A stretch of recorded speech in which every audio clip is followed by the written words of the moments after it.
to be back with you for the round 8 of the Grand Swiss. Yeah, no, for sure. And we saw Vidit there taking a little while for his first move. What do you think he was doing right there? Well, I have a little source on the inside that I think it's that a lot of people are now aware of, but he's been sticking to his tradition. He is in clear first, 5.5 points. He's after losing the first game, he's on an amazing run, and sources have it that he has been doing a little meditation routine, much like you right now, Benjamin. A little bit of taking a minute, getting his thoughts together, and then he's ready to play his move, and it's been working for him. Looks like you're going to be ready to commentate in a moment as well. Yeah, no, sorry, I had to take a little moment there. But yeah, no, I played actually Vidit in the Isle of Man in 2016, and he did the same thing. And I asked him, like, what were you doing before the game? Why were you, sitting there for a minute before making your first move? And he said, just getting into the zone. We have the Alapin here from Vidit, which might have come as a slight surprise to Hikaru. How do you think he's going to battle this one? For sure. So when we were here on Monday, we saw Hikaru also open with the Sicilian. This was against Grandmaster Andre Esipenko. And there, his opponent played a little bit of a delayed Alapin. He played Knight of 3. Hikaru played G6, going for the combative hyper-accelerated dragon. And then his opponent played C3. Here we see Vidit playing it right away. And it seems like, Hikaru's opponents are not letting him get that full-blooded fight in the open Sicilians. He also had a game earlier in this tournament against, I believe, Ronak Sudwani, another Indian Grandmaster, and that was also an Alapin. And the Alapin has a reputation for being a very solid, a bit more positional system that you can throw at the Sicilian. So it seems like Hikaru's opponents, they see he's ambitious and they want to try to control the game a bit more in these Alapin waters. Yeah, and it makes a lot of sense, the Alapin, because in the Alapin, after the move C3, Black really has two options. Either there's the move Knight of 6 to attack the pawn on E4, or there's the move D5. So there isn't all that much you have to know with white. Whereas, let's say you play into the open, right? You have to be ready for the knight, or you have to be ready for the rouser, you have to be ready for the dragon, the accelerated dragon, hyper-accelerated dragon, Sveshnikov, Taimanov, you name it. But here, there's like just a few lines you have to know. So it makes a lot of sense. And also, I wanted to point out that Vidit also faced the Alapin earlier in this tournament against Dimitri Kollars, if I'm not mistaken.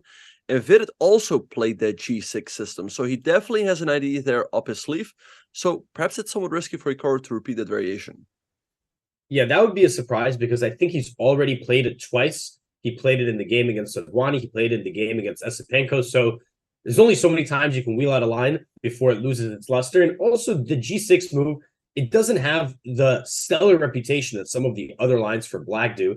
So I'm curious what Hikaru is going to do. Is he going to stick to the true and tried, development methods with Knight F6, then maybe, some Bishop G4, or is he going to try to go for one of these unbalancing lines? I know there's some ideas with like a very early Bishop F5, where sometimes the Black king can go long. And we see here he's taking a bit of a moment. We saw, at least I saw when we were looking at his other Black game, he was blitzing the opening super quickly. So it seemed like he had a very, very solid idea of what to do. And maybe here he's also, kind of deciding which way he wants to take the game at this moment.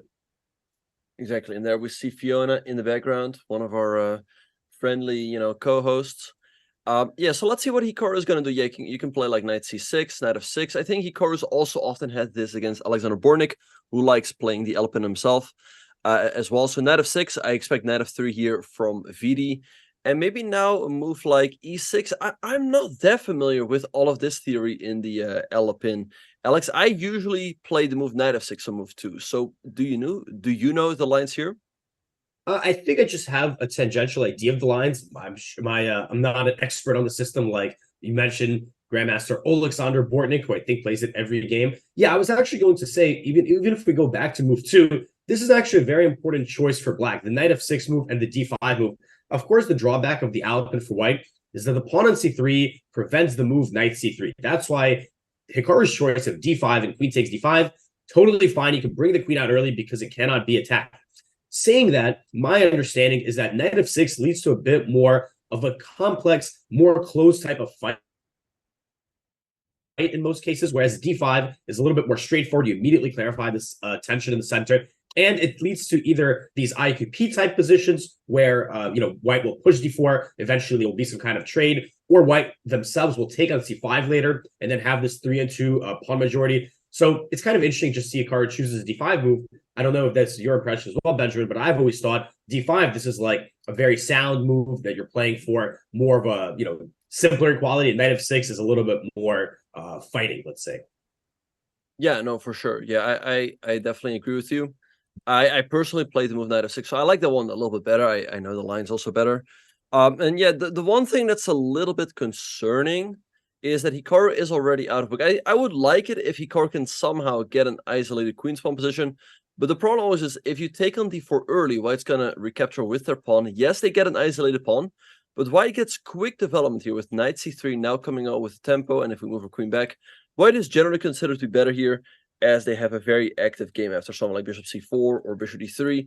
So black often likes to delay that trade, and that's why we see Hikaru playing the move e6. And here, if I'm not mistaken, white's main move is the move knight to a3, with the idea to go knight b5, forking the queen and the king. And if you go a6 to stop the knight jump, now there's knight c4, threatening a fork on the queen and the rook. So let's see if Vidit is going to go for the knight jump. Yeah, I mean, this is an extremely typical idea. We just mentioned that the knight cannot go on c3, so that only leaves you with a couple other options. Knight d2 is one, of course, but this knight a3 one is very typical, at least trying to somehow tell black, hey, I know you're not supposed to move the queen early in the opening. Let me try to punish you for that. So yeah, knight a3 is to be expected. I know also, of course, you mentioned that there's black doesn't want to play cd too early, and we do see knight a3 from Vidit. But what I was going to mention is that I know white will sometimes try to induce this in some kind of way, for example, with a move like bishop e3, giving black, something to think about. Maybe white is going to grab that pawn on c5. But now when you play knight a3, white no longer is going for an IQP because you don't have this knight c3 idea, right? So here we're most likely going to see at some point a different pawn trade where Hikaru is going to have a 4-3 on the king side, and Vidit is going to have a 3-2 on the queen side. Exactly. Yeah. And yeah, I don't know. This line is not that easy for black. Knight b5 is coming. It's not an easy move to deal with at all. Like if you go knight c6, I don't know if white goes knight b5 here or if it was bishop b3 first. But generally speaking, from what I remember, okay, we have to move queen d8 by Hikaru. From what I remember, white often gets a position that does not have too much risk. I like queen d8, by the way, though, because you make sure the knight b5 no longer has any sting to it. Knight c7 is not a threat, and we just go a6, kicking the knight back. So let's see what Vidit is going to do. He can develop one of his bishops, bishop d3 or bishop e3 perhaps, but then black always has the idea of taking on d4, followed by taking on a3. So maybe he should move his knight to c4. And I'm curious, if we take on d4, I suppose white is still always aiming to recapture with a piece, right? I feel like taking with the pawn is quite harmless. Yeah, again, I think that's absolutely right. Generally speaking, again, this is a very general thing, but like I said, if white's no longer trying to go knight c3 with that tempo, it kind of makes sense to just aim for that active piece play. And yeah, Hikaru plays queen d8. I just, I know you said you play knight f6. I don't really play these lines either, so I couldn't help but pull up the database and try to look at some moves here. And indeed, queen d8 is, the most common move, very logical, just to step out of any forks. And here we see Vidit taking a bit of time. And the main move here, or at least the most common move, not necessarily best, is the move knight c2. So actually dropping the knight back to overprotect the d-pawn. But of course, a move like knight c4 does seem to be a bit more in the spirit of the position, right? To go forward, right? Since black is wasting time with this queen d5, queen d8 maneuver. Exactly. Yep. All right, so let's see. Vidit is now in the tank. Do you think this move queen d8 caught him by surprise, or do you think he's still, like semi-meditating, getting into the zone, recollecting his preparation? Yeah, I don't know about his full meditation routine. Maybe there's one in the opening, one in the middle game. But I would be surprised if he's taken aback by queen d8. It is the most common move, but perhaps he's just kind of double checking, triple checking his memory logs. Hey, like, am I supposed to go knight c2, knight c4, develop the bishops? I feel like these positions are, the price of every move is not very high. It's not a very high stakes game. So perhaps he's just trying to figure out which of these move orders is correct. Because, if you look at it on the surface, well, actually, as you mentioned, you should move the knight because we might have to already worry about cd bishop a3. So I guess he's just, trying to remember, hey, is this the position where I go forward, knight c4, back with knight c2? Doesn't seem like there's much else to ponder, because otherwise that knight in a3 might just be captured. Yeah, no, for sure. And yeah, so let's see what he's gonna do. Well, people were saying in the chat, every time Hikaru plays Sicilian, he draws. Well, if Hikaru plays Sicilian, he plays with the black pieces. And at this level, it's very difficult to win games with the black pieces. I do remember him winning a very nice game against Lenier Dominguez in the American Cup, but it's difficult. It's difficult to create chances. You also need a little bit of luck. You need a little bit of help of your opponent. And so far, his opponents have been playing pretty solid. And yeah, I think the Alapin actually has quite a bit of bite to it. Like we said before, there's only a few lines you have to know. And as we see here, white always has some positional pressure. So let's see where Vidit's going to go with the knight. To me, knight c4 looks more natural, as it's the more active square for the knight. But it's definitely a good sign that Vidit is now on his own. For sure. We saw that Hikaru was taking a bit of time, and now Vidit is doing the same. And also, I was going to mention, at this point, we are getting quite deep into the tournament. It's round 8, right? So, of course, it's a very long event, 11 rounds, but Vidit is the sole leader. And, of course, there's very, very high stakes, especially for him, because the winner or the top 2 spots will make it to the candidates. Vidit has never been to the candidates, and I wonder, how much this is going to play a role on his mind. Of course, these are very professional players, but still, I'm sure the pressure and the tension is real. I was watching one of Hikaru's recaps yesterday where he went over his game, but he also went over Vidit's game, who beat with the black pieces. He defeated Sindarov to take the lead. And one thing that Hikaru said, he's like, yeah, Vidit, he's a very strong player, of course. He's been a bit maybe overshadowed by some of these, rising Indian prodigies who are younger than him. But of course, Hikaru, praised him for his high level of play, but did say, somehow, like, it seems like in his career, when there's these big moments, he's comes up short, like in Hikaru. Like, for example, in the World Cup, like if he defeated Ninjad Abasov, that he was the rating favorite, he would have qualified. So yeah, we'll see if that plays a role, because I'm sure, now, as the sole leader, that's got to be on your mind. These coveted, candidate spots. Coveted, excuse me. Yeah, no, for sure. The pressure is definitely on for this game. Like I said, Vidit is in the sole lead. 4 more rounds to go. However, it's still a far way to go, right? We've talked about this before. Probably the needed score is 8 out of 11. Vidit is on 5.5 out of 7. So even for Vidit, drawing out the tournament, 7.5 might be enough, because by that point he will probably also have good tiebreak. But I think you're only guaranteed a spot if you have 8 out of 11. So he should probably still, win at least one more game. But yeah, the pressure is definitely on. He's a professional player. For every professional player, making it into the candidates, and then of course the World Championship is the ultimate goal. Like, that is why you start playing chess. That's why you get into it seriously. And right now he's very close. He's been close before, but like you said, he has come a little bit short. Perhaps something with nerves. I feel like he has improved on his mental game. He went deep into the World Cup a couple of times, but something about that last hurdle held him back. For sure. I mean, yeah, if I'm thinking about it now, I think he eliminated Jan Nepomniachtchi from the World Cup. Obviously, an extremely strong player, 2-time world champion candidate. But yeah, I mean, again, I think also, it's going to be very important for Vidit and for all the players, I'm sure, they are, like I said, they are very strong, very professional, experienced players. But you don't want to get those thoughts too much in your mind during the game, because then they're going to cloud your judgment. You might start making some decisions that are not based on the objective merits of the game, but maybe more about the standings. But as you said, we do think 8 points is going to be the big score to reach to be basically guaranteed one of those top spots. Vidit's, like you said, he could be able to draw out, but he's a principal player. He's got the white pieces. You're not just going to play for the draw. That doesn't make much sense. You need to try to take your chances, because your opponents are definitely going to try to do the same when they have white.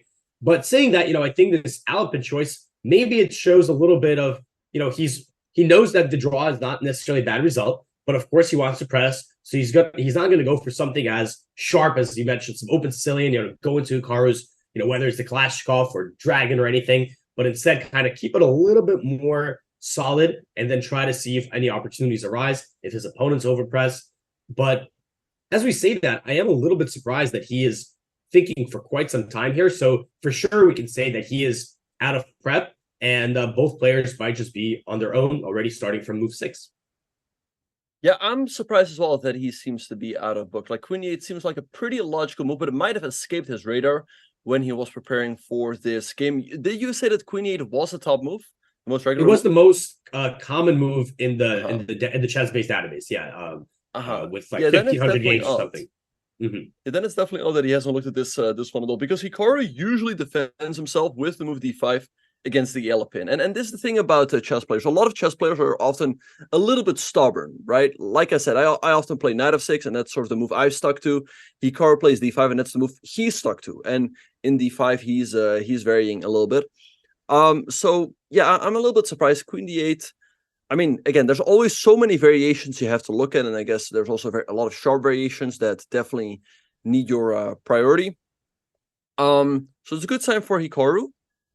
And yeah, like you said, 100%, it's definitely too early for Vidit to draw out the tournament, because if he starts drawing games, especially with the white pieces, he will also get some tough games with the black pieces. Let's say all of a sudden he gets black in the last round against Fabian and Caruana. That's not a pairing anyone is waiting for. So, like I said, he needs to keep pushing for the win, because that's also when he plays his best chess. For sure, you need to remain at the end of the day. This is good advice for pros, amateurs, anyone, right?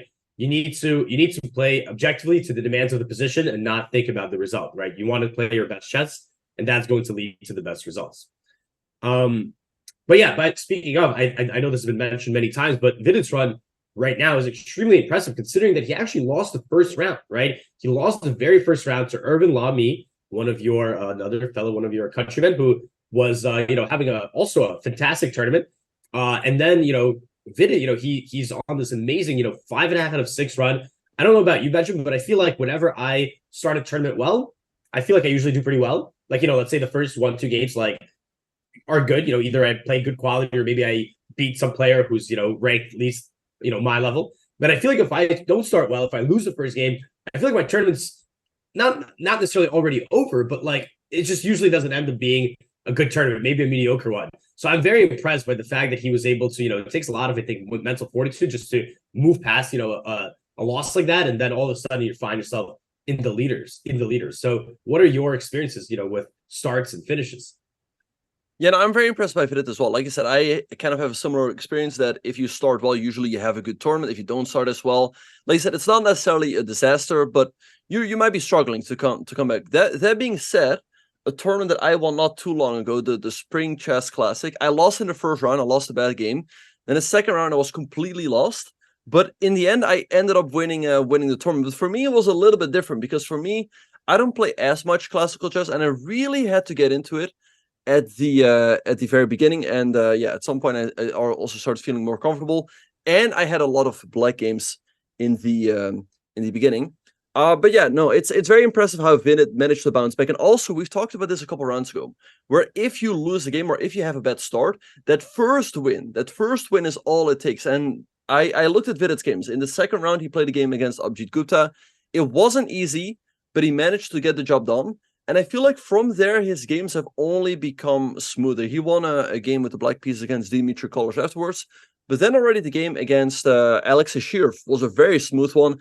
And also yesterday, he seemed to always be on the better side of things against Sindarov. Yeah, I did see the game from yesterday, and that was pretty smooth. Of course, Sindarov was trying to make it, he was fighting as hard as he could to make it complicated. But yeah, I guess at this point, the memory of losing round one is already out of sight, out of mind. He is definitely feeling pumped up, confident. You've won 5 of the last 6 games, so I'm sure that plays a lot bigger role than the loss. And then, yeah, I as you mentioned, he won round 2, which I think does wonders for your, confidence and mood, because if you're able to immediately win, then you're like, okay, like I can still win a chess game. Like I feel like getting that first win in a tournament, especially in a tournament as strong as this one, is so important, because wins are so hard to come by. We saw Hikaru, he drew the first 2. Once he was able to grind out that win in round 3, that's when his, other, results started pouring in. So getting that first win, I think, is a huge confidence boost, and vice versa. Of course, getting your losses is also painful. But Vidit is deep in the tank. I'm looking at him on camera, and it seems like, he is basically studying this position for like the first time. Like he's just like, all right, like here's the position I got. What am I going to do? Perhaps he was focused, on other lines that Hikaru may play. Of course, we know Hikaru's been playing a lot of E5, but Hikaru's in a very fighting mood, playing all these Sicilians. So perhaps Vidit was like, okay, I'm going to focus my efforts on these other openings. And then, okay, if he plays Sicilian, I'll just play the Alapin, and then I'll figure it out. So maybe that's what we're seeing here. Yeah, no, and for those of you who, I think a lot of people remember that game between Vidit and Hikaru from a couple of years ago, where they played in the Telestil India Blitz, and Vidit made that a legal move. So I wonder what exactly that was. Do you think Hikaru somehow got into his head? I'm really curious what actually their head-to-head is. I don't remember a whole lot of games between them. Do you? No, but I do know that game. I've seen many reels, TikToks, shorts of that, a little bit edited. You get the Kings, move in, and Hikaru looks up, and you got the people in the stands. It's a very funny video. I'm sure many of our players in the chat have seen it. Yeah, it's I think it's just like one of those all-time like blooper moments, right? And okay, I don't know how much of a psychological effect it has right now in the game. You think Vidit sitting on like, oh man, please don't make me make another, please, I hope I don't make another illegal move and end up as a meme. But I don't think that's going through his mind just yet. Maybe when we get to the end game, that will play a role. Mm-hmm. Yeah, and there was also a period of time where Vidit, he would occasionally have the tendency to blunder checkmate on one. Like I remember he had a game, this was in a tournament in Armenia, where his opponent had like a bishop on a6, a queen on c4, and Vidit had, let me construct, like this doesn't make any sense what I'm going to do right now, but let me put some moves on the board, sort of what kind of position they had. It was something like again, this doesn't make any sense. Don't pay attention to what I'm doing, but it was something like this. And he played the move rook h3, and he allowed queen f1. And there was also another game where he allowed mate f1 to get himself knocked out, I believe, in the World Cup in 2015. Yeah, it was like the same summer where he allowed checkmate on1 twice. So it became a meme, like Vidit to play and find the best move. But yeah, he's definitely improved a lot over the years. And what's also really impressive is that Vidit always used to be a d4 player traditionally, but he's added e4 to his arsenal, and he's become very dangerous in that with that opening as well. But here he seems to be out of book. Yeah, so Hikaru needs to threaten at least one mate in one this game just to check. The stats have so far been positive, but as you said, Vidit has improved, so there's a good chance he'll see it this time. But by the way, I didn't know that he was a, let's say natural, quote unquote, d4 player, that he switched to d4. But it feels like nowadays, at the top, or even at, not even necessarily the very top, but even GMIM level, it feels like almost all players have to be at least decently proficient with both hands, right? You got to play some d4, you got to play e4, because the preparation right now is just so high level. It's so, bountiful and so available for, even the non-pros, let's say, that you got to just have a lot of weapons at your disposal so that you can try to pick and choose the right opening depending on the situation. So it feels like, that's, I guess, more general, feels like nowadays, everyone's got to be playing. It's gone are the days, I feel like back in the old days, it's like, okay, I learned the Nine-Orf and I'm going to play that, for the next 60 years, right? And you got some guys at your local chess. Till the day I die, Exactly, yeah. And maybe the Nine-Orf is not the, best example, because that is, of course, a very, very, reputable opening. But there's stuff like that. Just people play the same thing their whole life. But now I think that's really, really not the case anymore. Yeah. No, well, it's kind of funny for MVL for a long time. That seemed to be the case, right? Where he was like, I'm going to play the Knight, or I'm going to play the Grunfeld until the day I die. Vidit still in the tank. Definitely a good sign for Hikaru. But I was wondering, so you were talking, why have you never played in the I Am Not a GM Speed Chess Championship? Well, I guess there's two reasons. One of them is pretty straightforward. I've never been invited, so that's the simple answer. But the second reason, yeah. So I remember, I think they started doing that like maybe 4 years ago. I want to say something around that time, and around 4 years ago, this is when So I'm 27 now. I became an international master when I was 17. But then for about 4 or 5 years, I went to college. I wasn't really playing seriously, and my rating was just going down. But then, like around 4 or 5 years ago, I returned, and I was trying to make a real, effort to improve and get stronger. And I think that was around my peak. I was like 2450, 2460. I got my first GM norm. So I was going, I am not, this tournament's beneath me. I am going to be, a GM, so I cannot participate with the likes of Levy Rosman, these weak IMs, but over years, I've been humbled, maybe by my rating's gone down. So maybe I will soon be ready to join this competition with the rest of my failure of IM. So we'll see. But maybe my pride still holds me back a bit from this competition. No, I mean, I think if Danny Ranch is watching, he should definitely send you an invite. I mean, you're definitely deserving, and everyone would love to see you competing. It would be funny to see you play Lev. You're a good friend. And by the way, Hikaru and Vidit have not played each other a whole lot. They've actually only played each other once in classical chess, which was in the Olympiad in Batumi in 2018. That game ended in a draw, and I remember Vidit was being criticized a little bit after that game. I think people thought he should have played on in that game. I don't remember what the score was in the match. Either they were kind of tight, or maybe the USA was even leading. But on Chess.com, they've played a little bit, not too much. They have played, 17 games. Hikaru's won 13. 3 ended in draws, and only 1 game was won by Vidit. So Hikaru definitely has a big edge over Vidit. Yeah, I mean, I think there's almost no player in the world who can boast of grid score against Hikaru in any format, but especially online. But one thing I was going to say about since we're talking about head-to-heads and online and all that stuff, Vidit is one of these really sneaky, I feel, at least to me, sneaky rapid and blitz players, because I feel like he maybe doesn't really play too much. You don't at least maybe I'm wrong, guys, but I don't really see him too much in like Title Tuesday and some of these, or just playing like casual. Hey, Benjamin box streaming on Twitch or Kick. Let me go battle him in a in a 3+0, right? I don't think he's that type of guy who just queues up and plays some matches, but he's over 3,100 blitz. Like, he's always super high rated, always over 3,000, now over 3,100. I think, if I remember correctly, in the Pro Chess League last season, he defeated Magnus in a head-to-head. So he's one of these guys that he's kind of under the radar in many ways, but even online, like 3,105, this is a very, very high rating. And I feel like, at least for me, I don't really see him all that much. He's kind of like what's that? I want to say Bigfoot, yeah, or something like that. Just like a little bit of hard to spot, but very legendary. Exactly. Yeah, no, like I said, he did beat Magnus in the Pro Chess League, but I think in that game, Magnus actually missed maiden 3 or 4, if I'm not mistaken. I think it was maybe even 2 or 3, yeah. So yeah, it was incredible that the Magnus missed that one. But he lost. Yeah. And I remember Vidit, he was also actually streaming a little bit himself over the pandemic. I think almost anyone was. But he once the pandemic cleared out, and he focused back on classical chess. And I feel like that's the case for a lot of people, where they like playing online chess during the pandemic. But the main reason why a lot of GMs don't like playing casual blitz is because if you play a lot of blitz, then you can also show a lot of your preparation for important games like this one. And that is also something Hikaru's talked about often, how it's not that easy for him to balance playing all of these online tournaments like Title Tuesday. He also, used to play Arena Kings every week. And also there used to be the Rapid Chess Championship every week.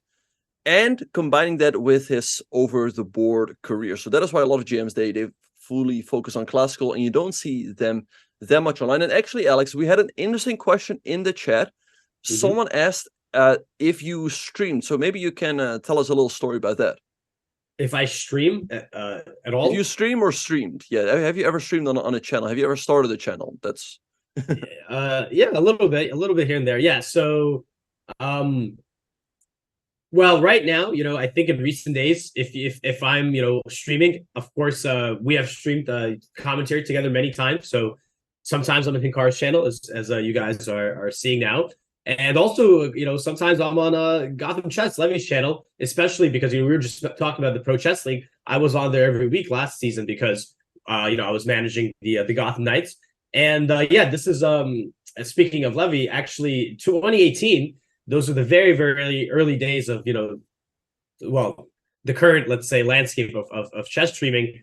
And actually, me and another mutual friend, we started the channel that ended up becoming, the current Gotham Chess. So literally, I think we opened that channel. And maybe it's changed over years, but if I remember correctly, I was the original one who literally started the Gotham Chess channel.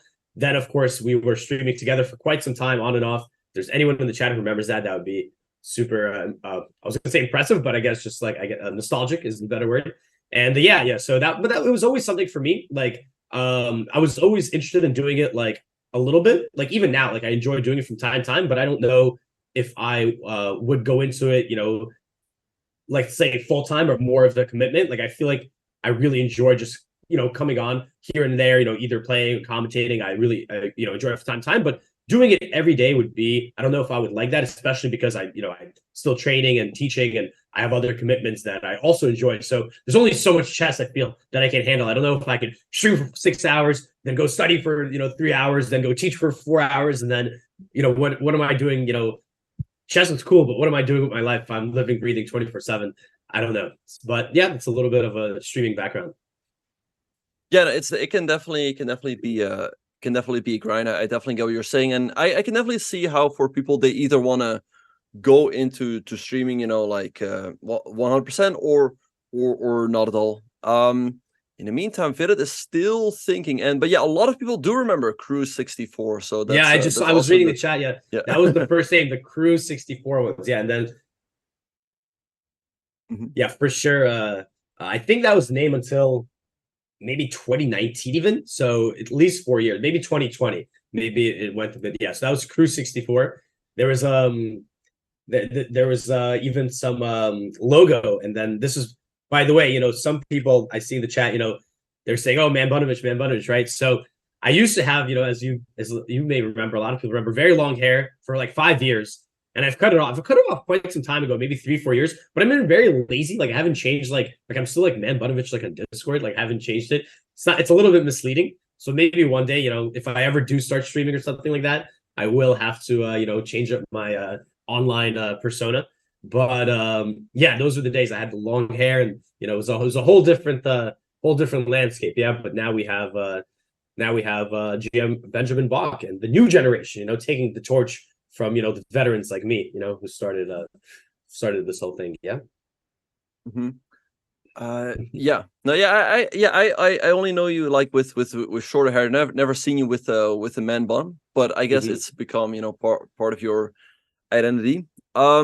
In the meantime, Vidit is still thinking, which is a should we check someone else, because he is really in the tank here, and he doesn't even look close to making a move based on his body language on the camera. So what he should do? Let's move to another game. But yeah, I just wanted to point out, I think that's also a clear sign of nerves where he is perhaps a little bit frozen. And actually, a lot of players, they respond differently to high stress situations. Some people, they get very excited. They move quickly because they want to move. They want to do something. Whereas other people, they freeze. They don't move at all, which is also quite dangerous. And I remember I was talking with Vidit.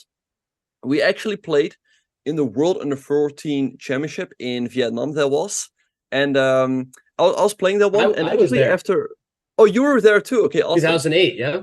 2008. So I guess you were playing in the Under-12 section, right? Yeah, I was playing in the Under-12, exactly. Right.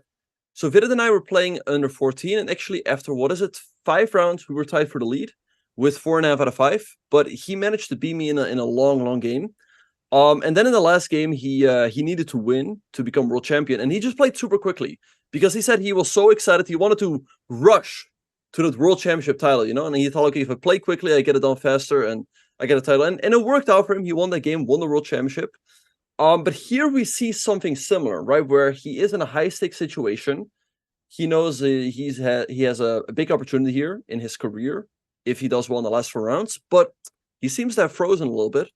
So yeah, definitely. I think. Do you remember who he defeated in the last round to become world champion? Here's the thing about these world youth championships. Some players they grow out to become strong GMs that we all know, but some players we don't remember them, and I don't remember his name, to be honest.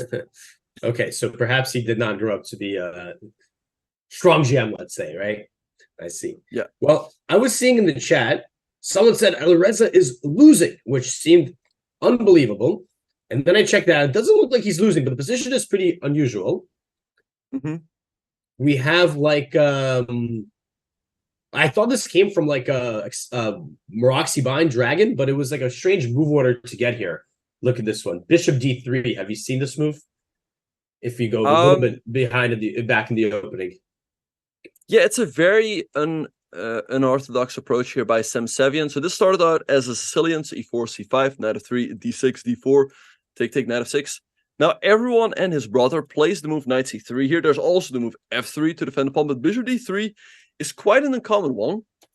Knight c6. Now this actually attacks the knight, so white has to defend it. Or, you can trade with bishop e3 is the move Sam goes for. G6 by Firouzja, h3, stopping the knight g4 jump. And like I said, this is very reminiscent of a Maraxi bind accelerated dragon. And I think you're referring to this variation, right? So c5, knight f3, knight c6, d4, take, g6, c4. I believe it goes, no, what is it? Bishop g7, bishop e3, knight f6, knight c3. This one with knight g4. This one, yeah, and knight takes d4.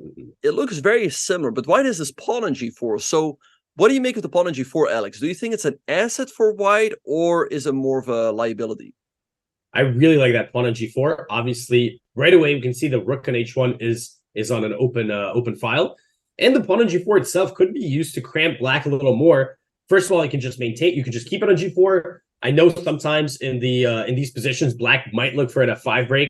That is completely out of the question with the two pawns locking it down. Perhaps you could also play g5 in some endgame or something like that, right? To lock down this h7 pawn.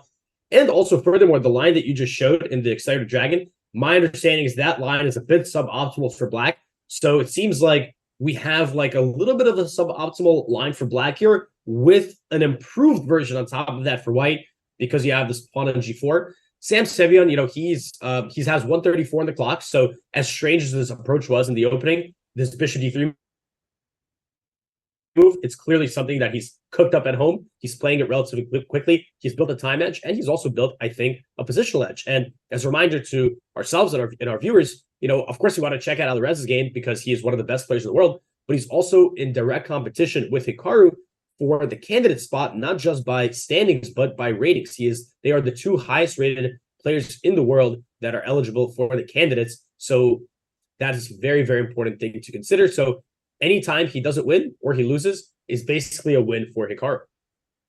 Exactly. And Hikaru right now is ahead of Firouzja by 7 points. So Hikaru definitely has a nice cushion, but, it's only a 1 point away for Firouzja to overtake him.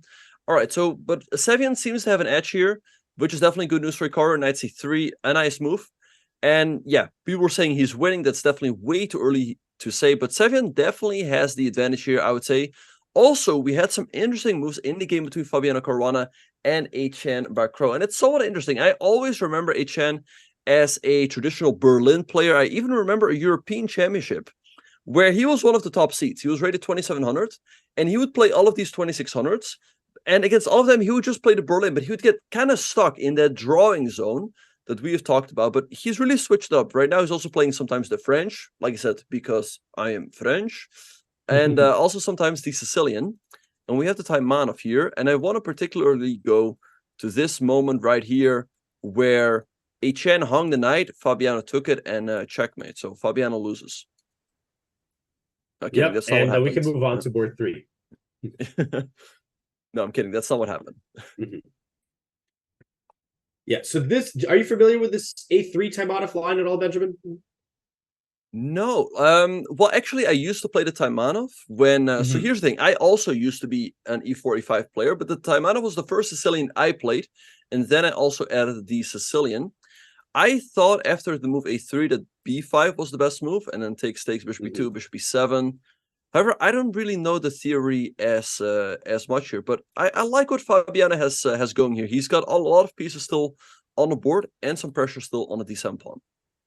Yeah, I've played this line a couple times myself, and I think instead of bishop E2, I've played bishop D3 though. My idea, well, I had in some games that I even was able to castle log in some lines with the bishop on D3. I would love to somehow play like E5, bishop E4 if the moment allows it. But yeah, this is a little bit more active than bishop e2. Not that bishop e2 is a bad move, of course. And as you mentioned, this keeps a bit more open. The d file is a bit more open for white to generate pressure. And Fabi's clearly in his bag. He's got 140 on the clock. Etienne, as you said, he was a Berlin player. He's been adding. He's a very, very experienced grandmaster. He's a perennial 2700 plus player in the 2000s and 2010s. But perhaps this opening, he doesn't have as much wealth of experience as he does in some other lines. He's playing against one of the top and best prepared players in the world. So it seems like this 97 of 5h4, just solely based on the time usage, it looks pretty nifty. It looks pretty, dynamic, but it looks like it's a bit of over-the-board inspiration. And Fabiano, he plays bishop f4. He doesn't let that bishop get traded. And it seems like his next moves are quite simple. He's going to put a rook on the d file. Perhaps at the right moment, he can think about a move like a4, maybe even something really flashy like knight d5, if black is really kind of not developing, let's say. So, yeah, black has that typical like Taimanov sort of like solidity, and also like I think it's one of those openings where it's a nice mix. You kind of stay solid, but you also look for counterplay. You don't burn all your bridges. But at the same time, white here does have that, pretty straightforward pressure on d7. Might not be so easy for black to, first of all, castle, and second of all, that d6 square is starting to look a little bit juicy for white's pieces. Exactly. And talking about the clock, look at Hikaru's game. Hikaru already up more than half an hour. So Vidit definitely, yeah, again, he's freezing a little bit. And perhaps for Vidit, it's also all of a sudden a completely different dynamic, right? Every round so far, he's played against a 2600, a 2650 players he's better than. And so it might be easier for him to put the pressure on them. But perhaps he feels a little bit of pressure from Hikaru. Hikaru is the rating favorite in this game, and that is why he's paused to think for so long. Okay, so this game is interesting.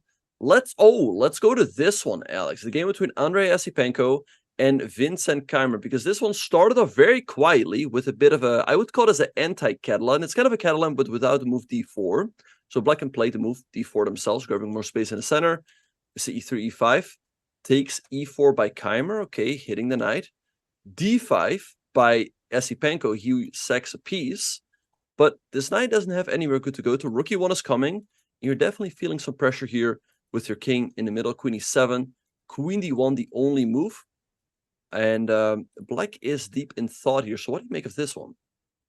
Yeah, I mean, this looks very scary for black. Of course, you're up a piece, but, for example, a move like d4 is coming, and if I can get my knight back, I'm just going to be completely winning. Not only am I up a pawn, but black has no development. Esipenko has 1 hour, 40 minutes, and 39 seconds on the clock, more time than he started with. That is not a great sign for Keymer, who's obviously facing this for, seeing this for the first time. This looks like a scary position to have to navigate, knowing that your opponent has looked at it with the help of the world's strongest engines. So that's my initial impression of it. Saying that, I see the engine, it's just saying, black is fine. But I have to imagine that the precision necessary to avoid disaster here is quite high. So again, the simple idea here, I just want to, white just wants to develop, white wants to put some pressure on this knight and e5. And the onus is actually on black, despite the material advantage, to try to keep this together. Exactly. And yeah, so we'll see how this one will play out. If white indeed gets to move d4, you win back the knight. So black has to do something very quickly. And I think the only thing you can do here is try to play a move like bishop, something connected with bishop g4. So let's actually have a look at the move bishop to g4 right now. That being said, it's somewhat scary for Keymer, as Esipenko probably is still in his preparation. So let's say we go f3, hitting the bishop. I think you have to take. And here, the idea is that in case we take our bishop, black can take with a check. And if we take, the rook is hanging, and black is absolutely winning. So after bishop takes, apparently there is the move queen a4 check on the king. The only move is king d8. The line continues d4, hitting the knight. Black takes. And I guess in case, if you take up the pawn, black can move the bishop, and now the pawn is pinned to the rook. And if you go, look at this. If you take up the rook, there's queen d7, hitting the queen. You can take and regain your bishop, and now your rook is hanging. And maybe this is what Esipenko is aiming for. He's down in exchange, but look at these pawns. Yeah, this line actually seems relatively forced. We are checking with a relatively low depth engine, but it seems like there's no alternatives after bishop g4. And yeah, we have what's the count here? We have a knight and a pawn for the rook, but like you said, the pawns in the center, the big white center here is looking very, very powerful. White can play knight c3, bishop g5, rook f1, for example. Very, very unbalanced position. For sure, Esipenko must have looked at this and beyond, because it seems like, pardon me, it seems like black might just need to go for this, and the line becomes very forcing. Very interesting preparation from Esipenko, who is one of the players in the chasing pack. He's held off Hikaru a couple of days ago, so he's having a pretty good tournament, and another guy who's definitely got some realistic chances for making a strong finish here. Yeah. So we'll see how this one is going to play out. Just to remind everybody of the standings, we right now have one leader in first. We have Vidit Gujarati on 5.5 out of 7. Then the big pack on players on 5. We have, what is it? 11 players. 11 players. on 5 points, and then there's a big pack on players on 4.5. But there's also a lot of players on 4, and I see this move between Richard Rapport, and I just wanted to show that one real quick. And also, I see something else. So people are pointing out this game between Atari's game, but this to me is a clear transmission error. After Queen takes D1, Rook E1 was not played. He probably captured with one of the rooks. You don't play Rook E1 and play on here. I mean, clearly the rook was taken. You don't play Rook E1, period. Yeah. Yeah. No. And Benjamin, I'm letting you know, after a monstrous 37-minute think, Vidit has made his move. Yeah. So knight c4 by Vidit. A pretty natural move, but like you said, it's a good move. Just the time usage is a little bit surprising. So now let's see what Hikaru is going to do. A move to me that looks quite logical is the move knight c6, as I would be happy to take and give white that isolated pawn. And perhaps you know how the line continues, but I'm looking at something like bishop e3, because white would once again like to recapture with a piece. And here white seems to be a little bit better, as they have slightly better piece placement and a slight initiative. But after bishop e3, can I go for this move knight to d5, going after your bishop, so that in case you take, I take, you can let's say take, but I feel like here black is doing quite fine, as yes, you might have the slightly better pieces for the moment, but I do have the bishop pair. Yeah, this is all got to be some kind of theory. It seems like obviously for Vidit, he is not going to be exactly familiar with it. I don't know if it's exactly this position, but I've seen this idea where white goes bishop e3, black goes knight d5, and I think white even tries to recapture with the f pawn to try. You give up the bishop, but then you replace it with this dark square, pawn formation, and you get the half open f file. So yeah, like bishop d3 here exactly, and then if takes, just pawn takes, and then this position here could be quite dangerous for black. You have castles, then h5, queen h5, obviously. So there is definitely some venom here. The good news is that, well, we'll see, how Hikaru responds here. I do feel like he might also be, just tangentially familiar with the ideas, not necessarily have like move by move prep here. But again, I'm sure he's feeling pretty confident seeing Vidit think for 37 minutes here. I mean, I'm not in these situations too often because I'm usually the one doing the thinking. But whenever my opponent goes on these 10-minute, 20-minute things, you kind of feel good. I feel good. I feel like I'm getting the initiative just because I feel like they're not comfortable or, not sure what to do. Mm-hmm. Yeah, no, for sure. And people are wondering why did Vidit think for 37 minutes on move 7? I think it's just a situation that is very, very unfamiliar to Vidit. This is probably the first time in his career that he is leading such a big tournament like the Isle of Man, and he's playing against one of the top seeds, so he must definitely feel some pressure. And I think that, again, that's why he spent so long. Like, he would play a move like knight c4 in a blitz game after maybe 10 seconds, but here he perhaps spent a little bit too long. I was, by the way, wondering, Alex, I like your approach with after knight c6 with bishop to e3 and after knight d5. I think you just leave the bishop there, although there's also something to be said for the move bishop g5. I'm kind of curious how that one plays out. But in case you go bishop d3, what if I do this? So let's say I take on e3 and I take on d4. I think you're doing quite well after pawn takes. You have a very nice pawn formation. But maybe what I can do is take on d4 first. You recapture with the knight. Again, I don't mind you taking with the pawn at all, as now you have this isolated pawn. And actually, I have a nasty check over here. So you'll probably take with the knight. And now I take on e3. So if you recapture now this pawn on e3 is isolated. But once again, you have that half open f-file to work with. Yeah, so let me hit you with a little bit of research. I was actually very curious about this whole thing. So let me hit you with a little bit of research. This position that you have on the board here has actually been reached not that many times, but it's been reached twice this year.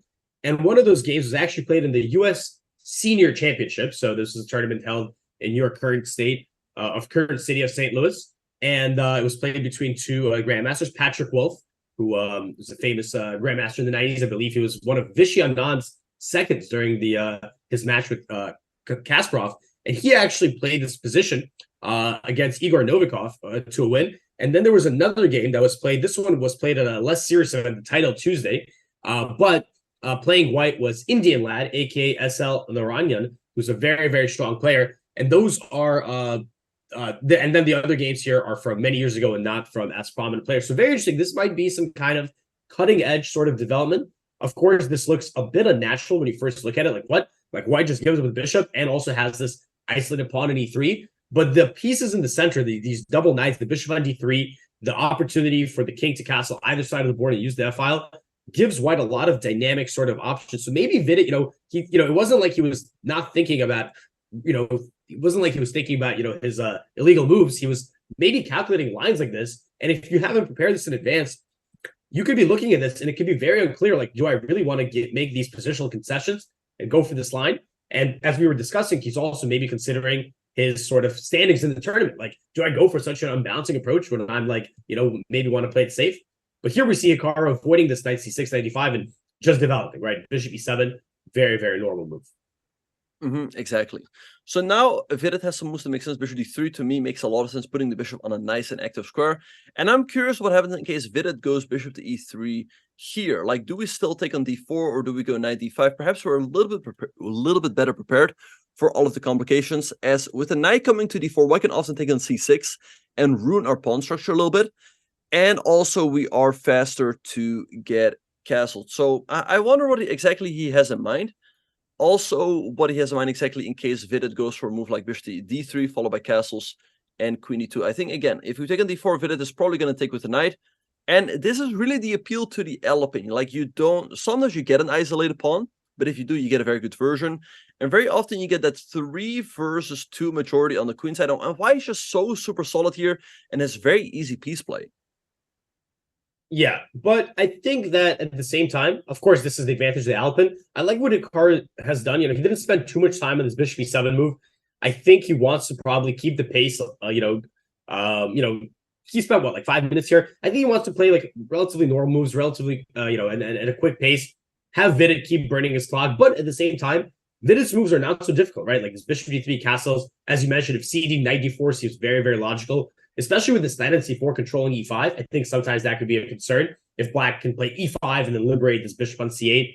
But this now kind of reminds me, we started from an Alapin Sicilian, but to me it almost looks like a French, like a Rubinstein French or something like that, where black is making an early capture in d4. And in general, these positions kind of have a reputation of being a little worse, but very solid. So yeah, it's kind of interesting to see Hikaru starting with the Sicilian. That's kind of a sign, hey, we're looking for a fight, but then he ends up in a situation where he's not really getting that dynamic play maybe that he's looking for, but everything's on the board, everything's to play for, and we do see Vidit quickening as well, and he just plays the very natural bishop d3.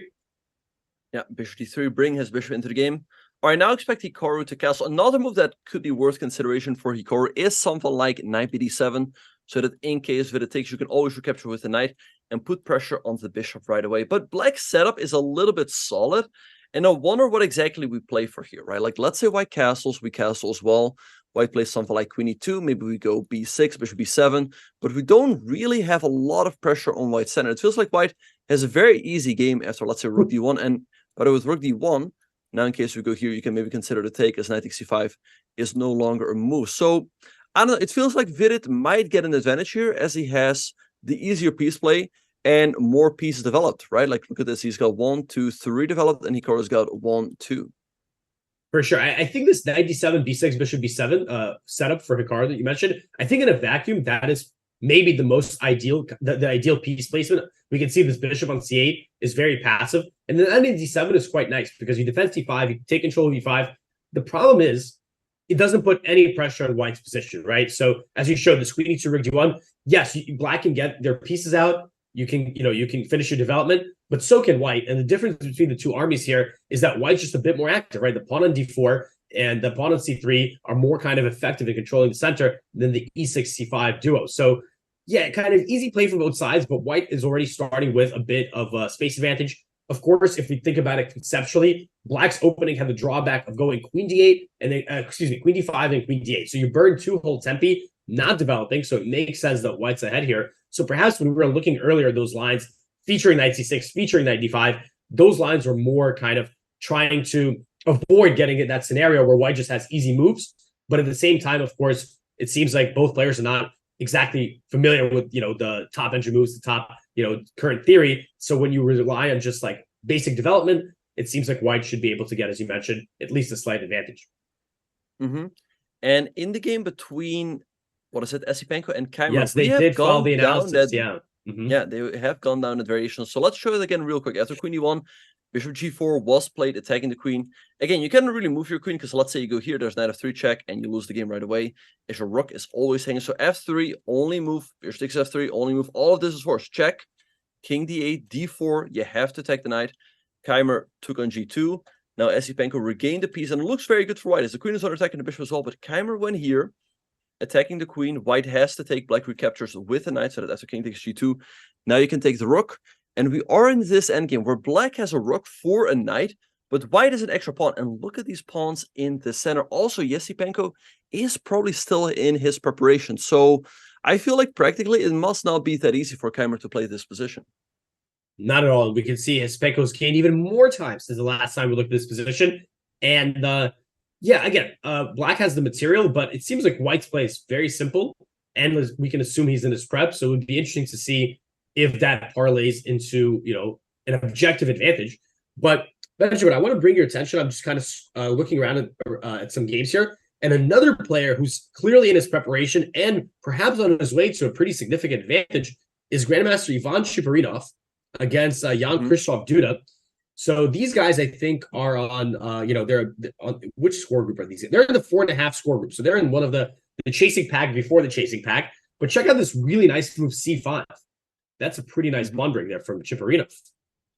Yeah, so let's look at this from the top. So this started out as a knight off, so knight f3, a d6, d4, all of this pretty standard. Chuparinov going for the English attack, e5, knight b3. And there's a lot of things black can go for here, but Duda goes for the setup with h5, queen d2, knight b d7, and knight d5. And so black goes for this move, g6 to fianchetto the bishop. And we see queenside castles. Now knight b6 attacking the pawn on d5, which is actually somewhat awkward to protect, because if you defend it with the move c4, black has the move rook c8, and actually you cannot defend it at all. So Chuparinov decides to sacrifice the pawn with king b1, and black takes it, now bishop g5. And black has an extra pawn here. Also, black has pawns in the middle, but white has the bishop pair, and it's not that easy to find a safe place for the king, because if you go kingside castles, well, you have already weakened your king side a little bit with this move h5, and queenside castles is possible, but the king is also sitting a little bit airy over there. And that's actually what Duda goes for. But now, as you pointed out, c4 and c5 very quickly by Chuparinov. And what is the... Wow, in case black takes, you just recapture, because look at this. If you take with the queen, rook c1, and attack on the queen, and if you take with the bishop, you hang this, and actually you also lose one of your rooks. Right, and if you don't take the pawn, that's also not an option, because white's going to have this killer pressure on the c-file. But if we go down the line, this is a very difficult moment, I think, for Duda. Much like the Esipenko game, where the play could take a very forced nature, we might see that as well here. Because the best move is to take on c5 with the queen, and this relies on this really, really cool idea. Rook c1, you just go knight c4 with a counterpin now in the d-file. So black's up a piece. White's got to take back on c4 with the rook. Black sacrifices the queen temporarily. And then we get this trade, and when it all peters out, we get this endgame where it's still an extra pawn for black, although it looks like it's very temporary. f7 is taking, e5 is taking. White has the bishop pair, so this looks like a risk-free advantage. And according to the engine, this is the best that Duda can do. Chuparinov has all his time still on the clock. For sure, he has looked at least this far. Maybe this is where it stops, and his analysis says, okay, I'm better, and now it's time for me to, to put in the work. So very, very impressive. We're seeing two examples where two top players are using just phenomenal prep here and catching very, very strong super grandmasters off guard. Exactly. And there we see in the background, we see Esipenko strolling around the playing hall. He looks pretty comfortable. Like I said, he's probably still in his preparation. The good thing, though, for Keymer is that probably the position is objectively still balanced. Practically, it's very difficult, as Esipenko is in his preparation. But in this one, Duda has to go for this endgame, which, even if he reaches this one, it's still worse for black. And actually, I was kind of curious, how do these lines continue, right? Because like I said, f7 is under attack, e5 as well. Let's say you go rook f8 to defend the pawn. White can take, and black goes bishop d6, right? Hitting the rook. Rook e2, can you take on h2? Or, well, you lose the pawn back anyway. Bishop e4, this one is gone. And this endgame, it looks quite miserable. I think white has excellent chances to win this one. Yeah, this looks horrendous. The bishop's on such an open board, and the fact that black's pawns on the king side are on the light squares, they're probably just going to be dropping like flies here. And black also doesn't really have great coordination. The knight on f6 is completely dominated by the pawn on f3. The bishop at h2 is not so bad, but just kind of makes an awkward impression compared to the other pieces. So yeah, if we see this would be obviously fantastic for white. And Chibarinov is one of these grandmasters again that's obviously he's been around for a very long time. Might not be super well known to maybe the general public, but this guy, he's been over 2,700. I think he's maybe more famous even for being a theoretician and a coach in a second. I think he was one of Vesel and Topalov's, the former FIDE world champions, long-time seconds, as well as some other players. So, he definitely knows his theory. So this is maybe a good game for him to advertise his services, right? Like, you might have some of these other grandmasters walking by, like, oh, holy crap, Chiparinov is really, really, looking OP here against Zuda. I should hire this guy on my team, right? Maybe that's why he's here in this tournament. Oh.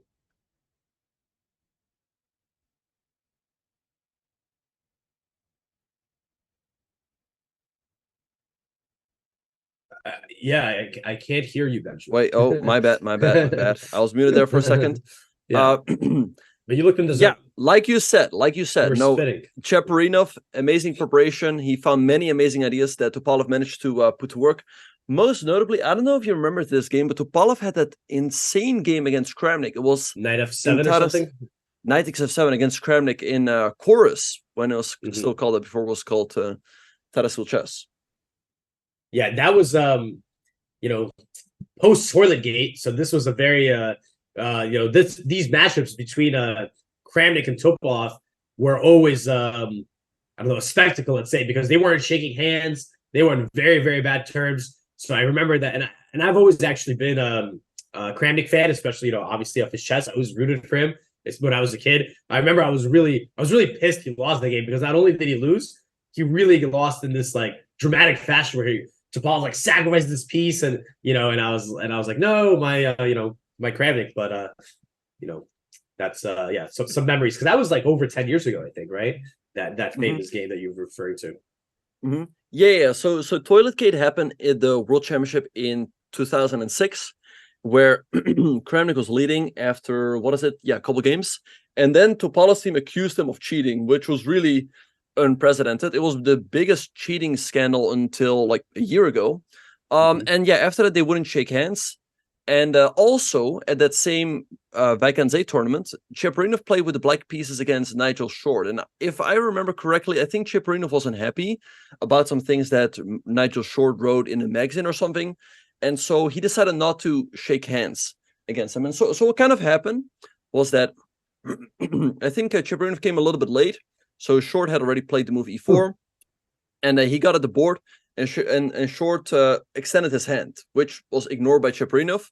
Then Chaparinov played the move c5, and Nigel was sitting there, and he waited until he caught Chaparinov's eye and extended his hand again, which was ignored once again. And so then Short went to the arbiter, and the arbiter decided to give a point to Short. And later Chaparinov apologized and played the game anyway. But we saw the same thing, like you said, in the game between Topalov and Kramnik, where they just didn't shake hands at all, but they just played the game.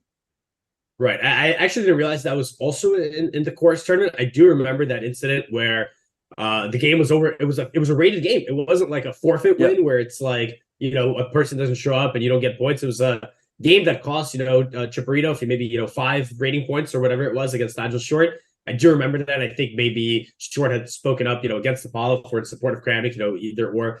And Chaparinov said, "Oh, I'm not going to shake your hand." And he was. I don't think it was. I mean, the arbiter made the ruling, but I think it was also like literally like a rule that it was like. I guess maybe it was something vague where it was like improper conduct. I don't know if it was like if you don't shake hands, you just get forfeited. But I do remember that. So yeah, and of course, the toilet gate, as I referred to it, that you so well explained, did happen in the 2006, I believe, World Championship match, the reunification World Championship match between Kramnik and Topalov. Kramnik was ahead 2-0, I think, or he won the first 2, and there were some draws.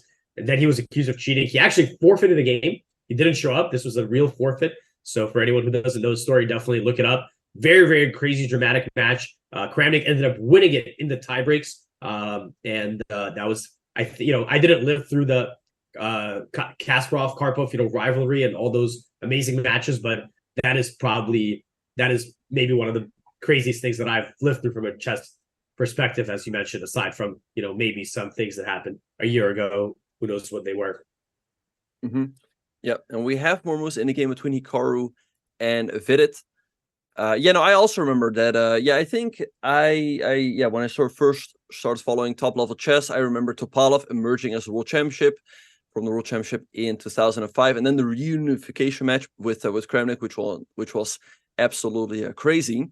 But yeah, knight b7 was played by Hikaru, anticipating the trade on c5, so now he can recapture with his knight. Bishop f4 by Vidit, perhaps aiming to give a check here on d6, so castles quickly by Hikaru, very logical. And I'm kind of curious, Alex, perhaps after castles, the move b6 again looks very logical. Is Vidit aiming to go for the move knight d6 to try to get that bishop pair? I think it makes a lot of sense. Yeah, that definitely is very logical. That bishop and f4 in general is very annoying because if we could just go back and move, one thing I want to add is that the dream setup, I think, for Hikaru or for black in this position is to play something like bishop b7, queen c7, rook d8, rook c8, or maybe rook e8, rook d8. I'm not sure where the rooks belong.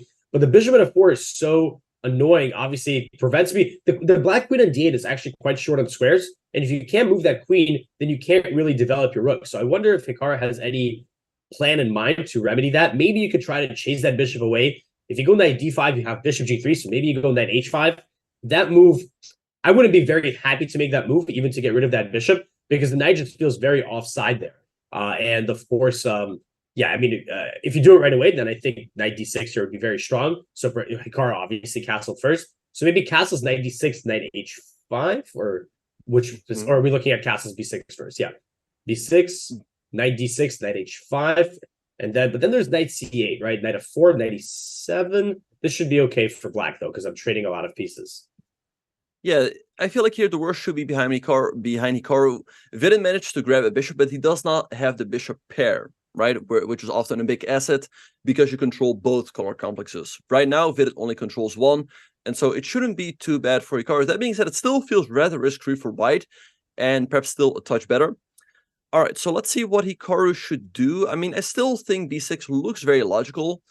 I mean, you can't really stop this knight d6 jump. I mean, you can play a move like knight h5, as you mentioned, but I think the bishop just moves back to e3. Yeah. And now your knight at h5 looks a little bit off, and it can always be hit with a tactic. Like, let's say you go b6 here, maybe now something like knight e5, hitting the knight. If you move the knight back, now there's knight c6, and you don't want to get into any of this. So I'm very curious to see how the game is going to develop. I think Vidit definitely has the edge on the board, but Hikaru has the edge on the clock, as he is up 22 minutes on the clock. So with all of that being said, let's go on a short break, and we will see you all in just a few.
And welcome back, everyone, to round 8 of the FIDE Grand Swiss 2023. Alex, while we were on break, some more moves have been played. Hikaru went castles, and Vidit plays this move pawn to a4. What do you make of this one?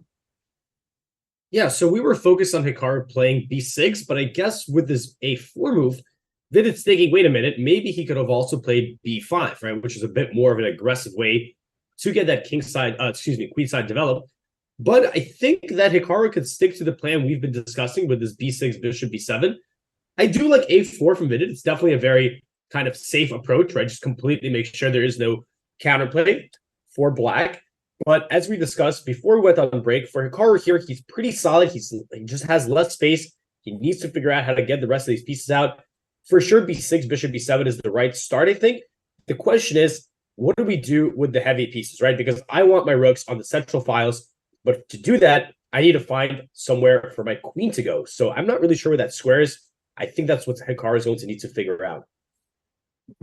Yeah, no, for sure. I like b6 as well. Like b6, bishop b7. I wonder if Vidit can still go for the move knight d6 to try to get the bishop pair. But, you know, you're taking a lot of liberties in the opening. Bishop 4, a4. No, a lot of people would have just castled already. And maybe here, the move knight h5 is definitely an option. Again, Vidit can go down this line with taking and taking on e7. But here, black is quick to regain the bishop. So I think after b6, Vidit is probably just going to castle. And I'm also somewhat surprised with move a4. I think b5 was not really a concern, but maybe he thought it was. And after bishop b7, now after knight d6, maybe we can just move this bishop to either d6 or d5. Or what you can also do is trade it on f3. Because you force white to recapture with the queen, and now we take and we force white to recapture with the pawn, giving white the Isolani, which should compensate for the bishop pair. Yeah, this would be, I think, a major, well, not major, but this would be, I think, an improvement to Hikaru's position. Again, he's just suffering from this lack of space. Of course, that bishop maybe 7 looks phenomenal, so it's kind of a pity to give it up. But you exchange some pieces, you get this d5 square, and here, for example, you know, something like knight d5, and then if bishop g3, perhaps you can go just knight f6. You know, you have really good control of the center. You're kicking this knight away from the d6 square. And yeah, white should not be any worse because the bishop on d3 is also quite strong. But at least it feels like black's play is becoming a lot simpler. Perhaps Vidit wasn't only trying to stop b5. Maybe a4 has some long-term ideas of also playing a5. So maybe like even a5 or 6 or something like that. So yeah, I don't think it's a bad move by any stretch of the imagination. So I think we will see Vidit follow up very soon with castling, maybe h3 as well, because we keep mentioning these knight h5 ideas. So the move h3 creates love for the king, and of course, as you pointed out, the bishop can go to h2. So white should keep a relatively safe position, almost no matter what, I think, going forward. And I think the pressure is a bit on Hikaru, not pressure, but just the onus for him to, you know, figure out how to complete this development. He might have to do something a little bit unorthodox, like that bishop f3 cd maneuver that we examined in that sub variation. Yeah, so let's see what Hikaru is going to do. I do expect to move b6, as I don't see really another good way to get this bishop into the game. And I don't think we have to be too worried about a move like a5. I think we can just ignore it and just play bishop e7 anyway. And again, like I want to, right? Like let's make some moves. So let's say Vidit goes castles. We go bishop to b7. What if Vidit goes h3? Are we ever going to go down the line again with bishop takes f3 and pawn takes d4? I think it's definitely a possibility. As you know, white does get the bishop pair, but he does have an isolated pawn, and we do get pretty good control in the center with knight f6 coming next. Absolutely. Yeah, no, I think this idea that we spotted is it might be a very, very important resource, because let's go back for a second. Let's try to come up with a move other than bishop f3, right? Like I was thinking, what about like rook c8, right? That's kind of natural. But then you walk right into this knight d6 idea that we've been talking about, and white's able to grab the bishop pair without even needing to suffer from like an isolated pawn. So white for sure will have the long-term advantage here. So rook c8 doesn't really seem to cut it. And then if you don't, you know, play rook c8, what do you even do, right? Like I was thinking, actually I don't know what I was even thinking. Like if you just wait, white just goes like rook e1, queen e2, rook d1. White has so many logical improving moves. So it seems like this bishop f3 idea is maybe one of the only ways for black to start, you know, unraveling this position. It doesn't look like a bad position, but the space disadvantage, especially considering that black has all the pieces on the board, it's really, really a hindrance to, you know, proper harmony for the black pieces. Another idea Hikaru could have is perhaps to take on d4, and after knight takes play, the move knight c5 to get his pieces into the game a little bit, and then he can follow it up with, let's say, queen to d5, threatening checkmate over here. And by the way, that would also take the number. White still has 93. That being said, though, it feels like here again, a lot of white's pieces are controlling a lot of central squares, and it's still difficult to really create some active play here. By the way, we have an interesting idea. What we could do is the move bishop takes g2, followed by queen e5. Perhaps this is a tactical idea that both players will have to reckon with. So I'm somewhat surprised. I feel like Hikaru should just play b6 and then figure it out later what he has to do. But b6, bishop b7, to me looks like a very natural developing setup. Yeah, I mean, we mentioned it several times. The bishop on c8, prior to the move b6, has no legal moves. So you have to kind of figure that out. But Benjamin, in the meantime, while we wait for Hikaru's move here, I want to just quickly bring your attention to another game we've looked at, this Esipenko game, because look at these pawns. I did not expect them to be going up the board so quickly. And Vincent Keymer, I mean, really shocked me with this move f6, right? I don't think, I mean, just a cursory glance at the position, I don't think I would ever play this move. Allowing my opponent a connected pass pawn on e6, but perhaps he's hoping to just undermine them with c6 here. But to me, this feels very shaky, because white just goes knight c3, bishop f4, rook d1, and you could just get completely steamrolled in the next moves after d6, e7. So this looks like a very, very wild position. And Esipenko has double of Keymer's time. Yeah, I'm surprised with the move f6 as well. It looks very committal by Keymer. I think a move that would have made more sense is perhaps something like c6 first, hitting this pawn. Because now if you go d6, maybe you can go f6 and undermine the pawn. But with f6, white gets a protected passer on e6. And after c6, the d5 pawn also is practically passed. And we see here that now Esipenko is in a tank. Perhaps f6 was not the best move by the computer. But like you said, let's say white plays something like bishop f4. Maybe g5 or something, yeah? Yeah, g5, kicking the bishop back. I like white's position, at least from a practical perspective. Yeah, and as you mentioned, maybe this f6 move, it's not the top engine move, but the good news is that it kicks at least Esipenko now has to think on his own, right? Now he's obviously a very strong player, but as Hikaru always says, these machines are 3,500, right? You still rather face a 2,700 than a 3,500, and somewhat shockingly to me, the engine doesn't really think black's position is too bad here. It still thinks the game is very balanced, but it just seems, like you said, from a practical perspective, the cost of a mistake for black is extremely high. Whereas for white, you just develop your pieces, protect these pawns, and black has to figure out how to play around them. Yeah, no, I think black has to be super accurate here, because if you give white a couple of moves, like let's say black just doesn't do anything for a move or two, then after knight c3, d6 is coming, rook d1, black is getting absolutely steamrolled, as you said earlier. So maybe Keymer either has to push white back very quickly, like I said, with a move like g5, or try to establish some sort of blocking, and maybe g5 could help with that as well. So let's say bishop e here, maybe something like takes and bishop d6, and you can sit with king e7 coming next. That being said, the moment you go g5, the pawn on f6 becomes weak, and maybe white can attack it with moves like knight e4, bishop d4, and rook f1. So I like Esipenko's position a lot. It looks extremely dangerous to me for Keymer, and I definitely do not envy his task.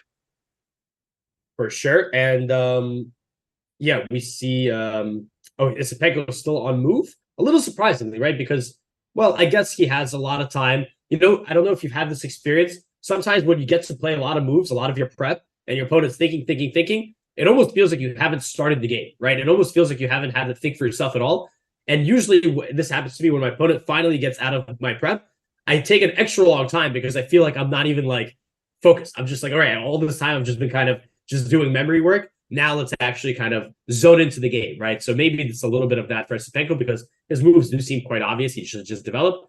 But perhaps he's like, okay, let's see, now that I have to use my own brain, let's kind of get into thinking mode, right? And not just blitzing mode, let's say.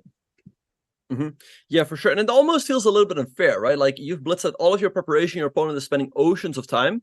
Like in a rapid game or a blitz game, you would have already won the game. But that's classical. Your opponent can't take that much time, and the game is still goes on, right? Keymer still has a lot of time on the clock, 44 minutes to be exact. Alex, I'm somewhat surprised that Hikaru is still in thought. So besides b6, do you think there's something else he could be thinking about? Yeah, I'm looking at him. You know, we have a very nice nostril cam back on the menu. And you know, yeah, it is a bit of a surprise because we've been kind of talking about this B6 approach for quite some time. And it's not a question of, you know, obviously Hikaru sees it. He's seen this move, you know, years in advance. But the question is he considering, you know, what happens after? Is he thinking, okay, I play B6, I play Bishop B7, what do I do next? Or is he thinking of some kind of alternatives in the present position? I guess let's go back to his game just so we can kind of maybe think ourselves. What is he looking at aside from you know, B6? Because yeah, again, you know, I don't have my bishop developed, so my first instinct is to develop it. So let's go back. He hasn't played B6 yet, right? I see it's on your board, but he hasn't played that move just yet. Oh no, he's still in thought. Okay. So what else can he do? I guess another thing you could do here is move the knight somewhere, right? So you could play, let's say, knight b6, offering the trade of knights. I feel like if you trade and then go b6, like let's say you get these moves in, let's say castles, you take and b6, this could perhaps alleviate some of the pressure. But what you can also do, again, is perhaps take on d4, followed by knight c5. But I always feel like white should have the advantage here. White's pieces are so actively placed. This bishop, again, is somewhat problematic. We can put it on d7, but I wouldn't really say we develop the bishop here. Also, after a move like b4, where does our knight... Maybe we can go to e4, but otherwise we'd have to go back here. But it looks all very, very clumsy. So, again, I think he just has to go for b6. It looks quite harmonious. And he shouldn't think too long, as that will also make Vidit more and more comfortable in this game.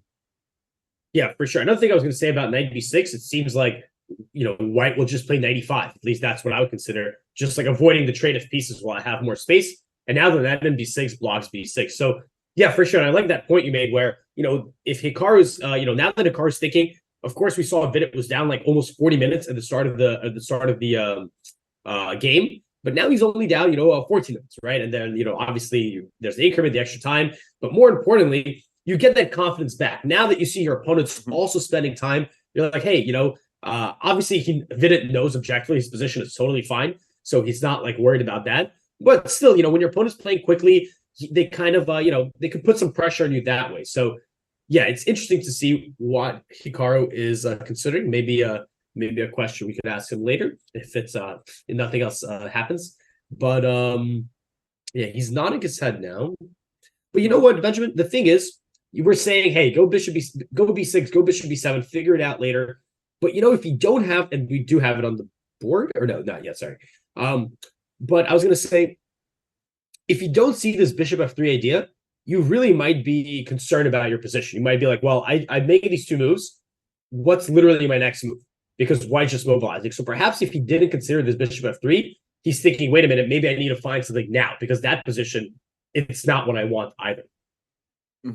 Exactly, yeah. But I do feel like he should just play b6, bishop b7, these moves quickly, and then let Vidit figure it out. Because now Vidit got the chance to think on his time. By the way, I want to point out a game, Alex, and this one is shocking. You don't make this up. In this game between Jeffrey Zhang and Sandro Moreko, it was equal for quite a while. We had a Queen's Gambit accepted, all pretty quiet stuff. Play b3, knight b7, bishop b7, all pretty standard, right? White maybe going to touch better. We see rook c1 takes, and instead of recapturing the knight right away, Moreko took on b7, which, as you can all see, is a big mistake. But let's perhaps give the chance to chat. Chat, what does black play here with black? Why is bishop takes b7 a shocking blunder? Let's see if they can find it. Yeah, let's see how strong our chat is. Yeah, one of you spotted it very quickly. Indeed, there is. Well, I haven't seen the no. Benjamin, I haven't seen the right move yet. I haven't seen the right move. Oh, do you agree with me? I agree with you. I agree with you. Yeah. Now we see it. Exactly. It's the move knight eg4. Yeah. Right, because we saw some knight g4s. This is a bit ambiguous, right? Yeah.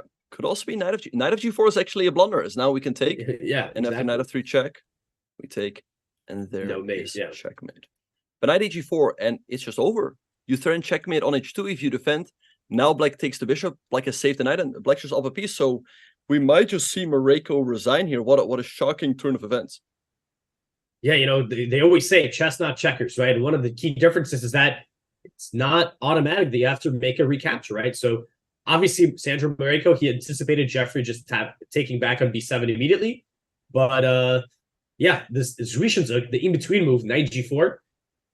Do you think he's just going to resign, or is it like, no one wants to just finish in 14 moves, so you just might play it out just to avoid, a miniature, or do you just, count your tears and get out of there? I think he will play a few more moves. I think he will play a few more moves and then resign. But I'm shocked. Like, bishop takes b7. Did he just expect the auto recapture? Maybe he looked at 93. But you have to look at these kind of Zwishinzuks, right? When you have a desperado situation like this. And knight eg4, to me, it's a very basic tactic. So I'm shocked that Mareko misses it. It should be really easy for. I mean, hey, I'm 2600. I'm found it. think I'm qualified. I'm pretty qualified to speak here. I'm shocked. It should be easy to see, and Jeffrey is gonna get a win here.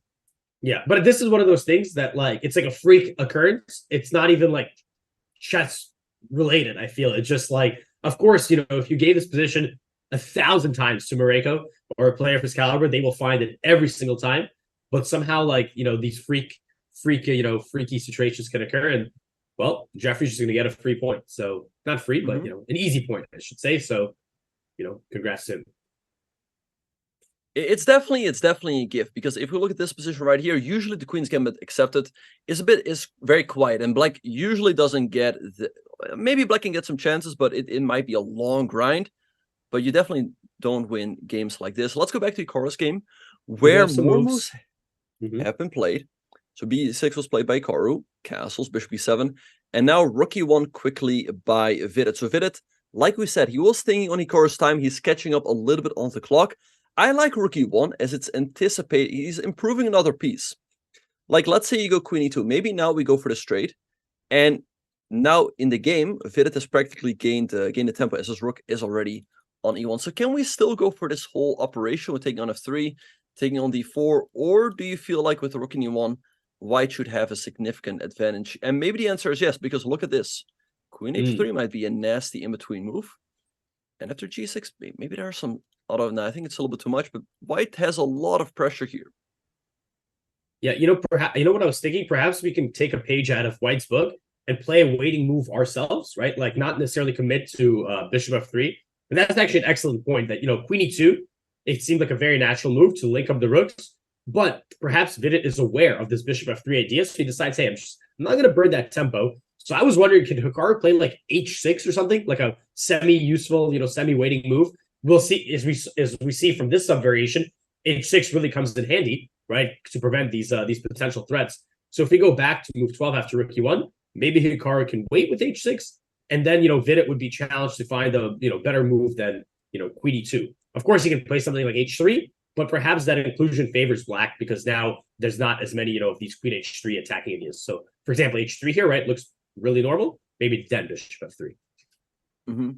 Yeah, no, for sure. I think h6 makes a lot of sense. Like you said, now the pawn on h7 is never hanging.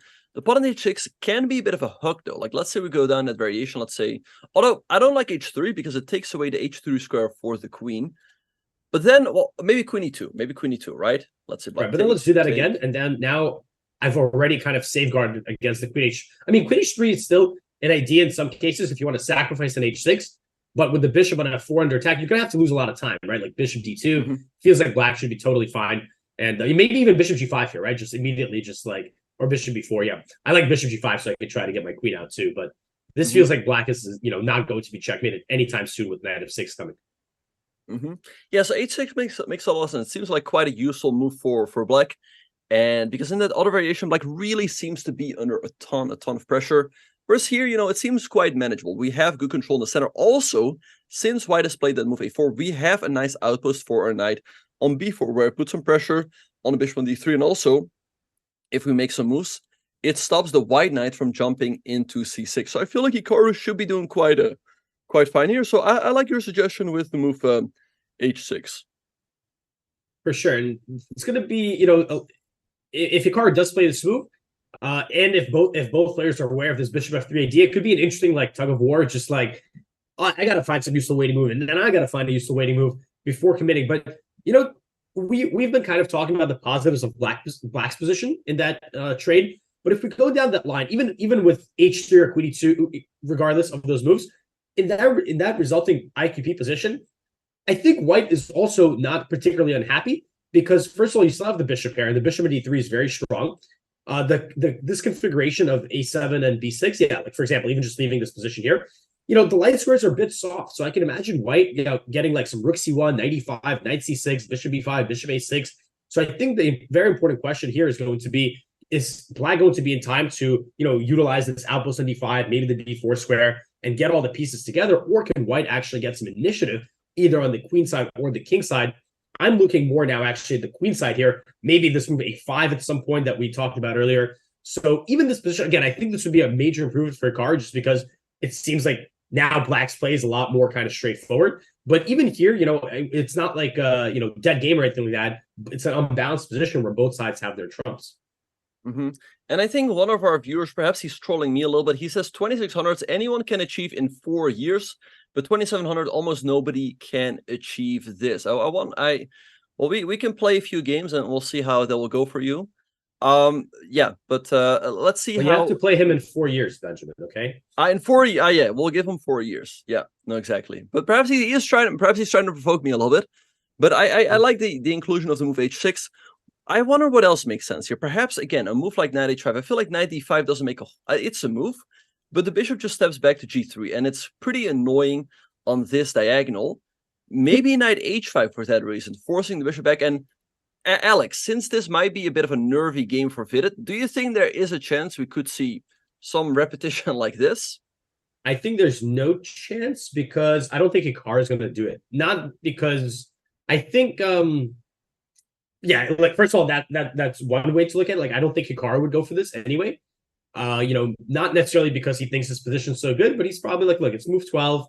We got, Benjamin and Alex, they're hard at work commentating. I need to give them and the viewers more content, can't just go back to the room and recap a 14 move repetition. So I say there's no chance they're gonna do this. Mm-hmm. Yeah. No, let's I think though maybe Vidit would repeat once to gain some more time on the clock. But I think he can always play on with a move like, let's say, queen e2, because now this whole operation, we can still go for, but it's a bit of a pity that this move knight e5 no longer comes with a tempo, right? Because there's no the bishop wants to be in d2 anyway, right? Not wants to, but you control some b4, you still have these queen h3 ideas. Then if h6, you can maybe even sack in some cases. So it doesn't even feel like objectively, right? Like black shouldn't be going for this repetition in the first place. Mm-hmm. Yeah. All right, so let's see. I like h6. I like h6 for Hikaru. And this is sort of what I was saying earlier. Okay, by the way, we have to move knight h5 by Hikaru. I wouldn't be shocked if we see them repeating at least once. I wouldn't be shocked at all. And actually, wait, Alex, what about this? We talked about the ideal configuration for black. Can Hikaru consider a move like queen 7? Or is knight e5 again going to come? Well, if he gets this knight to f4, that really reminds me of that Esipenko game in a way, right? The knight on f4. He doesn't, I guess that's the only similarity, but still, he's getting that knight closer, looking for some tactical ideas. But yeah, knight fe5 is a bit of a cold shower there because now your knight on h5, you just have to go back to f6. And what have you really accomplished? Also, can't they just go back to f4 here and then draw the bishop to g3? The queen does not seem very comfortable at c7 in this position. Mm-hmm. Yeah, so I wouldn't be shocked. Like, I think this repetition, it makes some sense. Like, go knight h5, kick the bishop back, then you go knight back. And Vidit, yes, he can play on with a move like queen e2, but maybe now we just go queen c7, right? The moment you go knight e5, perhaps now is a good time to take and give white that isolated pawn. So I wouldn't be shocked. I wouldn't be shocked if we see a repetition like this, like knight h5, bishop d2. And then the thing is, they might repeat once because Vidit wants to gain some time on the clock. And then perhaps just getting a draw against Hikaru, get out of this nervy game. Perhaps it might be a little bit too tempting. But let's see what's going to happen. Yeah, I mean, again, I like I was saying, I'd be surprised if it does. And look at me, I'm not making the right prediction. So, but yeah, I think you're right. Maybe we will see it once, and then both players will be like, okay, Vidit obviously will, he'll have to think about his position, his tournament standings.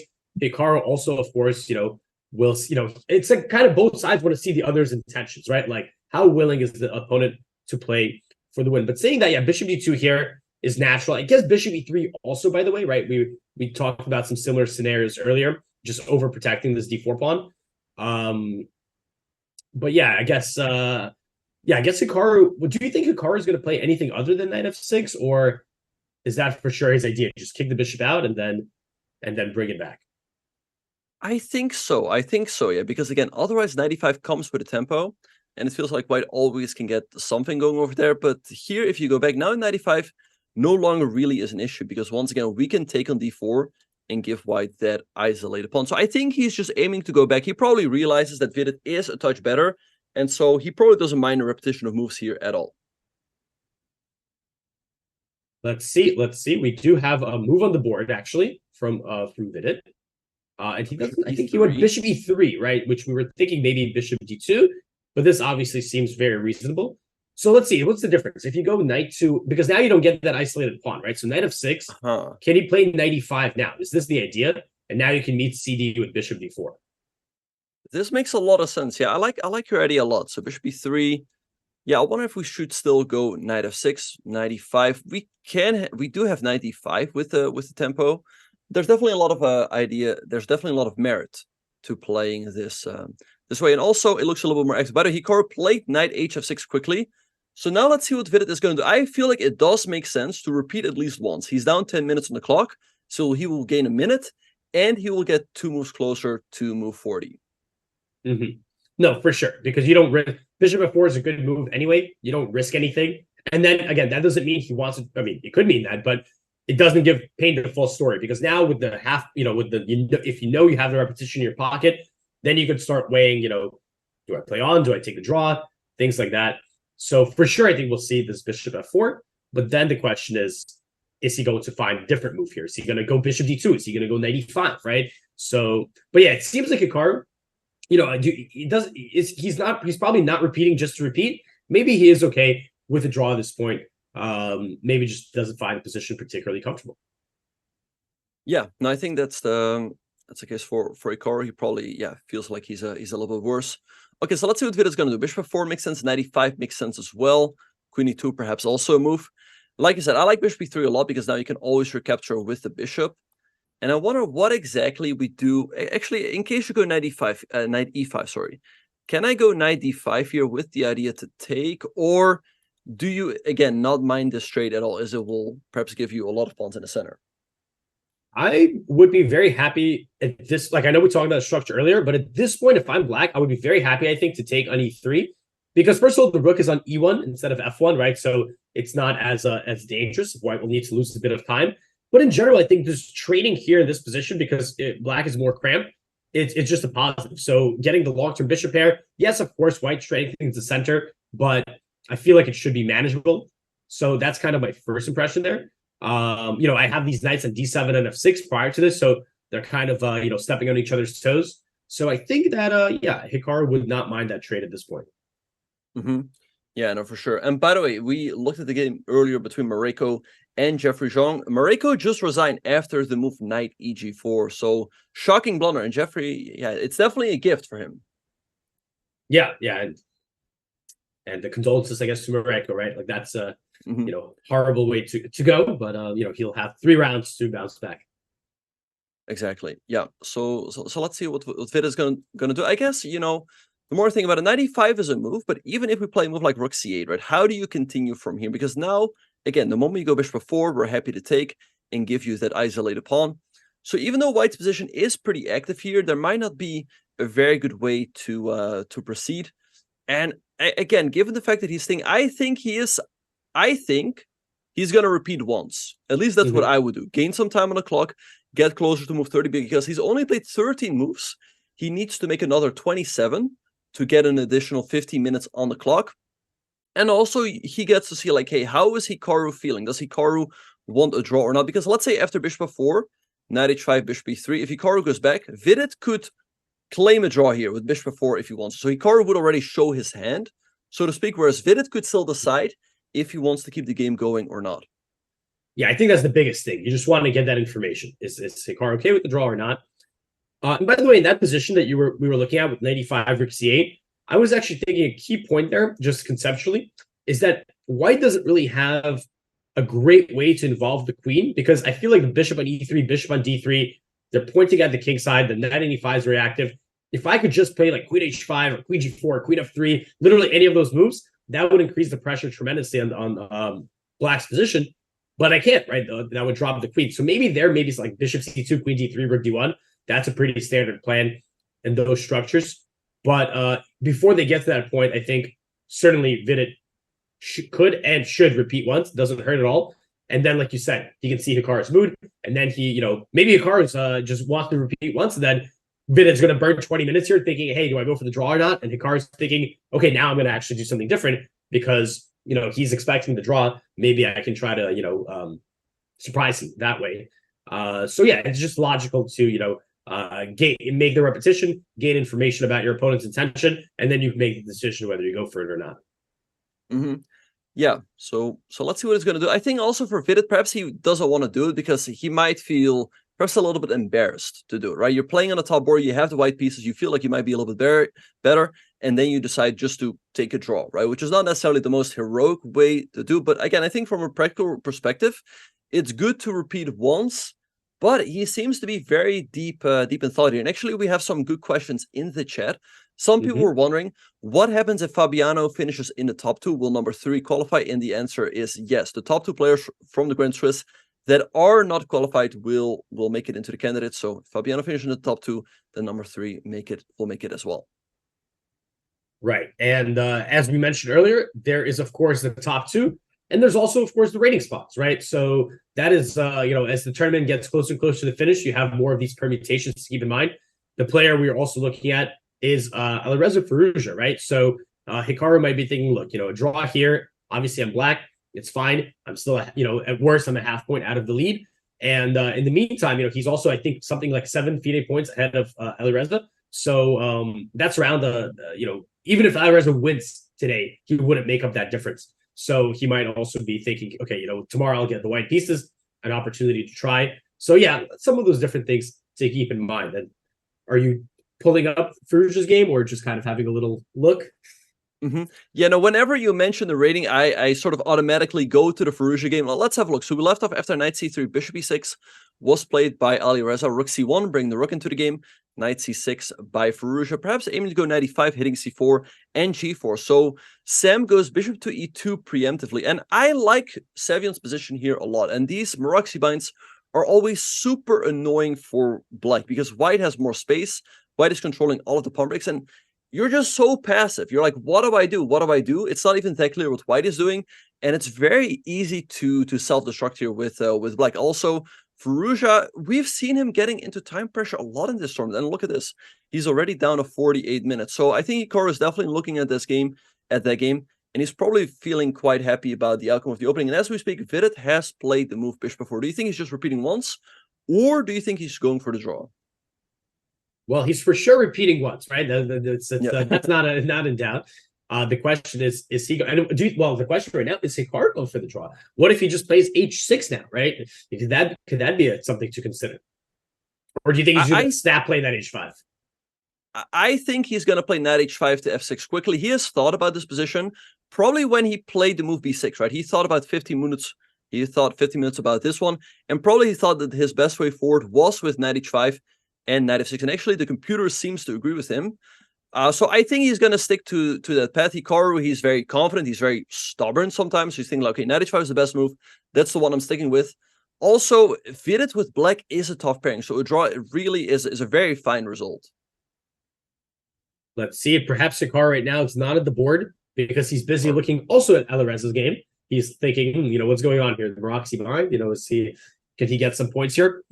So yeah, because I would think that if he's, I'm looking at the camera, we have Vidit on the feed, but my guess is that Hikaru is just not at the board because he already has his move ready.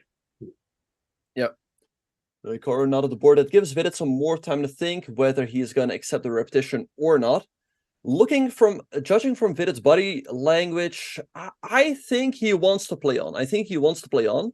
But sometimes it's also about collecting the courage, so to speak, right? Maybe he doesn't really see a very clear path forward, and then it might be easier, so to speak, to take the draw and get out of this game. That being said, Vidit will probably still need another win if he wants to make it into the candidates.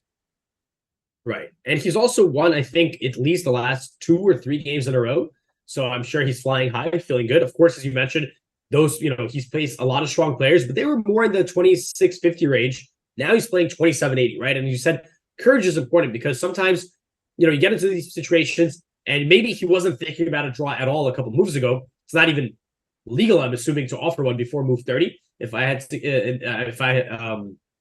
I'm not sure, but I'm sure, I'm guessing that's the rule here. But all of a sudden, when that opportunity presents itself, now you start to have these other thoughts. Hey, maybe the draw is okay. It is Hikaru after all, right? Okay, I'm white, but okay, I make a draw. I still, that means I guarantee that I stay in the lead. So you start to have these other, thoughts to creep up that you didn't maybe have a couple moves ago. And yeah, I don't know. He's at the board. He's focused. He's shaking a little bit. Obviously some nerves at play. And I don't know if that means he's nervous because he's going to play on and he's having that positive nervous energy. And here's the answer. We get the answer right away. Look at that, knight h5, and he immediately goes bishop e3. Yeah, so now I'm sure we'll see knight f6 by Hikaru. And someone says in a chat, not a chance Hikaru goes for the draw. I bet my PC. I think that guy is going to lose his PC. I think Hikaru is just going to go back here. It looks like the best move. And then really the question is, what is Vidit gonna do? I think, yeah, for Hikaru, I mean, maybe you can avoid the repetition with... Yeah, and there we have the move knight f6 on the board. Okay, so now the moment of truth. Again, Vidit has gained a minute on the clock. We said that makes a lot of sense. But now the question, is he going to play on here with perhaps a move like queen e2? Or is he just going to take the draw here with bishop 4? He can also claim it, actually, by the way. Yeah, you can claim it. Well, yeah, you don't even play the move bishop 4 if you want the draw here. The proper procedures is you got to write it down, pause the clock, get the arbiter. Hey, this is the move that I'm going to play. They double check, triple check, and then you get the result. But yeah, okay, here he's going to take at least some time, regardless if he goes for the draw or not, because that's it. If he plays the move, if he wants to play bishop, if he wants to draw, he's got it. So this moment right here, it's kind of either the final decision or a major decision whether he wants to keep the game going. He is down on time, but 45 minutes is not, it's still plenty of time. He still needs to make 25 moves, of course, but that's a lot of time still. So I wouldn't be thinking about time pressure just yet for him. I think it's more just he's evaluating the practical merits of the position, the objective merits of the position, excuse me. Yeah.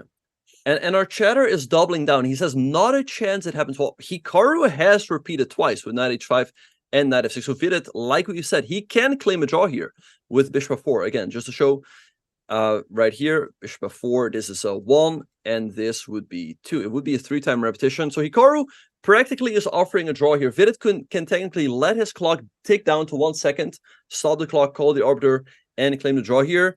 And what do you think he's going to do? I think he will definitely think for a while, but the longer he thinks, the better it becomes for him to just take the draw. Because if you continue the game, then if you get a long time, then it's better just to get out of it. And I see him writing down a move, so I think he's just claiming the draw here. Yeah, and then yeah, they both. Yep, there you go. There goes that guy's PC. Yep. Yep, and the 500. Well, by the way, speaking of chatter, someone wrote, this is a must-win situation for Hikaru. The draw here is very risky because no chance to win the tournament.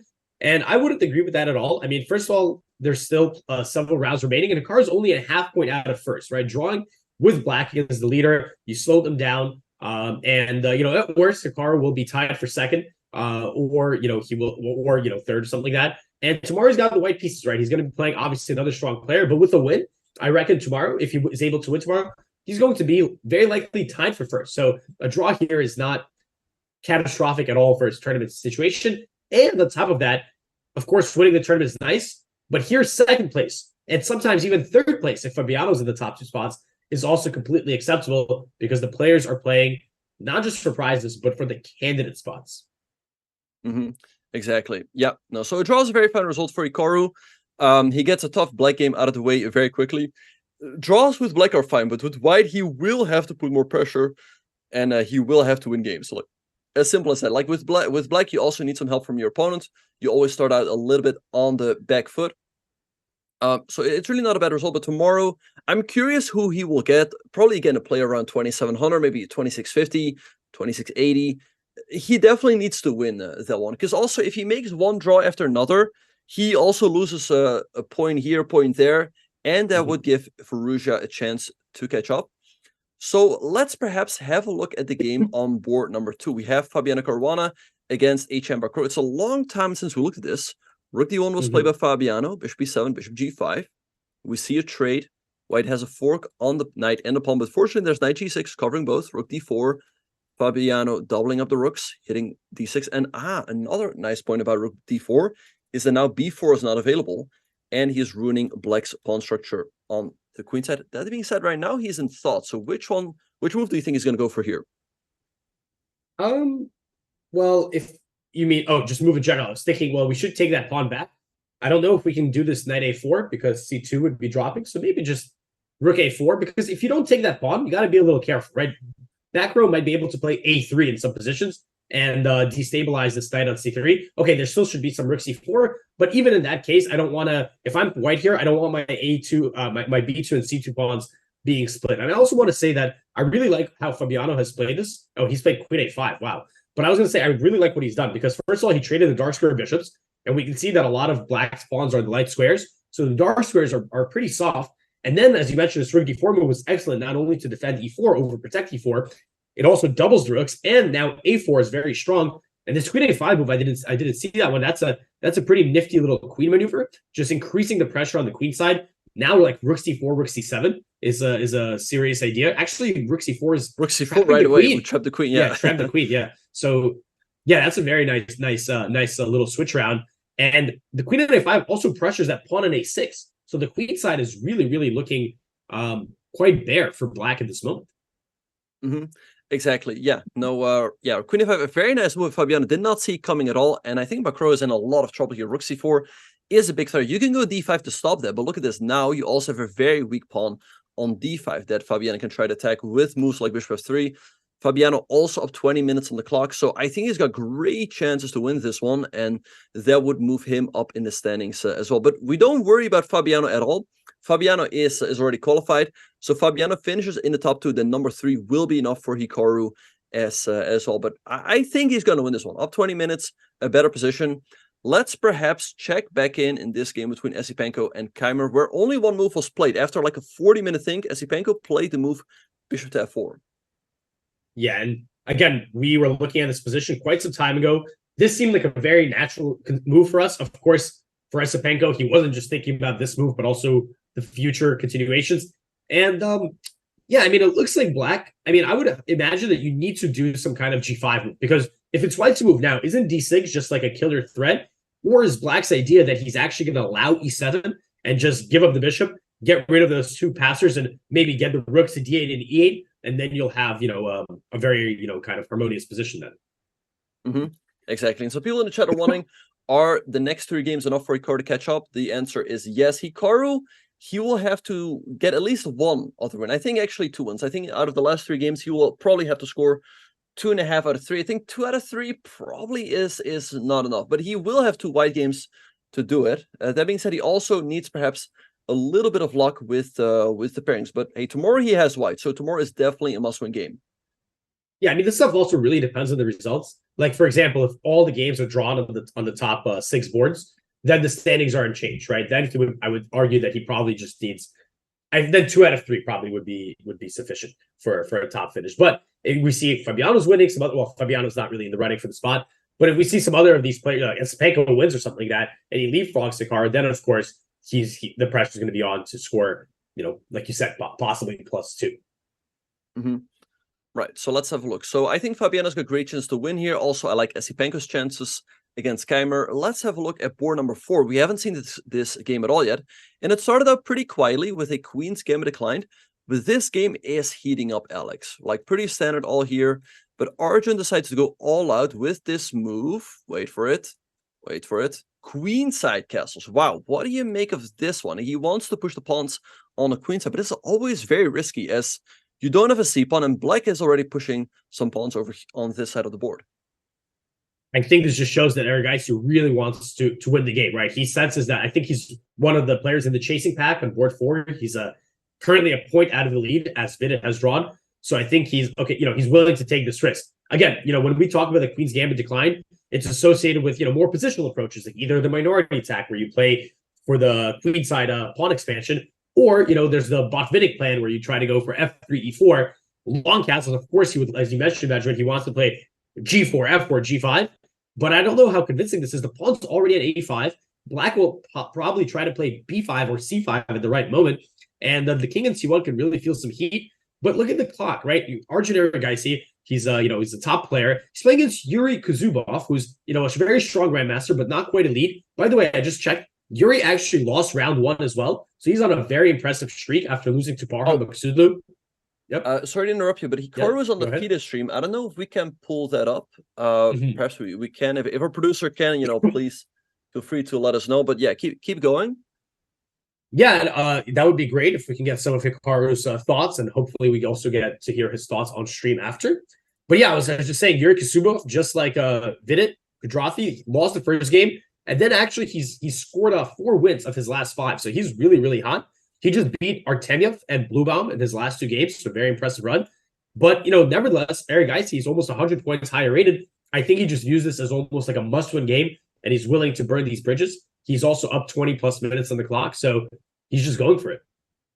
Yeah, like we said, like you said, it's definitely, Arjun must definitely feel like it's a must-win situation. Like I said, he's playing with the white pieces, up 100 points, and it's like, hey, you have all these 2,700, all these 2680s, and he's playing this guy, Yuri Kuzubov, very strong grandmaster, rated 2625, but he's definitely looking at him like, hey, I want to beat this guy. I want to get up in the standings, but perhaps he's taking a little bit too much risk. My experience with going queenside castles is that often it backfires, right? Like often when I play Arena Kings, I'm like, oh, I want to win quickly. I go queenside castles, and then I have a very tough game. But actually, as we speak, we have the interview ready, so let's pull it up.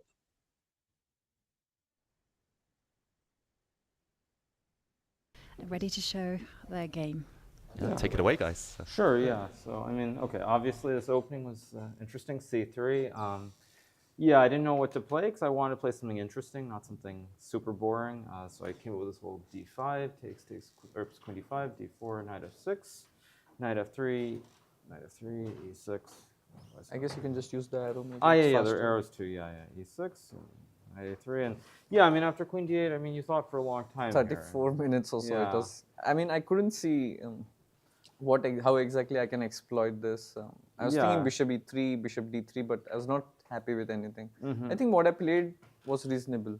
Yeah, I mean, basically when you played knight c4 and I played bishop e7, bishop d3, yeah, right around here I started to realize it's dangerous because originally I was just going to go knight c6. But then I take dc, no? Yeah, no, exactly. You takes, and I suddenly realized there are all these ideas with bishop g5, bishop f4 castles, and yeah, it's a very bad friend for me, basically. Yeah, with knight on c6. Yeah, so I mean, I thought knight d7 had to be correct, but I also realized around this point that it's very tricky, because I only saw these castle, I think initially when you were thinking for knights 4, I only saw these lines with like castles and whatever, and then I realized that you can try to castle queenside. So I think bishop f4 was important, because if you get queen to c7, you're fine.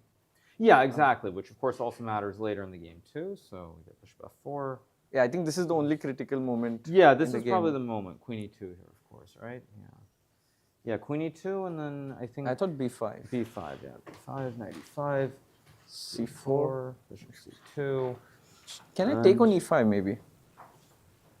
It's an option. Just take like this and just play it simple. I'm not sure if it's simple, but... Knight d5. I can go queen e4 and then bishop h6. E4. But I mean, how you h4 h5. Which okay, which way are you going? Yeah, bishop h6 of course, rook e8, h4, bishop b7. You have knight b4 threat now. Yeah, exactly. So I move my queen. F4 and white's just winning probably. Yeah, white's attack is way too faster. Yeah, agreed. So maybe knight e5 is... Yeah. I was only calculating bishop b7. But do I have knight d5 instead? If we go back one move, knight d5 here? Yeah, makes sense. Now I don't have queen e4, so I have to drop back. Bishop d2 makes sense. Yeah, actually, somewhere... Is it here? Maybe just bishop b7? Yeah. Okay, I have to go h4. Yeah, but somewhere around here, can I now play f5? Or is it... No, it's here it's not working, so I give the g5 square. Okay. No, this looks bad. No, I have to be quicker, right? I think I'm not sure. Maybe it's playable. You think this one's playable after bishop b7, h4? Maybe you're a couple of tempos up compared to the previous line. No, but yeah, knight g5. No, this looks horrible. I think I have to play. No, I think what you said is right. Bishop b7. I think knight g5. Knight g5 here. And now. Wait, can you take knight e5? Or it's too much? Knight e5, d e5? Knight d5. Looks like suicide, but. This one. But okay, bishop e5. This can't. No, but I mean, if you play bishop e5. This has to be Can't good, they go right? h6? h4, I guess. h4, yeah. h4 anyway. Right, but here. Rook h3, rook g3 again. Yeah, this is the idea, of course. But let's say I go. Okay, so b4. Rook h3. Rook h3, of course, yeah. And now. Maybe instead of b4 you could do queen d5? No, still Queen rook d5 h3. is- yeah, rook h3 or f3 probably. But yeah, right here. No, this looks bad. Somewhere around knight g5. Yeah, I just stopped after b4 h4. Yeah, b4. And I thought, okay, maybe you're h4. fast, but maybe not.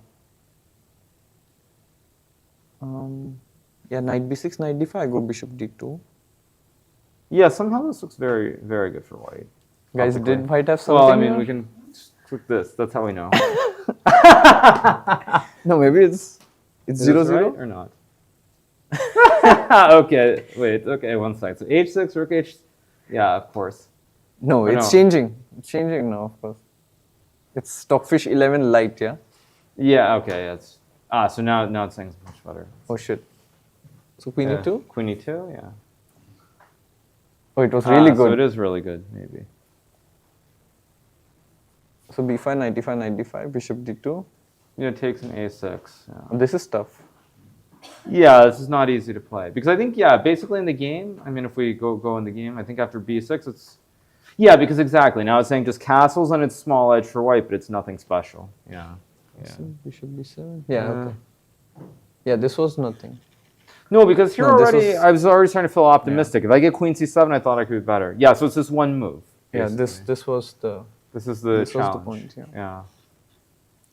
Yeah. You from playing Queen E2, was it? I mean, I misevaluated it. I just thought that he's getting b5, b4, and his attack is quick, but there's no continuation after that.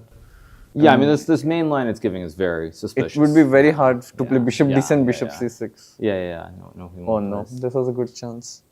Yeah. No, I mean, I had this feel, basically, because, when he was thinking for all this time here, I had this feeling that I was just going to develop knight c6, whatever, just play chess and everything, and then I suddenly realized that white can try to castle like in the match. Also because after So knight c4 is the best knight move. c4, I can also play this, but there's knight this- e5, yeah, I knight e5, right? And now, I can take, because if I take this, transposes into the Rubinstein French, I think, after a6, and it's like, of course I didn't want to play French, so I mean, why would I do this? But maybe knight c6 is okay, or not. Okay, who I knows? believe there's still quite a bit of theory here after bishop e3. Okay. Yeah, Okay, you're the bishop e3. c3, c7. Yeah, That's right, you do play this. Spent too much of my time studying So studying white this one. is preferable. Maybe yeah? slightly, but it was in the end a relatively quick draw. How are you both feeling initially?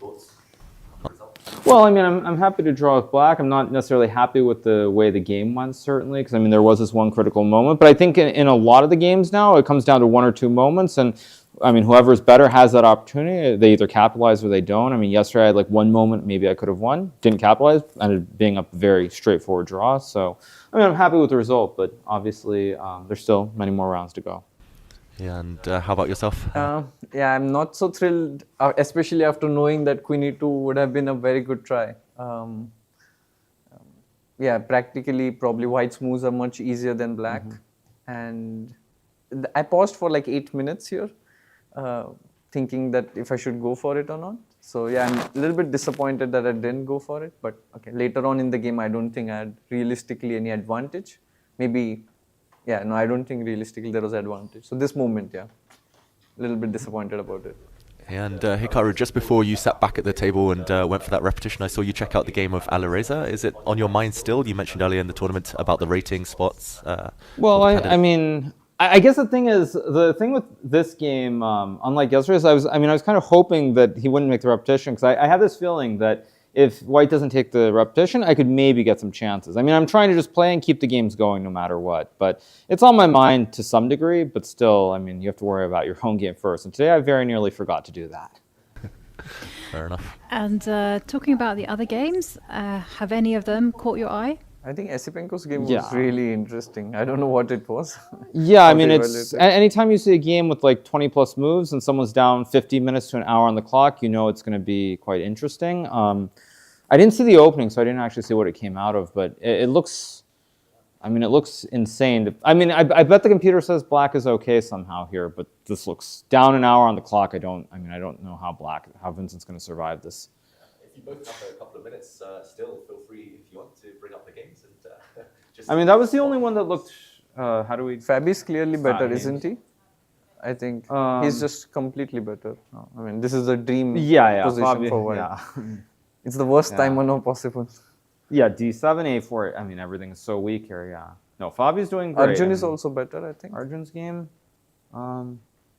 Yeah. Okay. White's better. Oh, but time. Actually, time is probably quite important too. Because here white's going to try to attack very quickly. I guess he wants to take and put knight on e4. Or something. Yeah.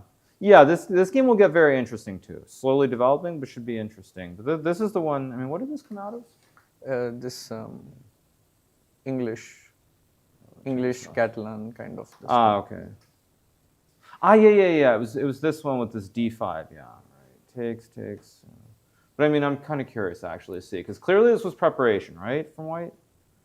All this was prep. Of course. Takes, queen a4, yeah. I mean, white has an hour 40 on the clock here. I think this is the first moment they think, right? d5. F6 and of course, f6 is wrong, yeah, obviously. You're supposed to play c6.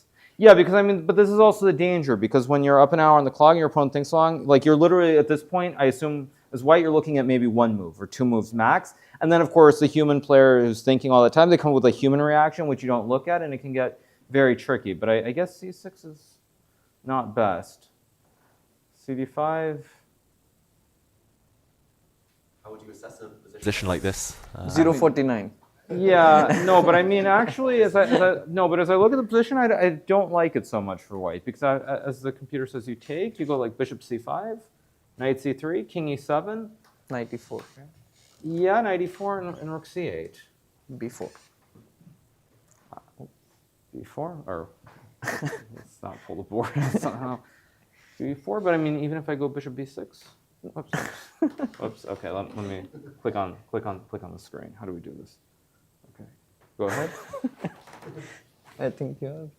Yeah. And now we just do drag and drop. I think. Yeah. No, but the problem is like this looks bad, no? Check and bishop c5. There's check here. Okay. Okay. So yeah, this maybe is. It's actually pretty forced. Like black has to find this narrow line: bishop b4, Yeah. rook b1, a5. A5 and rook c4. A3, rook c4. Yeah, right. King f3, f5. I don't know. Yeah. I'm just spitting lines. But also, I mean, for Andre, the problem with this position also though is like, because when you clearly he hadn't looked at f6 because he started using time around her. Like you don't know, like because on the one hand, you know f6 is not the best move, so you don't know, are you a little bit better or are you winning? Because the assumption is if it's not the best move and you think it's very hard to play, you could think you're winning, and then suddenly you get to this position and you're not winning and you're very confused. Because I mean, I've had that many times where you blitz out some long line, move 25 or something, your opponent plays moves you don't expect. You assume, of course, it's winning because it's not the top computer move, but it's not that easy. So, I mean, still, should be interesting though, should be interesting. How much time? What happened in other games? 31:57. Other games? I think Fedosius' game, he's worse, right? But I mean, he's worse, but how bad is it? I mean, I assume it should really be a draw. I mean, really? If you without big pieces take on the a5? board? Right here, knight takes a5. No, it's just. Like you can't drag. Okay, you have to. Yeah. Okay, it's this one. It's the less precise technique. Okay, yeah. Maybe queen a6, and you kind of, but looks unpleasant, like risk-free position for white. Yeah, I just assume probably practically without any rooks on the board, all these endgames where black's up a pawn, I mean, that are very unpleasant, or it gets back to even, there should be resources. But you're right. I mean, queen a6 probably is good enough to hold, but risk-free. Knight c4 even back. Yeah, very pleasant. Very, very pleasant for practice. What's happening in Alireza And- game? Curious. Yeah, this game is a strange one. I don't know. Because this Long was- Castle? Have you seen Long Castle in Maroxy bind? Not often, no. I mean, it's very, very weird position. But I mean, I assume white should be better. Just looking at it. If anyone looks is very better, it has to. pleasant. GH 95. Yeah, just trade going to the end game, and black will struggle to make the draw. It's so good, no? For white. It looks good, but how good? Because there's also the open G file. Wait, how do you defend the pawn after knight d5? Yeah, I go trade in. Yeah, knight d5. Yeah. And h4. Okay, bishop h6. I mean, I think black's kind of okay. Yeah. Kind of okay. Yeah, bishop h6, yeah. No, I mean, kind of okay. But yeah, I mean, it's played, of course. But on gh5, maybe there might be the other. Can you go like knight? No, knight b5 doesn't do anything. No, but I mean, still, it seems like Slightly preferable. yeah, slightly better for white. So yeah. A lot of games, a lot of interesting games. Okay, and thank you so much for joining us. Do you have any plans the rest of the evening now that you finished so early for once? Well, I mean, there's obviously the issue of tomorrow's game because I mean, it's To figure out when the game is, that's the main. Yeah, I mean, I'm going to assume it's an 11:30 game, so I'm happy that my game was short today. If it's a 2:30 game, I'm going to be pretty unhappy, I guess is the way that I would put it. So I'll plan for a morning game. Okay, do you normally adapt well to these early starts? What are your thoughts? I hope so. Yeah, I I don't mean, know it's but it's very strange, of course, because it only happens in the last round. It doesn't happen in the middle of a tournament like this, so it's going to be awkward for sure. Yeah, but at least you get a firework display to enjoy in the evening. Something like that, I guess. Either way, thank you so much for both of you for joining us, and best of luck tomorrow. Thank you. Yeah, so Queen E2 is quite serious then. Yeah. Yeah, I had a feeling there should be some. That are ongoing. And David, I think that is the And perfect. welcome back, everyone. It's always interesting to hear the thoughts of the players. I was somewhat curious, Alex, that they were talking about this Queen E2 moment a lot right here, whereas we didn't really consider that to be necessarily the critical move at all. We thought castles, but do you think they wanted Queen E2 in conjunction with queenside castles, or why were they so crazy about this move, so to speak? Yeah, I was wondering that myself. I mean, we did mention this A4 moment. We were maybe a little bit surprised because we felt like Hikaru was not planning for B5, but more so for B6. So it makes sense that white can use a tempo here for something other than A4. But yeah, it does seem like Queen E2, it might have this very aggressive long castles idea, and then you just throw everything up the board. I mean, it does make quite a bit of sense as long as black can get some B5 rapid counterplay going, because white is more actively developed and more developed, period. So the way you can make use of your development advantage is to play for an attack where your pieces are going to overwhelm your opponent. So definitely looks like a very ambitious approach that we heard Vidit say in his post-game interview that he's a bit disappointed he wasn't a bit more testing with this Queen E2 idea. Exactly, yeah. But I wonder exactly, once again, what they had in mind had Hikaru played the move B6 here. I mean, as white. Or Yeah, they were B6 or all B5? talking about B5. Like, I thought B5 was not really a concern. But What like, if long did they have castles in here? mind? Is it too ambitious or what? I mean, to me, it looks quite risky. Like maybe knight D5, hitting the bishop, Mhm. the bishop moves, and maybe now like B5. I don't know. Like, but we'll have to ask Hikaru after the game. I think overall, he said it like a draw is not a bad result at all so quickly, because tomorrow is gonna be an early day for whatever reason. Actually, it's very weird, right? It's the FIDE Grand Swiss. It's one of the biggest tournaments of the year, and they're like, oh yeah, well tomorrow we'll just play 3 hours earlier. Normally you don't see that happen at all. Like even the last round in this event only starts half an hour earlier because they don't want to throw off the players at all. But I think it's to Hikaru's advantage because Hikaru will have white, and because of that, generally speaking, when you play with the black pieces, you want to prepare a lot of different lines because there's a lot of different things your opponent can throw at you. Now Hikaru just has to choose one line, and there might be good chances that his opponent will not be able to check it in depth because he will not have the time. That's certainly a consideration. Yeah, I heard about this earlier. Like there's some kind of firework display, and because of that, they're moving the rounds. Like Hikaru said, like it is definitely unusual that you do that in the middle of the tournament. I mean, I've played many events, you've played many events. I always hate it when, I mean, it's part of life, but the last round's always so early compared to at least all the other days Now you got to wake up early. You've been on the same schedule maybe 5 or 9 days prior to that. So I can definitely understand and sympathize why the players, could be annoyed by that. But, like David Howell, I think, asked there, hey, do you adapt well to these changes? I think that's actually might be a big, big consideration for some players because, I'm sure players have the routine. Hey, I get my breakfast, I look at some lines, maybe take a nap. Now that's all out the window. You got to be up and ready. 11:30, you got to play. Maybe you don't have the time to check all your lines. What sacrifices do you need to do to your sleep schedule to get all your stuff in? Maybe a little extra consideration for the competitors tomorrow. Exactly, yeah. 11:30, it isn't too early, but like I said, there's not that much time to prep. I mean, let's say you play like 9, right? I always struggle with these games because a lot of chess players, they wake up around that time and their brain might not be fully up and running at that hour of the day. 11:30, let's say you wake up at 10, maybe you get some breakfast, then before you know it, you already have to go to the game. So it's really much earlier than the usual starting time. So I'm very curious to see how the players are gonna adapt. I think most of the preparation will be done in the evening. And the good thing is, again, Hikaru has a lot of time right now, but he's gonna have to sit and wait for the pairing to come out. So maybe what he should do is get all of those other chores out of the way, maybe record a recap, get his dinner first, so that as soon as the pairing comes out, he can immediately go prepare, so he doesn't have any more time to waste. In the meantime, Alex, are there any games that are catching your attention? Yeah, let's have a look. I mean, obviously, we heard, Vidit and Hikaru say, hey, this Esipenko game caught their attention, but they did have a bit of a look at it. Actually, something did catch my attention. We looked at this Chiparinov game some time ago, and, he was showing some great preparation, and it looks like he's been really rewarded because he's actually kept the bishop pair. He also won his pawn back, and on top of that, he just has a dominant position. He just might be on his way to a big victory, and there was also a very, very cool-looking move that he uncorked against Duda. Let's pull that up for ourselves and our audience. Right there. Yeah, if we go back, we left this game at c5, right? And this was a difficult decision for Black because all these tactics on the c file. So understandably, Duda went knight b to d7.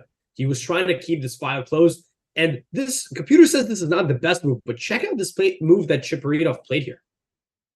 Bishop takes g6. Wow, he's opening up the d line for his queen so that in case Black takes, we can now take.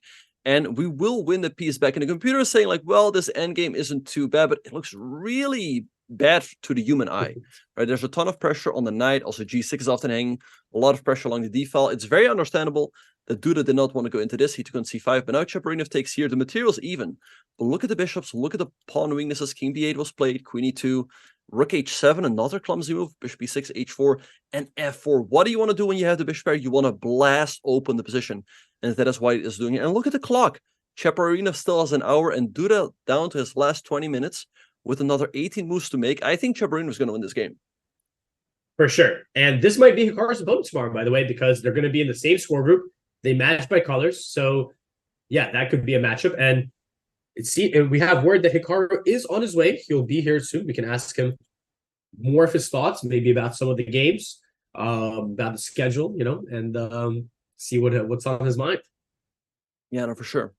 So let's also check back in Alireza's game. He's playing with the black pieces. Oh, and we have Hikaru here for... Hey, how's it going, you guys? What's hey, up, Hikaru? Yeah, all's good. How about yourself? We're doing pretty well. So we heard you and Vidit talk through this game. And yeah, so take it from the top and walk us through.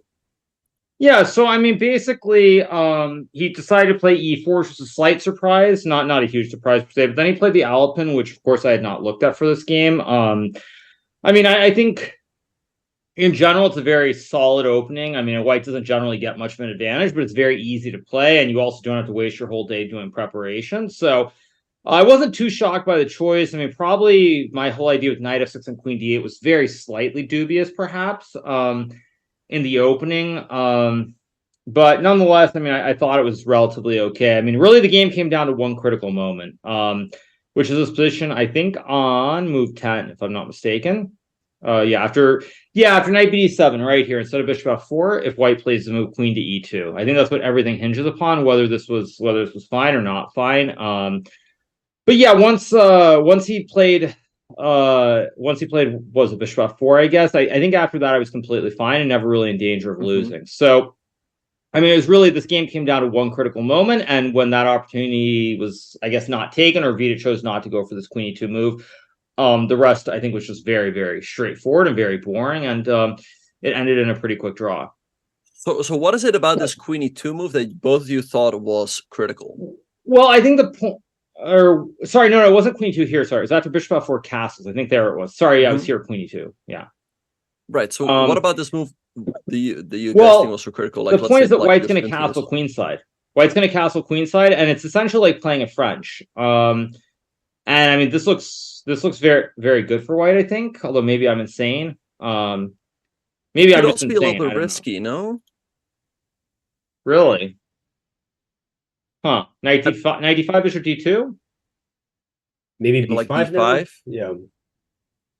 Oh, okay, like this, and I get play. Okay, yeah, I mean, so like basically, like go back to this position after queen d8 for a second. Way back in the opening, just like move 7 or 6 or whatever it was. Yeah, like basically when I played queen d8 here, Vidit was moving instantly, and once I played queen d8, I took him out of his preparation. And so he spent 30 minutes here thinking, and I mean, I sort of expected him to play knight c4. And then after knight c4, I just thought bishop e7, bishop d3, knight c6, la-di-da, boring position, completely fine, no big deal, whatever. White, and then like I realized as soon as I played bishop e7 and he played bishop d3 quickly, that if I go for this now after knight c6, White can trade on c5 and go for like queen e2, and I mean White's going to play this again like a French with bishop f4, g5, go long and just crush me on the king side.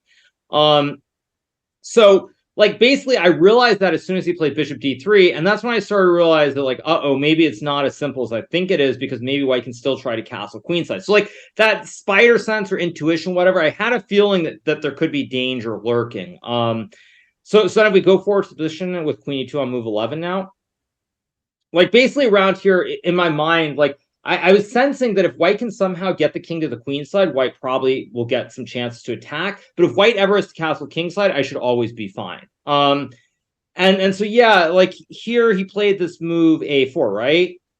Yeah, a4 to us seemed a little bit slow because we didn't think b5 was really a concern, to be honest. Well, I mean, I don't think it was so much about b5, it's just to take more space. But as soon as he played a4, I realized that like I've got to be okay here, because now any idea of castling queenside is completely out the window. And so he's going to have to castle kingside, and as long as I can fianchetto the bishop to b7, it should all be completely fine. So yeah, queen e2 is the critical moment. I mean, we of course discussed this after the game as well, and I mean, I don't know what objectively the evaluation is. I mean, maybe yeah, b6 just whatever, who cares? But it would have been very interesting. I mean, I feel like queenside castle is always a very double-edged sword, whereas after kingside castle, it feels like perhaps White has a very small and risk-free advantage. Like it's nothing earth-shattering, but just a touch more comfortable for White. Yeah, but I mean, I think at the end of the day, but this is the sort of the trickiest part in chess, especially when you're at the end of the tournament. It's like there are moments where it's like, what do? Do you try to take the risk-free chance? Do you go for broke? I mean, it's always like very, very tricky to know what the right decision is. And like if you go for the if you go all in, you go for the hero play, and you're wrong, you just ruin your tournament. So it is a very double-edged sword for sure. But like my spider sense or my intuition, I had a feeling there probably was something here for him to get the king to the queen side, and then once he played a4, I knew that I should be completely fine. So yeah, I think it was this position. If he goes queen e2, it would have been a very interesting, very, very sharp game. But once he went for castles, I don't think he ever had, or no, once he went for a4 and had to castle kingside, I don't think he ever had anything. Yeah, we were thinking maybe he could just go like castles rook e1, queen e2, rook d1, because it seemed like you can get this b6, bishop b7. This was before we saw you play this knight h5 idea. It seemed like it was a bit tricky to coordinate your heavy pieces. Like I think normally you mentioned it's like a French. If you can play this like queen c7, maybe rook d8, rook e8, it feels pretty harmonious. But this seemed, if he could kind of get this, maybe if he threw in an early h3, that way he can play that h5. But I mean, I can also go b5 instead, though. I mean, why do I have to play b6? I can also play b5 here too.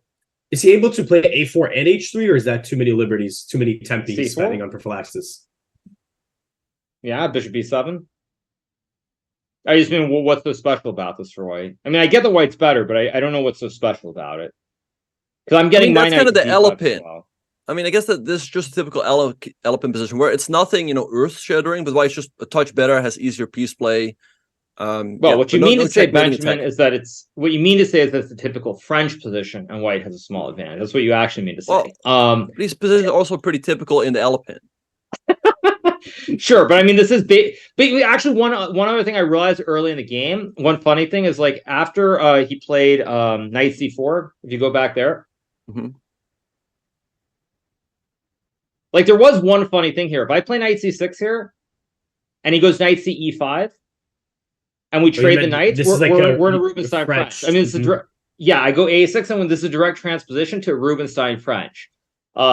Which was also kind of funny too, because I realized during the game that like I could end up accidentally in French without meaning to. But yeah, I mean, I guess white has an advantage in that position, but I didn't feel it. Vidit didn't feel it either. So I mean, maybe it was there, but again, I think once he went rook e1 and I got knight h5, there was never anything for this exact reason. Everything hinged upon this diagonal to from basically h2 to b8. Like once I get knight h5, and he goes back and I go knight f6. If I'm able to get queen c7, rook c8, rook d8, I'm even better. And so, like, if he can claim it, like, if he can get bishop f4, for example, like bishop f4, and say I play like h6 or something, just a random move, whatever, doesn't matter, and he gets h3, white is always better because then the bishop can stay on the long diagonal forever, basically. But he's one move too slow. What if he played h3 instead of rook e1? Yeah. Okay. Well, Hikaru, one idea that we were considering, and I wonder if it was also on your mind, is this idea with bishop takes f3 and taking on d4. Is this something you consider during the game, followed by knight d5?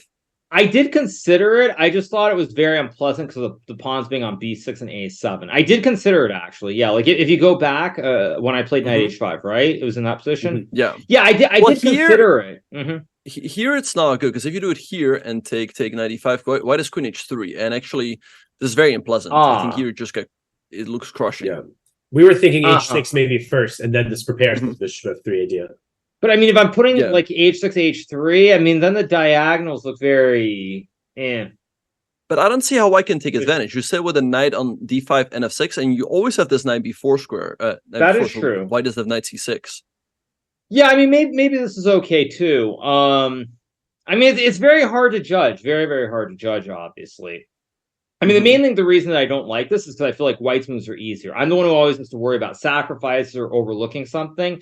And he basically comes up with his plans. So I didn't really love it from the general perspective, but I did see the idea. I did see it. But when I had knight h5, it was just so much easier than having to go into any of this. Right. And it was kind of interesting when you went for the first repetition. We had a chatter in the chat saying Hikaru will never go for the repetition here. I bet my PC. So what do you have to say to that viewer? I mean, if there were other options, I would. But the problem is I didn't see anything where I can play on. I'm not significantly worse. That was the big problem. Yeah. So I mean, I'm waiting for that viewer to send his PC to my home. So I'll be waiting for the delivery. But anyway, I mean that reminds me of that reminds me of when I played. You've also bet like hundreds of subs at points, right? No. There was someone who said they would they'd eat their wooden chessboard if I made the candidates. I remember it very clearly before the whole like Grand Prix started. They said something like they'd eat their wooden chess set. So that's what that reminds me of. But yeah, I mean, I didn't want to repeat, but I just figured, like, what else am I supposed to do if I don't repeat? Like, I'm just worse. And I do have the black pieces here. I'm gonna have 3 games going, or 3 more chances to go. Hopefully, I'll get 2 whites and 1 black. So, I mean, it seems like the smart decision to go for. You mentioned that you were hoping that he might not repeat when you were playing knight h5, knight f6. But when you started this repetition, did you feel that he was going? We were debating. We weren't sure. Is he going to accept it? Is he thinking about maintaining his lead? What was kind of your feeling at the board? I mean, I think the biggest problem for Vidit was his time usage. He used too much time playing knight c4. He used like 35 minutes on that move, and so because he used so much time, like this is one of the tricky things. Like I know it's 1 hour 40 versus 2 hours, but the problem with the time control is that if you don't get out of the opening quickly and use like 30, 40 minutes, you're suddenly below an hour very, very quickly. And you have to make like 30 moves, 30, like 25, 30 moves in under an hour. So the time pressure, like the building potential time pressure that's looming, it comes up very, very quickly on you. Unlike say in the 2-hour time controls. And so I think the fact that he used so much time made it very likely he was going to take the draw. I mean, once he repeated once, I had a feeling he would do the repetition. But the problem for him was mainly that he was already down to like 40-ish minutes, and like, you know, if something goes slightly wrong, you're definitely going to get in time pressure, and you don't want to have that happen. So I had a feeling he would when he made the first repetition. So yeah, that's what it is. Mm-hmm. Yeah. No, makes it. Yeah, we thought he would at least repeat once as he was down on the clock, and he would get an extra minute and get closer to time control. And we thought also, you know, perhaps knight c4, the fact that it took him 35, 36 minutes. Do you think it was a sign of nerves because Vidit is leading such a big event? Well, he's also playing an opening that he's never played before. I mean, I assume he just downloaded some Chessable course on the Alapin Sicilian and just like decided to play it. So I mean, of course I was trying to surprise him. I mean, also, you know, the thing is, like, I think this is somewhat known, but, you know, when I started playing chess, you know, I have an older brother who was very good. I mean, he got to about master level, and his only opening that he played, obviously it was a much different time back then, but the only opening that he played was the Alapin or the C3 Sicilian. So, I mean, it's an opening that I've been familiar with for a very, very, very, very long time. And that's why I was trying to surprise him. Also because I think I've told the story, but like I in my mind, I was trying to think back to many lines that I prepared against it like 20 plus years ago, with like E6, knight 6, E6, knight F6. And I was just thinking about all the different iterations and setups that I could go for. And so I got him out of his prep, and I was happy. I mean, that's always what you want, because at the end of the day, you don't want to play stockfish. Playing stockfish is never any fun. So I was glad I got him out of his preparation. I mean, I had a feeling he would use a long time. So he hasn't, because also you have to realize when people prepare an opening and they see a move they're not familiar with, if it's this early, the assumption is the move is bad because computer doesn't recommend it. So it's got to be a bad move. That's the general way the mind works. I mean, so I wasn't shocked to use that long, but it did definitely, I think, hurt him, because if he had like 20 more minutes, I'm not sure he would have made the repetition. But with 40 minutes left there on like move, I guess we're on move 18, 19, whatever it was. If you make like one wrong move, you make a slight miscalculation, you're gonna have to use 10, 15 minutes, and you're guaranteed to be in time pressure. So I think the fact that he used that much time pretty much ensured that he would make the repetition. And I mean, it is what it is, but for me, I'm obviously very happy because this means that I can actually try to go to bed earlier due to the insanity of tomorrow. Right. And was it ever on your mind to play on here, or you were just happy to get a quick draw, like you said, to get more time to prepare for tomorrow? I mean, the problem is I don't know what I'm supposed to do. That's the problem. Like, Maybe I don't know what I'm C8? supposed to do. Yeah, but Rook C8, I thought he puts one of those horses on E5, or even he can play A5 maybe. I mean, it's okay, but again, I feel like here, I don't know. I didn't really like it. I'm gonna be honest. I had a feeling it was wrong. I thought, you know, based on the tournament situation, based on the fact that I had a feeling my opening was also a little bit shaky today, why should I try to gamble? So it just didn't really make sense to me. But yeah, I guess I could have played on, but it feels like I should be worse. So why not take the draw if I'm objectively worse? Especially because it's not some double-edged position. It's very stable. Right. Yeah. And I assume you're going to record a recap later today. Will you wait for some more games to end, or will you try to do that a little bit earlier today? Yeah, I mean, I'll probably wait for a game down. I mean, I think the main thing is probably I'll eat earlier, start doing some preparations generally for tomorrow, because I assume all the white pieces. I mean, again, it's, you know, I don't really need to like be super critical, but I think it's really just for a tournament of this caliber, it's just unbelievable and completely unacceptable that you have a round which is not the last round being held 3 hours early, or is being held 3 hours earlier. It's just unconscionable. I've never had it happen in my entire career, and for them to not even announce before the game what time the round is tomorrow, literally saying they'll announce it with the round 10 with the round 9 pairings at like 10 o'clock is also just highly unprofessional in my opinion, and just really it's just really poor, really lacking, and very, very poor, and it's just disappointing. So you don't know exactly what time the round is starting tomorrow at this time? Yeah, exactly. I mean, basically, they said that when they put out the pairings for round 9, they'll say when the round is. But that means everyone's going to wait until like 10 o'clock, and nobody's going to know. So like, you could wait till 10 o'clock and find out the round is at 2:30, or the round's at 11:30. You don't know, and that's just completely unprofessional. They should have said before the round is at this time. Straightforward, simple, and to the point. So yeah, I'm very disappointed. And you know, it's funny too, because like at the technical meeting, some people would say, like, why didn't you bring it up as an issue? Like, I had already brought up a separate issue at the technical meeting, and Fabiano had brought up the same issue. And so, like, it's kind of not like we can't just be the kids who are always like bringing up these issues. Other people have to speak up. And as it was funny because before the round began, I mean, I saw Fabiano, who's sitting at the board next to me. And like you have the R rep, they're saying that it'll be announced with the pairings, and Fabiano gave me this look of like, wait, so we don't know what time the round is, and I kind of started laughing because it's just so beyond it's so beyond being professional for a tournament where you have two people qualifying for the candidates, and so I mean, I saw Fabiano give me this look like, wait, really, we don't know what time the round is, and it's just kind of absurd to me that, like, I've been playing chess my whole life, and for the first time ever, there's a tournament in the middle, or a round in the middle of the tournament happening 3 hours earlier, and then it's back to normal.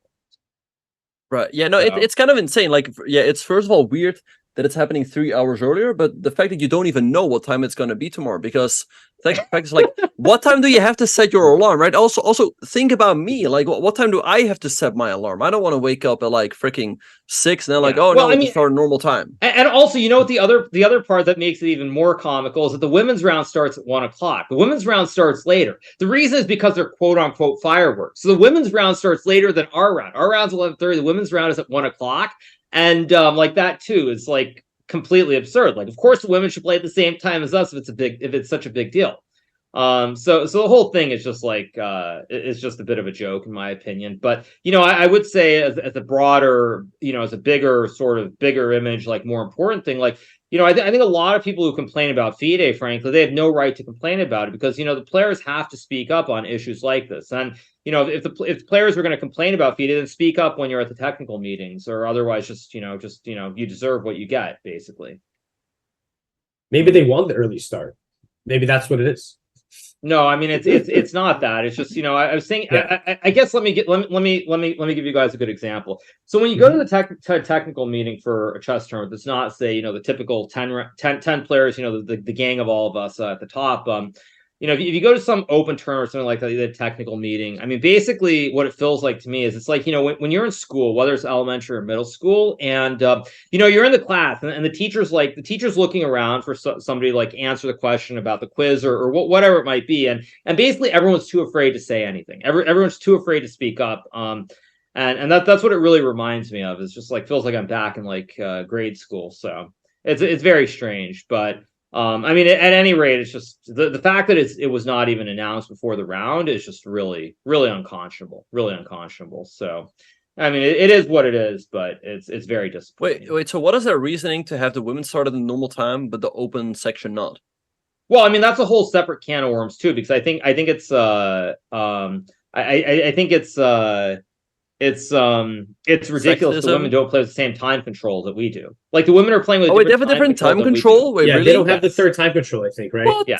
It's pretty strange. Yeah. They have Everything's the same, 50 just minutes? not yeah. I think just no third time control. I mean, that's Very a whole weird. separate can of worms that I don't need to really get into. But I mean, I do think it's weird that for the women and men, you don't have the same time control. Considering, this is for the women as well. It's a qualifier for the women's candidates. I do think it's kind of comical that they don't have the same time control. But yeah, the whole thing is just, I think, frankly, a little bit ridiculous. And I mean, we'll see, because I guarantee you it's going to affect some players for sure tomorrow. But I had a quick game, so hopefully I can get some rest and go from there. Yeah, we believe in you, Hikaru. Usually you wake up early and you stream, so this should be to your advantage. Yeah, I mean, I've been waking up pretty early, but yeah, it's definitely going to be strange because then it's back to the regular routine. Mm-hmm. All right. And Hikaru, is there any game that you see that you want to have a look at that's going on right now? I mean, I guess Sevian's game looks fairly balanced. I mean, it doesn't look super crazy. I mean, Sevian has a small advantage, nothing super exciting. I mean, can't ever really lose, I guess. I don't know if you can win either. Actually, Farouja sacked the pawn, and Sevian just takes it here to knight b5. Take. Oh, actually, White's just winning a pawn here. This is hanging, and this, and after a6, but he took. What do you make of this? I think White's not doing too bad in this endgame, right? Or what do you think? Like rook a8, c5, maybe is that the best that you have? I mean, yeah, but I mean, that looks very, very unpleasant to play. I mean, that's not what Alireza wants for sure. No winning chances down a pawn.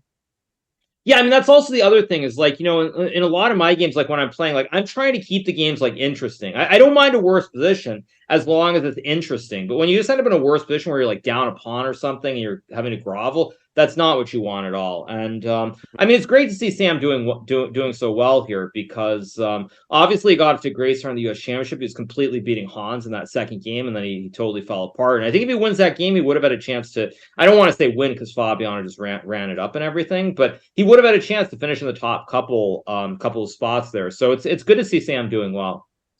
Seems like this is the third game for Alireza also that he's in some trouble, right? He had the game, of course, against Hans, the game against Artemiev. He was also down the pawn. So it feels like he's maybe not in his best form. He's constantly having to defend these worst positions. Maybe at some point the dam's going to break. Yeah, I mean, you never know. I mean, there's another player who also had at least 2 or 3 positions, at least seemed to be holding themselves together, which is Noterbek Abdustor. I mean, I think he was losing to Shirov. I think he was getting crushed by Cheparinov. I don't know where he's in the standings, but I mean, he survived both those games. So Alireza is not the only cat with 9 lives in this tournament. But I think Noterbek did finally lose to someone. So he couldn't keep the defensive act forever. Yeah. Yeah, but I just mean like I've seen multiple players where it's like they're just struggling. I mean, it's a very long tournament. It's very tough on the players for sure, and so I mean it's not too surprising. This one looks really unpleasant though. I would say out of all the positions, this one looks like the worst one for Alireza because like the Artemiev one, even though it was really bad, it wasn't like straightforward plans. The structure wasn't stable. Whereas this one, it just looks like Alireza's worst with very little counterplay, if anything at all. So yeah. Also, apparently Noterbek didn't lose. He must just be drawing, but still, he's had several games that he should have lost, and Alireza same thing. But you know, I mean, it is what it is, obviously. Right. Yeah. No. Especially against Hans, he was completely lost. Hans just had to find a rook fe8 move, but he didn't. And wow, what are your thoughts about this one between Esipenko and Keymer? Yeah, I mean, these are the sorts of positions that like they're great or horrible because obviously this was some fantastic preparation from Andre in the opening. Of course, Vincent played f6 to take him out of take him out of his prep. I mean, I don't like this position for White if I'm being honest. I know White's probably better here, but you're gonna be super precise, and if you don't actually win this, you're probably going to end up losing because Black will end up getting a blockade. So even though I think White is better, I think this is very much a 3-result game. Yeah, we'll see what happens. For the moment, it looks pretty good for Esipenko though. Like King f3 defending the knight, and I don't know, these pawns look pretty dangerous. Yeah. And I still Fabiano is crushing, right? I mean, he got the dream from the he got the dream from the opening. Yeah. I mean, what a dream. Yeah, what a dream. I mean, this Yeah, what a dream. So yeah, Fabi looking really strong here. Yeah, still has to finish it off, but looks like a very convincing advantage for him. Yeah. Yeah, I mean, obviously, it's looking very good for Fabiano. But I mean, at the end of the day, there's still a few rounds to go, so anything can happen. Hikaru, since Fabiano already has his spot locked up, are you rooting for him to just like win all his games and take everyone out, or is that not really a consideration? I mean, I guess if Fabiano wins, I assume that means second and third get a spot here for the candidates. But I honestly don't know. I mean, I don't know. If you were to ask my personal opinion, like I would say that FIDE messed up on this one. I do think that they should have just told Fabi, Prague, and everyone else, okay, we're not going to fine you, but you have to sit out the tournament because you're already qualified, and that's that. I don't think it's really right that they're playing this event. But of course, FIDE doesn't really have a leg to stand on in regards to that because they let Magnus play in the World Cup multiple times when he was already qualified for the cycle. So I mean, on a personal level, I don't think it should be allowed. But like even when I spoke to Fabi before the tournament, I mean, Fabi basically he told me he didn't necessarily want to play the tournament, but like he was worried that FIDE was going to fine him 5,000 euros if he didn't play. So so that is why Fabi's playing in this event. I guess like assuming it opens up a spot, I assume I want him to just run the table. That's what I would say. Because that's probably better for me. I would think objectively. But again, I mean, who knows? There's still 3 rounds to go, so there's a lot of there's a lot of chess left to be played. Yeah, and I think there is a good chance that Fabiano will finish among the top because he's probably going to win this game. Then he'll be on 6 out of 8. And yeah, we think that probably the needed score will be 8 out of 11. Yeah, I mean, I mean, like basically when I look back to 2019 at my result, I don't remember. I think I got 7.5 points, but like I won a very, very critical game with black against, I think, Kovalev from Belarus, if I'm not mistaken. And I feel like in general in these tournaments, if you're in the situation at the end where you're going to have the extra black, you need a black one somewhere in there. If you have the extra white, you obviously try to take your chance with the white pieces. But it all comes down to the pairings, the right situation, everything like that. But yeah, I think 8-8 probably gets there. But also for me, like if Alireza loses this game, my equation becomes very, very, very murky again as well. Like it's actually like on one hand, while I would like for Alireza to lose a game from the rating perspective, him losing a game makes my life far more complicated because then like I have this feeling that I've got like a 10-point lead, and sure he could run it up in the Sinkfield Cup, but if I assume that I'm going to be ahead by 10 points at the end of the tournament, I would think that's a pretty good spot to be in with him only playing the Sinkfield Cup. So it's like the equation gets a lot murkier, whereas if he's only a half point back, I just keep trying to win the tournament. So the whole situation becomes very strange if Alireza does in fact lose a game. Right. And Hikaru, did you see what happened in Jeffrey's game? No. Well, we'll do a little puzzle rush for you. Let's see if you can find it, because he spotted a very difficult tactic. So it happened right around here. Oh, well, yeah. In this position, white took on b7. But okay, wait, knight g4. Wait, what? Yeah, knight g4. Isn't black just up a... Which knight, Hikaru? Oh. No, but black's just up a piece. Yep, Mareko resigned. Okay.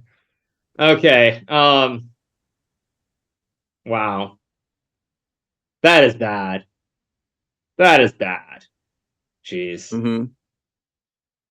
Yeah, that's not how you get it done. Nope. It's a tough loss for Mareko, but yeah, it happens. Okay, so yeah, by the way, this game we also thought it was By the way, any other games you wanna go to? Yeah, I mean this game's gonna be very sharp. I assume Arjun's going all in here to try and win against Kuzubov. That's what I expect from him. I mean, I think that's the other thing, that's really that's different about this tournament versus other tournaments is that everybody's trying to go for wins. So, like for an as an example, I mean, I think there are plenty of events where the 2600 guys will be trying to be very solid with white and just make draws. But because there are 2 spots up for grabs with the candidates, it's not purely about the cold hard Benjamin Franklin's. A lot of people are going all in every single game with white and black, and so that's why I think you're also seeing like the ratings not fluctuate as much because so many top or not top players, the players who are a little bit lower are going for it because they're trying to have that miracle run and qualify for the candidates. And I think this is another example where Arjun, he's just going all in here. He's going for glory because he's got to know he's a half point back. So if we assume that 8 is the score you need to get to, and I still need to win 2 just to get to 8. And Arjun is a half point back, all the people who are half point back are just going to go for broke. Yeah, we did see him castle long earlier in this game, so we were saying the same thing, right? This is like, of course, Kuzubov is strong, but Arjun's got a 100-point lead. He's got, he's a point behind Vidit at the moment. This is the moment you need to make your move. Yeah, I mean, you got to go for it. I mean, at the end of the day, you got to go. And for Arjun, especially, much like Vidit, who's had a lot of heartbreak in these various qualifiers. I mean, you got to feel that for Arjun, he really wants to. He wants to qualify, and so I think here, like even if he loses this game, you got to go for it here with the white piece because realistically, Arjun's looking at 2 blacks and 1 white in his final 3 games. I mean, the odds of playing like Fabiano, myself, or others with the black pieces, playing 2800 level players and winning, it's fairly low. So you have to assume that you've got to try and win with white. Yeah, no, I mean, Kuzubov is a good player, but sometimes he's really too slow. He's down 11 minutes. He still needs to make another 13 moves. So Arjun will definitely get his chances here. Yeah, I mean, I like Arjun's position. I think he's got a great position. I think once he goes knight g4 and rook e1, he has all the easy moves. Kuzubov is burning clock. And I think, yeah, there's a good chance that Arjun will win this game. I think there's a very good chance, actually. On board 5, we haven't checked this game out at all between Deac and Wojtaszek. This looks like an opening that you have a lot of experience in Hikaru. I've seen a lot of your games with Wesley, both sides, if I remember correctly, in this Italian. Okay, another Italian. Okay, this was from the Italian. Yeah, White's obviously better, but is it enough of better or not? And my instinct is that it's probably not, because basically knight on b8 covers d7. So you can't ever go a5, bishop e3. ab5, ab5, c4 is not enough pawns on the queen side. Rook a2, bishop b6. I think the only try for white that I see is, instead of rook a2, is something like a5 followed by c4. It feels kind of unpleasant, actually, as I'm looking at it for black. It feels a little unpleasant. I don't know how unpleasant it is. Yeah, Dayach also a player we haven't seen much of from in this tournament. It's an interesting one, right? Because you can be really stuck, making some draws in a row. But then if you win like 1-2 games, then all of a sudden you can be among the toppers. You only need +5, right? And that's why all of a sudden he's at the near the top as well. And actually, if he wins, I think he'll be joining the leaders. Yeah, probably. Leaders is relative, because he'll be joining my group, which is half point behind Fabiano. No, really, he's on. No, he's on 5. He's on 5. He will be on 6. Yeah. Oh, he's on the same score. Okay. Yeah. So he just won his last, exactly like Benja was saying. He won against Jumabayev and Yakuboyev the last 2 games, and a couple of these small win streaks propel you right to the top. It's not easy to come by these wins. And what about Richie? Rich? Let's have a look. He's so he played the Dutch opening. Yeah, I saw that bro thinks he's Hikaru or something. He plays the Dutch. Obviously this was very clearly inspiration, because I've beaten Caruana probably like 5 or 6 times in Title Tuesday with the Dutch. And of course I'm one of the pioneers of the Leningrad. It's been a good decade since I played this all the time, but it looks like go back wait, but this is a clear moment where he's avoiding the draw. Why doesn't he just take here and take here? I guess it's just because he's I don't want to make a draw because then I'll not qualify, but it backfires. But it's I'm slightly worse. But it's probably a draw. But I need to win the game. All that matters is trying to qualify, so nothing else matters. Which is why I'm saying that you're going to see a lot of strange decisions probably happening here as the tournament gets towards the end. It's because players are going to start to lose their minds, because they're I would say correctly going to perceive it as a once in a lifetime chance to qualify for the candidates, and they're going to take big risks. But I'm not surprised, because Richie he always plays garbage. This is just his style, and sometimes it works and he looks like a genius, sometimes it blows up in his face and he looks like a horrible chess player. But it goes with the territory, and that's just the kind of player he is. So he marches to his own drum, and or he's the drummer who marches to his own beat, and that's just how it is. You know that story, right, where Shankland, there was a screenshot of him where it said something like a chess-based file. It read a Rapport random BS. Yeah, exactly. But again, obviously everyone's familiar with that Shankland quote. Like I said, sometimes it works out, he's a genius, sometimes it doesn't. That's the style of chess he plays, and I don't really have a problem with it. I think life is short. If he wants to have fun and play like that, that's great. Maybe he won't get to the very top because of it, but life is short. If you're gonna have fun and that's how he wants to play, more power to him. All right, we have the spawning game between Vichigov and Sinarov, but I assume this is just a draw, right? This looks like a draw because there are no entries for either side. Yeah. Okay, but Anish, another draw. He's having a tough event. He's made one draw after another, and he's really dropping quite a bit of rating. Yeah, I think, but I think for Anish though, doesn't he have his chance to get in through the FIDE circuit? So I'm assuming for him at this point, it's time. He's just going to mail it in here, and then try to get finish in the top something to get. Oh, okay. You think he still needs a good event? Okay. Right, but I'm saying it's obviously not going to happen here. So he probably at this point he's just going to mail it in. Unless he gets. I guess he still has sorry, I was just going to say. I guess he still has a chance at the Sinkfield Cup. I guess the Rapid and Blitz, does that count as well towards the circuit? And maybe then there's the World Rapid and Blitz at the end of the year. No idea. But it's tough. It's tough, obviously, for Anish. You're just struggling to get it going, but that's just how it goes sometimes. Yeah, all these 2650s playing for a draw, very annoying. Yeah. Well, it's much worse in the rating in the group that Anish is in, because in that group, they're not having the delusions of grandeur. Like they're not like the Predkas or the Bacrots who are starting to get these delusions of grandeur of like qualifying for the candidate. So like they still need to win a couple of games to get to that level where they start thinking like that. That's the problem. So they're still just going to be rock solid. They're not going to go. They're not going to go insane like a psycho would. Yeah, but Anisha's group is way behind. They're not even in the chasing pack. They're in the chasing pack. That's chasing to the get chasing in the pack. chasing the Yeah, so those guys are just in 4 points. But there's plenty of guys at 4.5 that we're scouting out for your next opponent actually, because these guys can join in on the 5.5 group. Yeah, exactly. No, I mean, of course, but still, I'm just saying at this point they don't have any of those thoughts aren't in their heads. So they're just trying to play solid chess. So yeah, it is what it is. But yeah, are there? Okay, let's see anything else interesting. Because I don't think there is really. Right. I guess let's take one last look. Let's take one last look at all the rest. Math, right. So I assume, yeah. Okay, so more moves have been played. So Sevian took the pawn, bishop e2, rook h2. I like what he's doing here. He's delaying this capture. He can still do that later. Maybe g3 now. I feel like Farouja will probably get away with the draw here. So I guess there's still too many games up in the air to already do some math here and try to predict the pairing. But it could, I guess, either be someone on 6 or someone on 5.5. So let's see. Vidit will be on 6. Fabiano. I also predict that Arjun is going to win. Maybe Beach. So it could be. Yeah, who knows? And what about so it could be like Deyac or like. Also be on 6 if one of them wins. Yeah, but I don't know. I guess right? Predke's trying to win this. Yeah.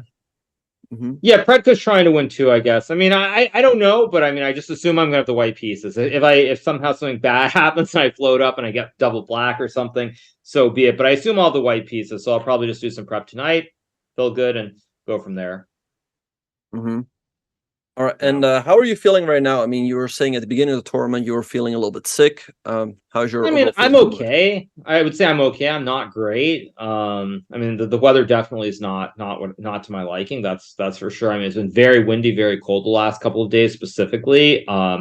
So for me, like I'm obviously not thrilled by the weather, but you know, it is what it is. And I just wish every tournament was held in like Doha or Florida or somewhere that's nice and warm rather than super cold like it is here. But that's how it goes.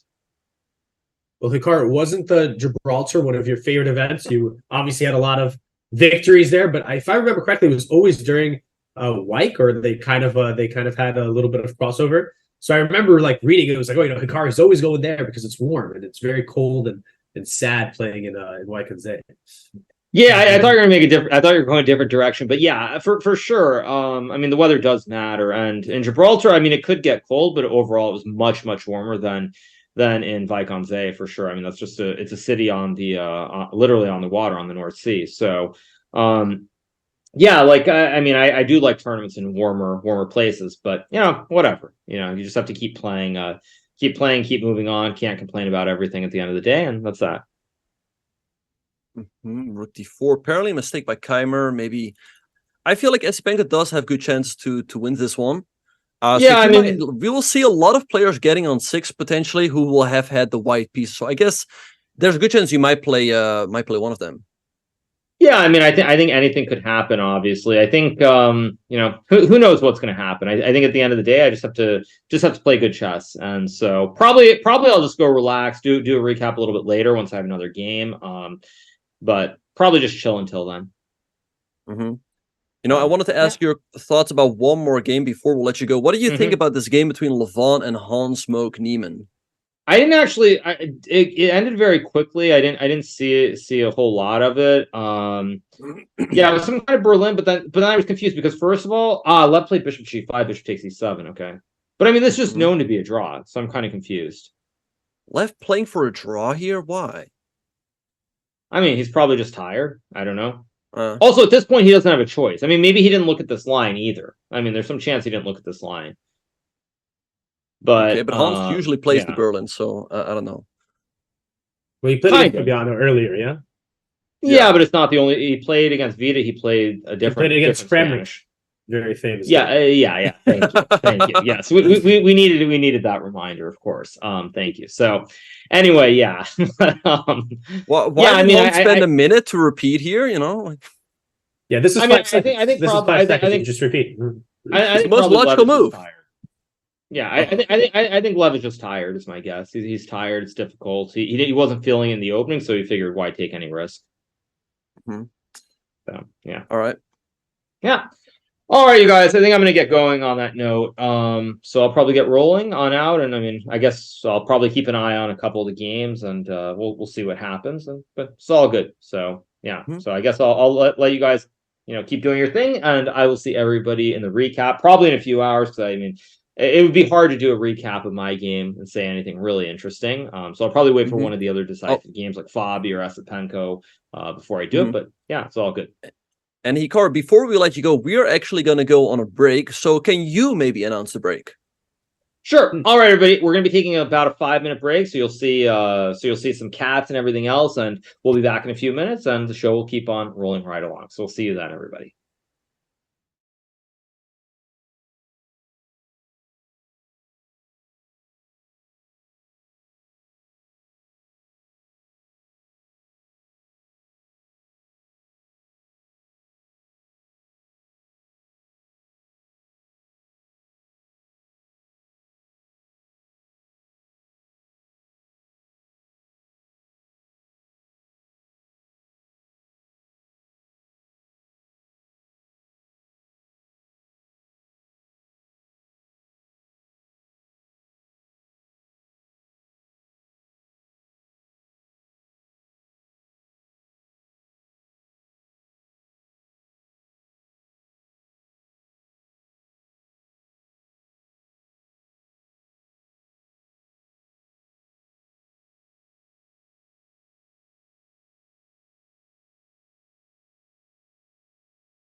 Welcome back, everyone, to round 8 of the FIDE Grand Swiss 2023. While we were on break, Alex, a lot of moves have been played in Fabiano's game. What do you make of the developments?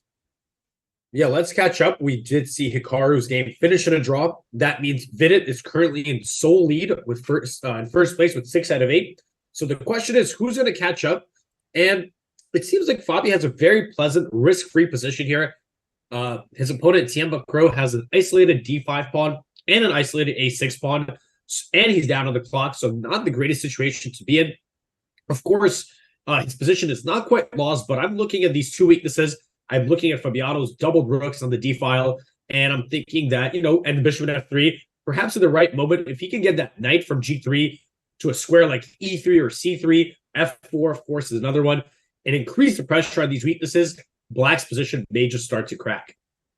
Exactly, yeah. So on this last move, the pawn on C2 was hanging, but Bacrot could not take it because if you take, you'll leave your knight on E7 hanging, so that is not good. And that's why rook F8 was played, protecting the knight. Now this is a threat. So a very logical move to me is the move C3, making sure that this pawn is not hanging. And how can Bacrot actually defend the D5 pawn? Does he actually have a way? Like, can he go bishop C4, or maybe there's B3, and he still cannot quite take a C3 is hanging. Bishop c6, by the way, is not available as that hangs this pawn. So I feel like Fabiano is about to cash in. But then again, it's only one pawn, and Black can perhaps get some activity along the e file. Like, let's say go g6, right? We take over here, takes everything. And at the end, there's rook e1 check. And, there's still king h2, but the black pieces come to life here. Yeah, I think I've read this before where, once you lose your weakness, let's say it's a weak pawn, all of a sudden this liberates a lot of your pieces because they're not just stuck defending it. Now you can play for a bit more activity. So, yeah, perhaps Fabiano doesn't need to rush and capture this pawn on d5. Maybe you can look for ways to improve his position a bit. But saying that, even this position, okay, we're saying, hey, Black's piece are coming to life, but it's an extra pawn. And I don't know if this is a winning advantage, but it's obviously a technical affair for Fabiano to try to push this forward. I'm thinking he won't rush to take this d5 pawn. I'm not exactly sure what improving moves he can play, but it does feel like that pawn's not really going anywhere. So perhaps he could try to strengthen his position before trading all these pieces off. Yeah, so c3 on the board by Fabiano. Things still looking very good for him. Also, look at Bacrot's clock. He's below 10 minutes, and he needs to make another, 12 moves to reach the time control. So he must definitely be feeling the pressure. Yeah. Let's check back in this game between Esipenko and Keymer. We left off here after rook d4, a3 was played, attacking the bishop, and rook d3 check. But what does Keymer have in mind in case of king e2? Attacking the rook, the bishop is hanging as well, and in case of rook d4, you just go king e3. So I think Esipenko is just winning material here. That's right, king e2, the rook's hanging, the bishop's hanging, and yeah, so rook d4, king e3. So yeah, he just needs to give up this bishop. I mean, I'm thinking either you take on d5, excuse me, or, well, I don't know what else you do. But this position, even if Black wins both of these D and E pawns, I would think White still has the advantage. Of course, a7 is currently hanging. And yeah, it just looks like Esipenko might be winning. He had this phenomenal preparation.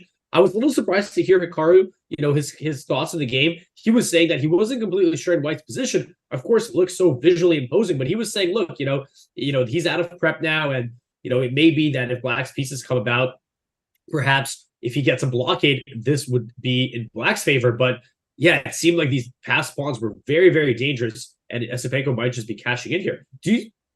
Am I incorrect to think this is just completely lost for Black if it gets to this position?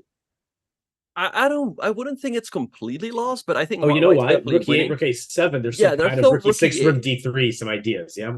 Yeah, exactly. Take over here, and here actually Black wins as the knight is hanging, and you cannot defend it. King e3 runs into f5, and the knight is gone.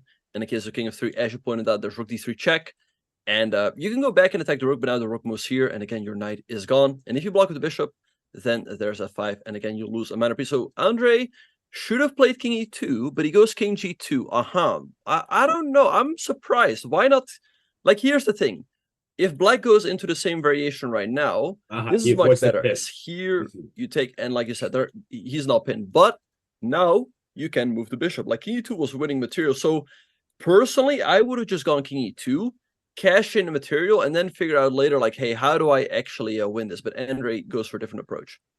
I mean, he for sure saw both of these moves, so let's see what he has in mind, because obviously he didn't forget that Black can retrieve the bishop. So king g2, okay, where do we move this bishop? Maybe, I don't know. Well, let's say a5, right? So that you can still threaten rook d5 and you prevent like knight c3 and you also can play rook e8. So what is Andre? Aha, so look at this. There's this idea of knight d6 and you threaten knight b7 and knight f7. So he's thinking maybe he can still get his material back, but maybe in favorable circumstances. People are saying that Alireza blundered. Wait, so let's have a look. What happened? 7. Wait, what? What happened? So G3. Oh, okay. Knight back. You know what's funny? I was thinking, why is that a brilliant move? It's because I guess he just leaves the knight hanging on b5, right? So, okay, so this is the blunder they're saying. I wouldn't. Yeah, I mean, we often like to call these blunders. It just looks like a bad move, right? I mean, maybe just bishop g4. And look at the position. Black is down a pawn, and the position actually looks quite ruined. And actually, where do you go here after this? What is this bishop even doing? King d8, right? Or is my first idea? I just don't want to be checked by the knight on d5. But look at it, it's 95 anyway. You can get mated here. Yep. Well, there's this, and you lose the bishop. Yeah. Don't ever listen to chat. No, it's Sevian is winning here. If Sevian wins this game, Hikaru will open up a 12-point lead over Firouzja. I mean, that should be enough to carry home. That would be huge. I mean, we have seen Firouzja survive some very difficult positions, and bishop g4 is on the board. So very, very natural move. Give a check to the king. And yeah, I think this is the problem, right? As you pointed out, this e4 pawn, like maybe Firouzja's hoping he can get some kind of bishop c3, bishop e4, at least get his pawn back. But the king on d7, if he plays king e8 quickly here. Oh, but look at this idea. Look at this beautiful move. Bishop c8. You it's kind of funny. You take the place of the black's light square bishop with your own bishop here. And all of a sudden, these pawns are under tremendous pressure. Yeah, this is looking very tough. The rook on h2, the bishop on g2 are not really in play. The queen side just might be falling apart here. I think it's just lost. Bishop c8, you attack the pawn. You can take on c3. I mean, you can't really. No, you can't do this. You can't do that. I think you have to go knight d8 to defend. But now I think we just defend the e4 pawn. We go king d3. Knight d5 is coming next. This white has an extra pawn and the compensation. This looks absolutely horrendous for Alireza. I think he's just on his way to lose here. Yeah, and Sevian, they still haven't made time. Sure, there's 13 moves left, but Sevian's having he's maintaining a small clock advantage. I think that's also important, right? Because we saw that, okay, Alireza was a different type of position, but against Artemiev kept going down to, 5 seconds, 4 seconds. He was playing good moves until he wasn't, right? And look at this. Immediately, bishop c8 on the board. Sevian is in the zone. He finds bishop c8, promoting the bishop. This looks very miserable. Like you said, it's not even the extra pawn. It's the compensation. White is simply better. You could remove the a2 pawn from the board, and white would still have a large advantage. Exactly, yeah. So if Sevian wins this game, he will move into the chasing pack on the same score, actually, as Hikaru with 5 out of 8. And I just realized that would perhaps also work out with the colors. All right, so let's see what Firouzja is going to do. Knight e8 to me looks like the only move. If you lose b7, your entire queen side collapses. You cannot allow that to happen. But I don't know why he decided to fianchetto his own bishop on g2. Now, we know that Firouzja is a slippery guy. Do you think he will just go passive here with knight e8? Or do you think he's going to try to go for some weird, non-existent tactics with like knight e? I mean, there's just nothing. What do you think? Yeah, I mean, I can't imagine that you could get away with giving up the queenside pawns. Saying that, of course, knight d8, that's a move that you play, with a massive grimace on your face, right? So, yeah, I mean, no, I'm looking for counterplay, knight e5, knight f3, and it's a check, right? No one's ever died from one check. The king, there's literally no bad square for the king, right? I guess d1 could be bad, but even then, it's not. I was thinking there's rook h1, but even there, somehow I go king c2. So that just kind of goes to show, I think, how lackluster Black's counterplay is. I think Firouzja has to just bite the bullet, play knight d8, and hope, look for an opportunity later. Perhaps Sam will give him some kind of, opportunity for counterplay as he tries to convert his advantage. Yeah, but Sam is also a very good rapid and blitz player, so I'll be shocked if he does not convert this one into an extra point. He's also, like you pointed out, up on the clock. Firouzja's position is in complete ruins, and the thing is, he's perhaps been taking some risks. He's gotten away with losing positions, and I think here he is, he's going to lose this one. I think, if you get one lost position after another, at some point you lose one of those. Yeah, and I'm looking at, the live ratings, as you mentioned.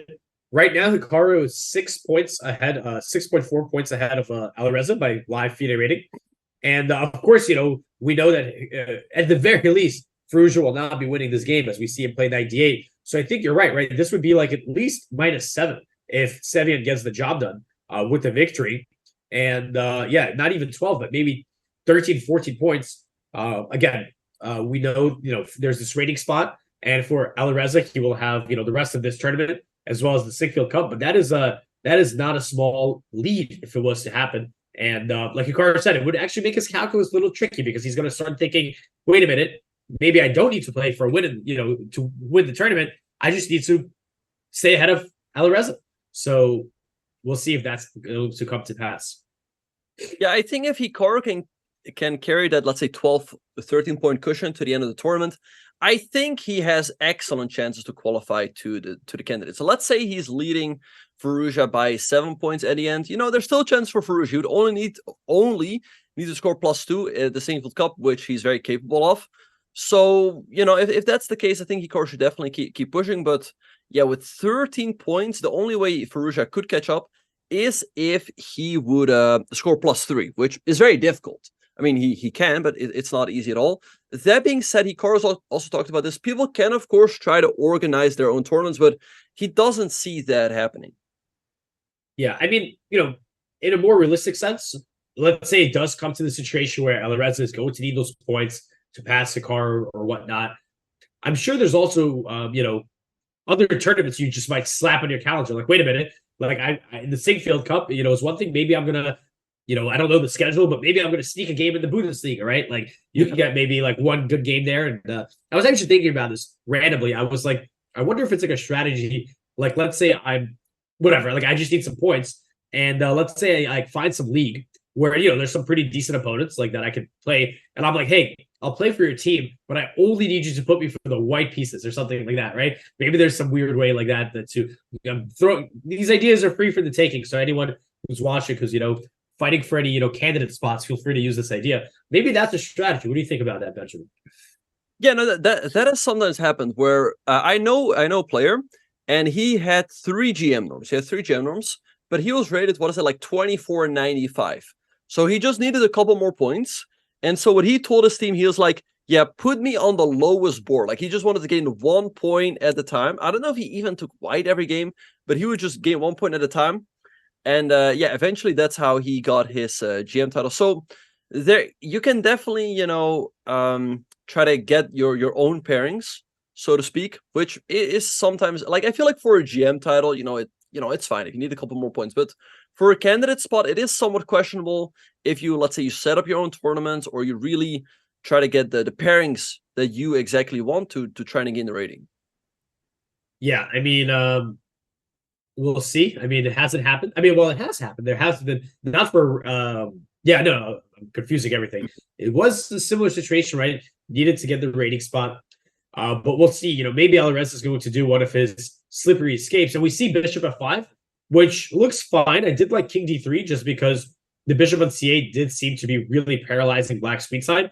And we see Alireza immediately play Knight C6 because that Knight on D8 is very passive. Like you mentioned, Benjamin, maybe there's some kind of 95, just something, right? Or 97, maybe. I think that looks a little bit more logical. At least going for like the Bishop pair or something. So just something, some kind of counterplay for Alireza. I like that he played that move quickly because, maybe he could try to at least use the clock, right? Put some pressure on Sevian on the clock. Mm-hmm. Yeah, so let's see what Sevian is going to do. He can now jump in with a knight, or he can repeat the position once. Bishop c8.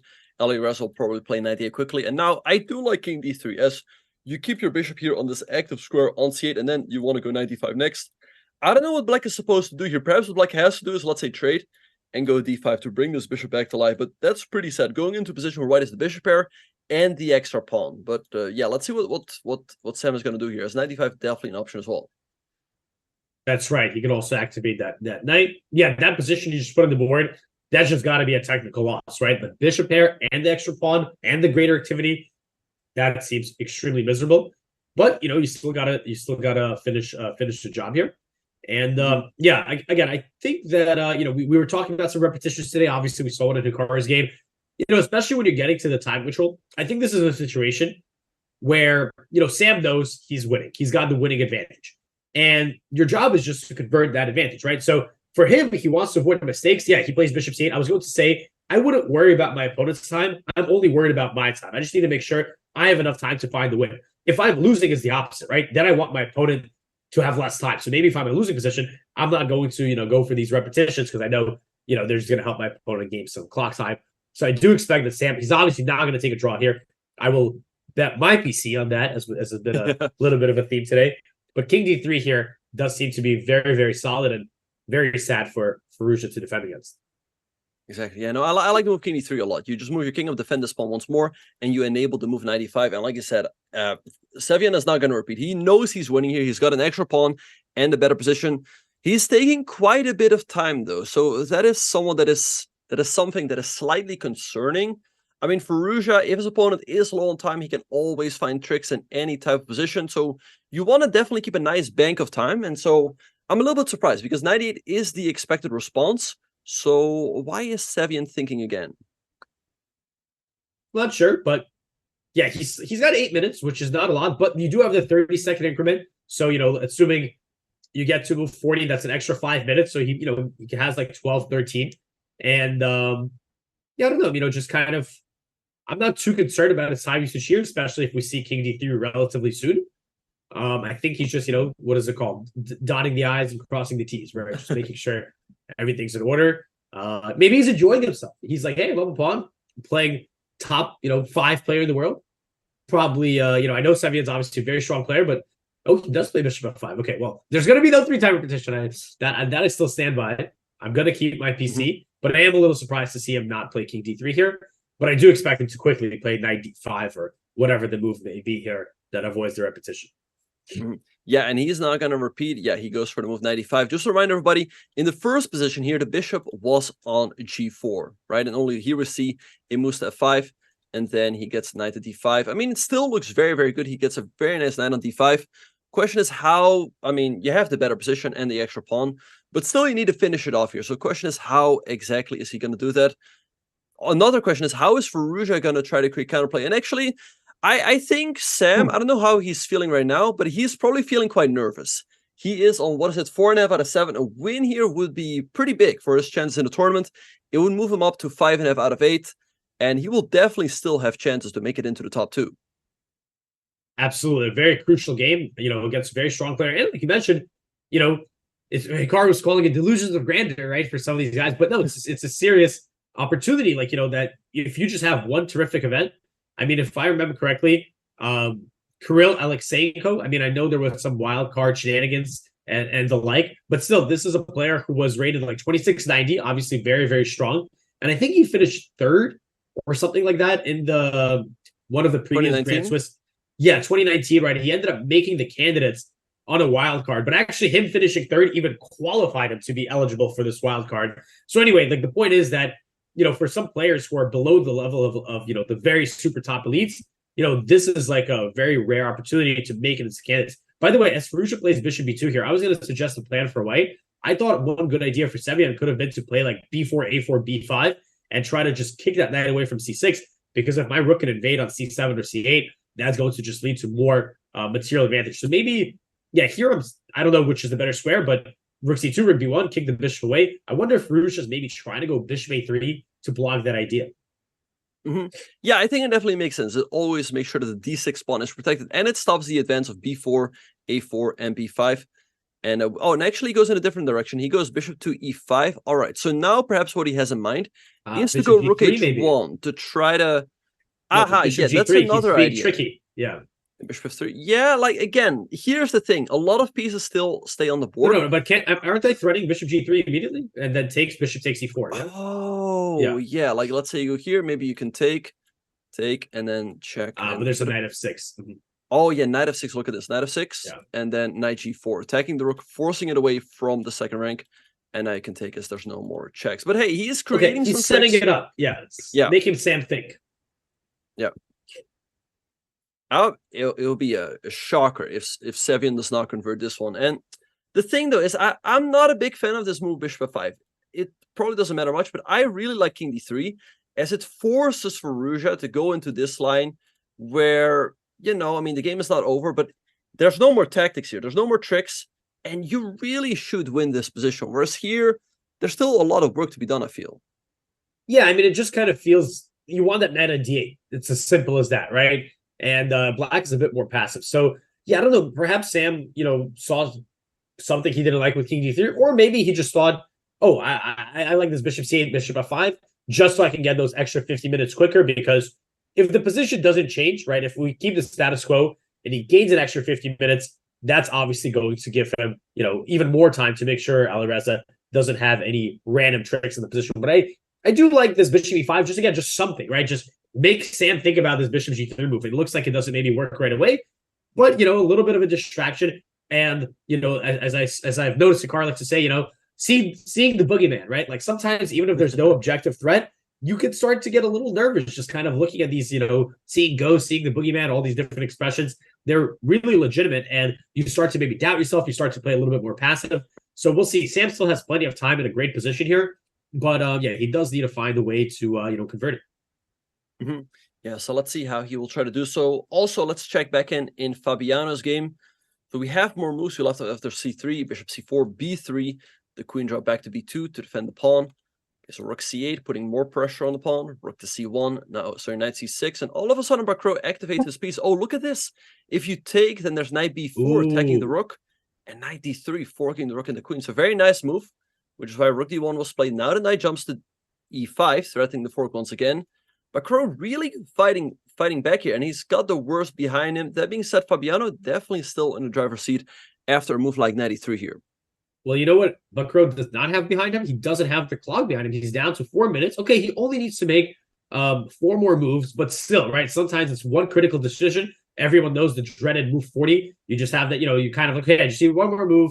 And, but then all of a sudden, right, like sometimes you make a big mistake. So as I was saying earlier, perhaps Fabiano was not going to take on d5 right away, maybe looking for a better moment. Seemed like objectively, maybe that wasn't the best, but still, like in this position, knight e3 looks very obvious. Just get that knight away from danger. I was also hoping earlier that knight on g3 was going to find a better square, and maybe he will be able to collect this d5 pawn after all in a situation where Bacrot won't have as much counterplay. Yeah, in the meantime, also the game between Predke and Fedasave ended in a draw, a result we kind of expected. So these players stay on 5.5 out of 8 as well, the same points as Hikaru. Let's see, so Rana was winning earlier against Rapport. Let's see if he can get the job done. Okay, we have c4. Now White's pawns become a little bit weak as well. This one is not over at all. Like maybe Rapport can still, I was going to say get away with a draw, but look at the clock, look at the time, and this seems to be a mistake. Yeah, the clock here is so he's still down a pawn, but like you mentioned, these a4, c4 pawns, right? They're both vulnerable, and yeah, it seems like our chess.com, what are these things? Annotations, there we go, are showing us queen c2 is a mistake, and I guess just rook c1, just moving the rook out of attack, you overprotect c4. Maybe at some moment you even just play like c5, get rid of that one pawn. The rook opens up on the 4th rank, and we do have rook c1 on the board. Yeah, I mean, Mr. Richie Report here, I mean, down under a minute, Alexei Caruana, Mishonic, one of the highest rated chess.com speed players. He's obviously a great player in all time controls, but I think this is in the back. He's got the advantage, the time on the board and on the clock. This might be a big win for him. Yeah, so let's see if he can get it done. Another idea is the idea of a5, because if you take, there are ideas of bishop b6 forking the rooks. You have to make sure you make it work, though, because there is the rook e5 response from black. So I do expect a win here for Caruana, because also he's way up on time. All right, so let's have a look. Sam goes rook c4. Okay, seems like a good move. And do you think he wants to go for these pawn pushes again? Yeah, it's a good question. Was there anything wrong with the immediate b4? Because I was worried about bishop g3, but it wasn't working. So could he have just done it immediately, or was there some issue? I guess it's something, but also perhaps what he wants to do again. Maybe he wants to go bishop c8, and so he's overprotecting the pawn at e4. So he was thinking, wait a minute, that was pretty nice how I had his knight tied down. Yeah, because okay, I guess that's probably the main idea, right? He's probably overprotecting the e4 pawn. I think that's the point. The rook is pretty safe because b5 is never an option. The knight's hanging, and then a5 would not make any sense because you would just get checkmated on c8. So I do like that move, right? Sometimes, especially his time is under 5 minutes now, you just want to kind of remain a bit solid, right? Not change the position too much. And I still like this b4, a4 plan at the right moment. But as you mentioned, bishop c8, that could be even more efficient, because if you get that knight back to d8, then all of a sudden you have this potential idea of rook c7, and there could even be some checkmates, like rook e7, bishop h6 at the right moment, of course. Exactly. Yeah. So let's see. Like you said, Sevian down on the clock, but for Firouzja, it's also not an easy situation, right? Because Sevian makes a quiet move, like rook c4. It's like, okay, it's your move, but what does Firouzja even do here? Like, let's try to come up with some ideas. Let's say, okay, actually, maybe bishop f3, hitting this. Make a threat, and then rook h1. Now, I like this. Maybe it's just again, it's like pseudo activity, right? It's just like rook d1, rook a1, just some ideas. And the bishops, the king of d3, of course, is not actually in too much danger, but you do kind of start to get the feeling like, okay, the rook d1, knight b4, some random, like threats, not like threats, but like potential threats. And when you have 4 minutes, sometimes these things can seem scarier than they really are. Also in here, right, if the bishop on e5 moves, then knight e5 becomes a valid idea. So yeah, I do like this bishop f3 suggestion from you, Benjamin, because again, just kind of give white some even fake problems to think about, right? Just stay active and make him think. Yeah, no, this game is definitely not over yet. Yeah, we'll have to wait and see if Sevian can finish this one off. But if he will, it's looking really, really good for Hikaru. So Hikaru, I'm sure he's come on, like he's watching this game. He's like, come on, son, get it done. And again, Sevian must be feeling the pressure as well. Okay, so people are saying that Esipenko went wrong. Okay, so bishop a5, knight e6. Okay. King e7, check, king back. Okay, the repeat once. d6, g5. Okay, hitting the bishop e3, rook e8. The pawn gets to e7, and he snaps off another one. The pawns are somewhat blockaded. You're not promoting them right away, but you're also not getting rid of them either. Yeah, the saving grace I was going to say here for Keymer at the moment is that, like you mentioned, the pawns are dark squares, right? So if white had a light square bishop, black would literally resign because you just completely get destroyed. This king of d7, rook at e8. But now at this point, Esipenko, he has 2 pawns for the exchange. Not only 2 pawns, but look where they are. The knight at f5 is an absolute monster. You can support it with g4 if necessary. So, like you said, those pawns, they're not promoting, but they're also not getting removed anytime soon. So you could imagine that, eventually, even something on the king side, like h4, rook h1, right? Somehow if the rook swings in, or rook c1, rook c7, if you can eliminate the bishop at a5, like this blockade for black doesn't seem eternal. Yeah, and actually a real threat here for white is the move b4, because the bishop actually has no squares. Can it go to b6? Can it go to c7 or to d8? So let's see what Keymer is going to do here, but he must realize he's lost, and let's actually have a look at some variations. Let's say he gives a check. We move our king to f3, right? What if he takes on b2? Do we just go knight g7? You could go knight g7, but then, if rook c8 or something like that, right? Then you don't necessarily want to promote. No, right. So how do we... Yeah, still some work to be done, but it looks really bad for Keymer, who's also getting low on time. So I do predict a win here for Esipenko. Let's check maybe Erigaisi. We haven't looked at that one at all, just to kind of briefly, because all the games are entering time trouble, so just to see which one's getting more exciting. Yeah, just want to update our viewers here real quick. Yeah, he's still better, but it's not much. It's not much. The worst is definitely behind for Bacrot, so let's have a look at, wow, look at this game. This one is definitely heating up, and look at Kuzubov's clock.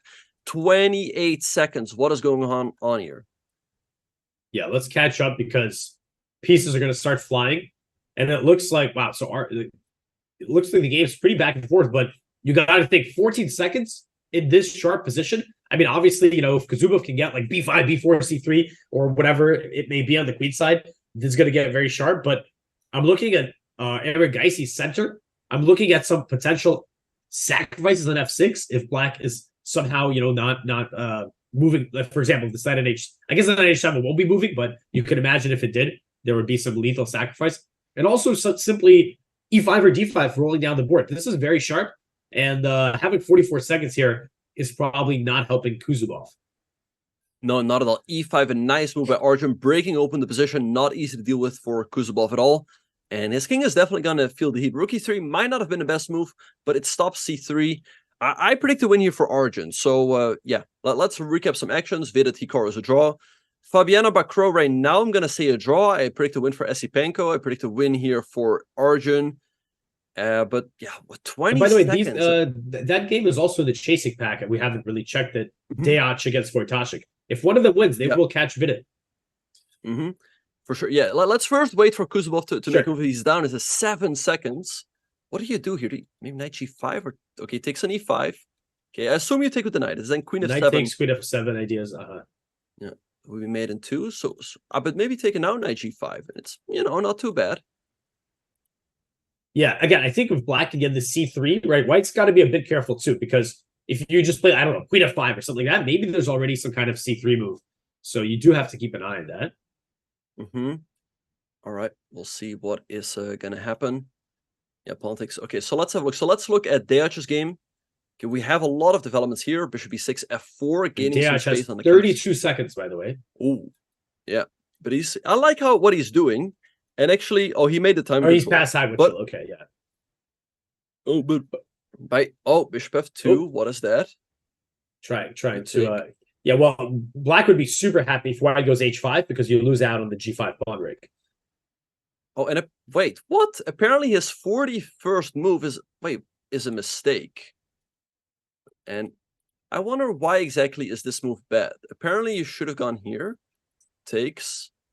Okay, well, I don't know. After 93, black should have gone back, but he takes the pawn, and after knight c5, black is completely lost. Wow, rook a7, 96. Yeah, so Derek is probably going to join the leaders as well. Yeah, I mean, an impressive win. It looks like a pretty quiet positional kind of, slow crush. He was just gaining space across the board, and Deach will actually join the lead. Yep. Oh, we have some more development in Firouzja's game. Bishop f3 was played. Bishop to c8. Aha. So Sevian does not care about this pawn. Can you take, or is there? Apparently, white just takes here, and I guess it just collapses because here's the problem. Let's say you go, I don't know, knight d8. Knight d8. Yeah, let's try to gain a tempo. I'm not in time to take here because you made me basically.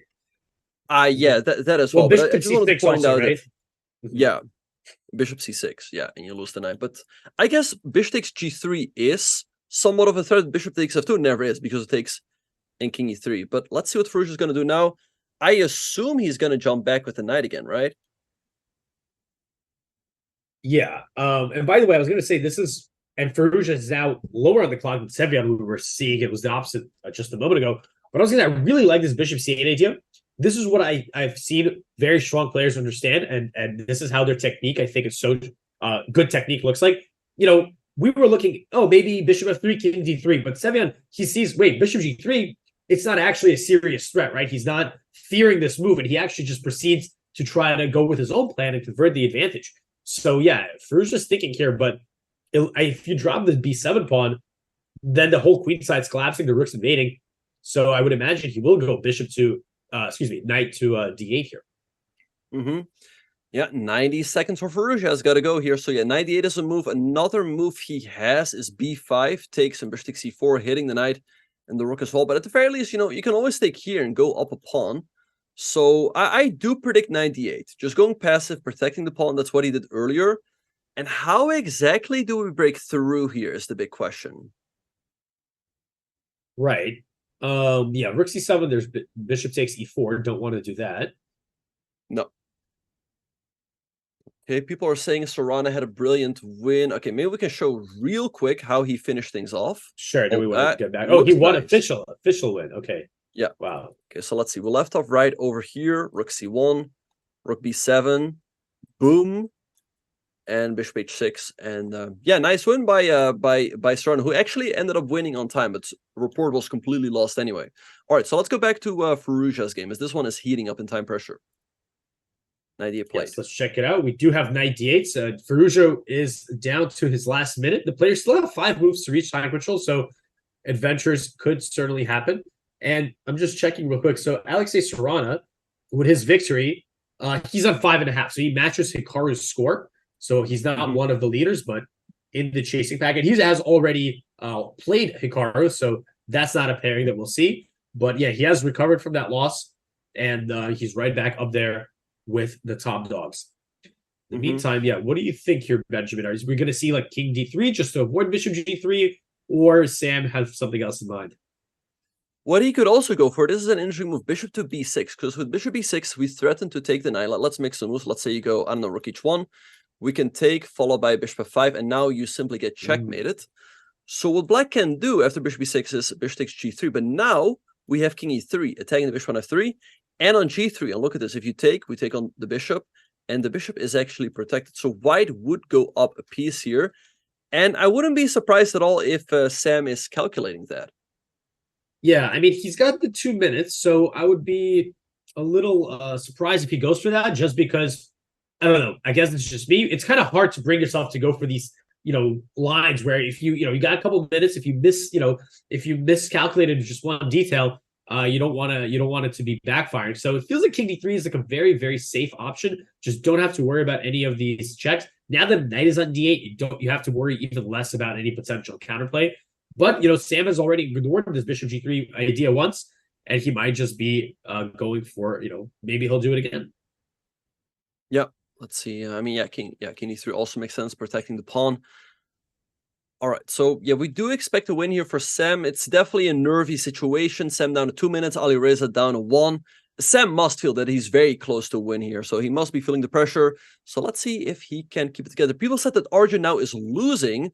What happened here? So he played bishop e1, hitting the queen, and queen of fate apparently is a big mistake. Yeah, apparently, Arjun also getting g5 was necessary, which is some situations. Mm-hmm.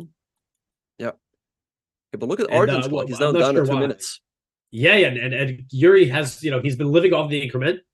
Queen of fate, and Arjun is thinking. But yeah, this is, this bishop e1 move. Okay, obviously the computer knows best. It shows it's a mistake. But I think Arjun really did not want to be bothered with any of these c3 ideas, right? Because again, you can see, the eval bar, the evaluation, the moves. But in a practical game, it feels very, very scary allowing or even having to constantly think about this threat of c3. So not surprised he's playing this pretty safe move. And look at this, another very safe option.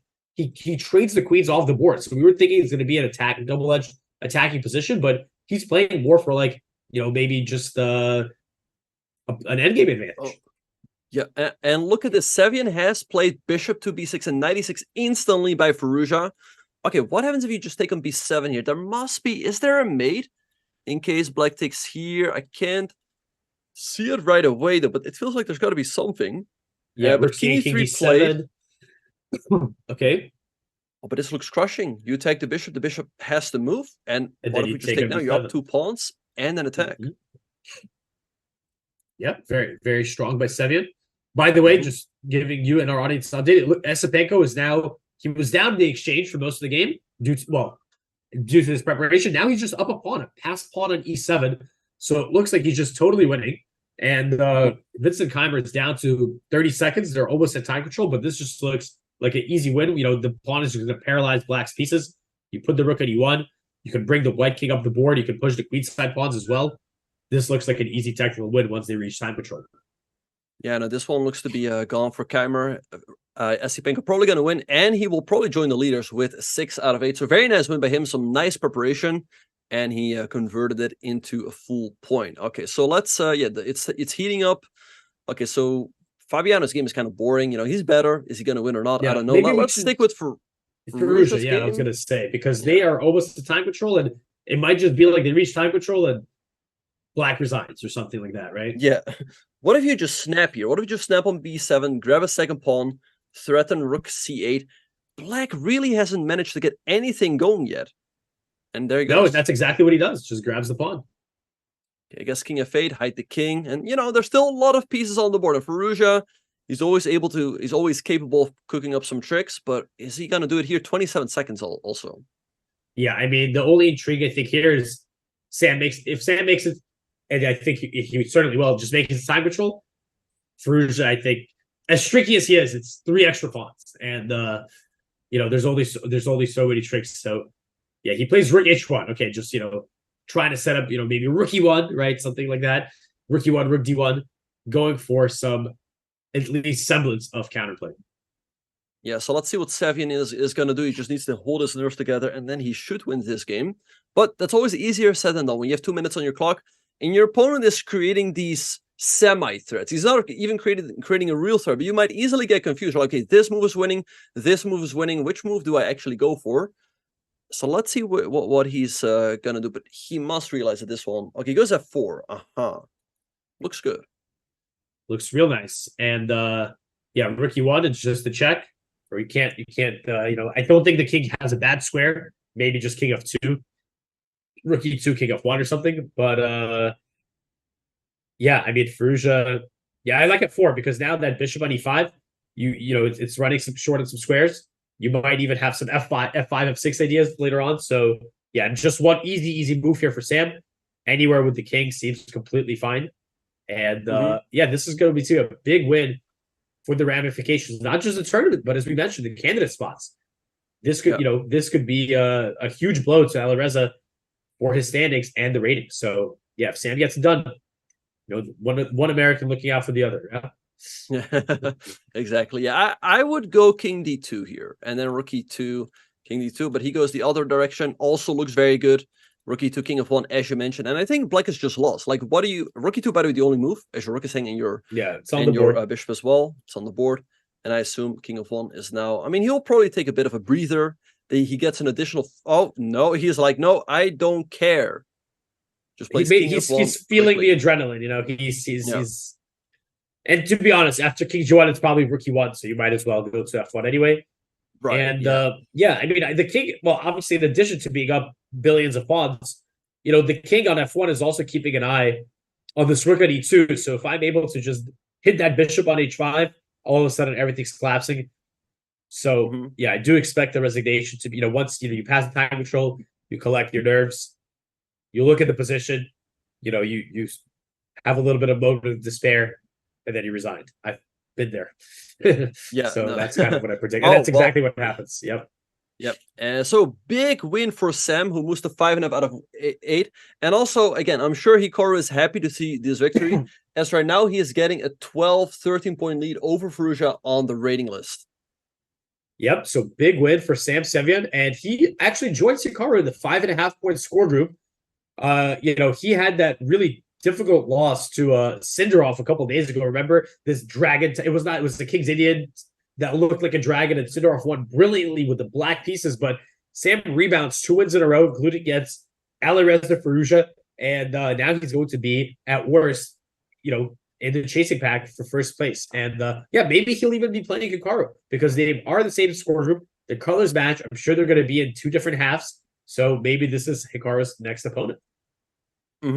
Yeah, so we'll just have to wait and find out. Okay, so let's see what's happening on the other boards. Fabiana Caruana and Bacrot reach a time control. White a bit better, but not much going on. Probably a draw, I'd say. Let's see. Esipenko can just grab a second pawn here. He should be completely winning here, but the black pieces broke a little bit free. But of course, I still predict a win here for white. And Arjun, what happened here? So we left off here. Takes bishop out. I guess white is a little bit better, but is it? I guess a draw most likely. Yeah, I mean, he's threatening b6. He wants to pick up the b6 and a5 pawns, but black is attacking g2 and h5, right? So still relatively unbalanced. The pawn structure balance. You have the bishop versus knight, but both players are past time control. Actually, all the players, I think, now are past time control, so they're going to be going for a long think. All right, so if all of the players are going to go on a long think, we are going to go on a break. But don't go anywhere. There's still lots of actions happening at the Isle of Man, and we will see all of you in just a few.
And welcome back, everyone, to round 8 of the FIDE Grand Swiss 2023. Alex, the players have reached your time control. Which game do you want to go to? Yeah, so let's see where we stand here. I'm having a little bit of a look around. It seems like the status quo has kind of not changed since we left. So I'm curious if maybe we should kind of explore down, maybe see some games that we haven't really had a look at yet. I'm trying to see if there's anything that catches my eye. Of course, let's you have as a well. look at this one. We thought Chaparinov was going to win, and a lot of developments have taken place. And it looks like he perhaps blundered in time pressure as White is winning here, but he took... it's another mistake. Wait, what? He lost... wait a minute. He was up material. Now it's 2 pieces for the rook. Wow. Yeah, and I think objectively this has to be a draw. Like, this is probably a draw, even if you give the pawn knight for the pawn, right? I would imagine. I think so, but can we even get there? I see. So one thing I would try to do is maybe try to have my king join the battle, but I guess as soon as I start playing stuff like king c2, you may also, maybe you throw in this check to make it harder for black to play king. Okay, so you don't even want the king. You just want to use the pawn immediately, yeah?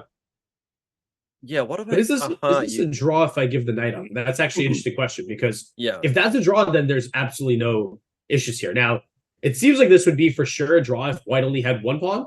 So my question is, does it matter that he has the double b pawns? Yeah, so I wonder if this is a win somehow. I mean, I honestly don't know.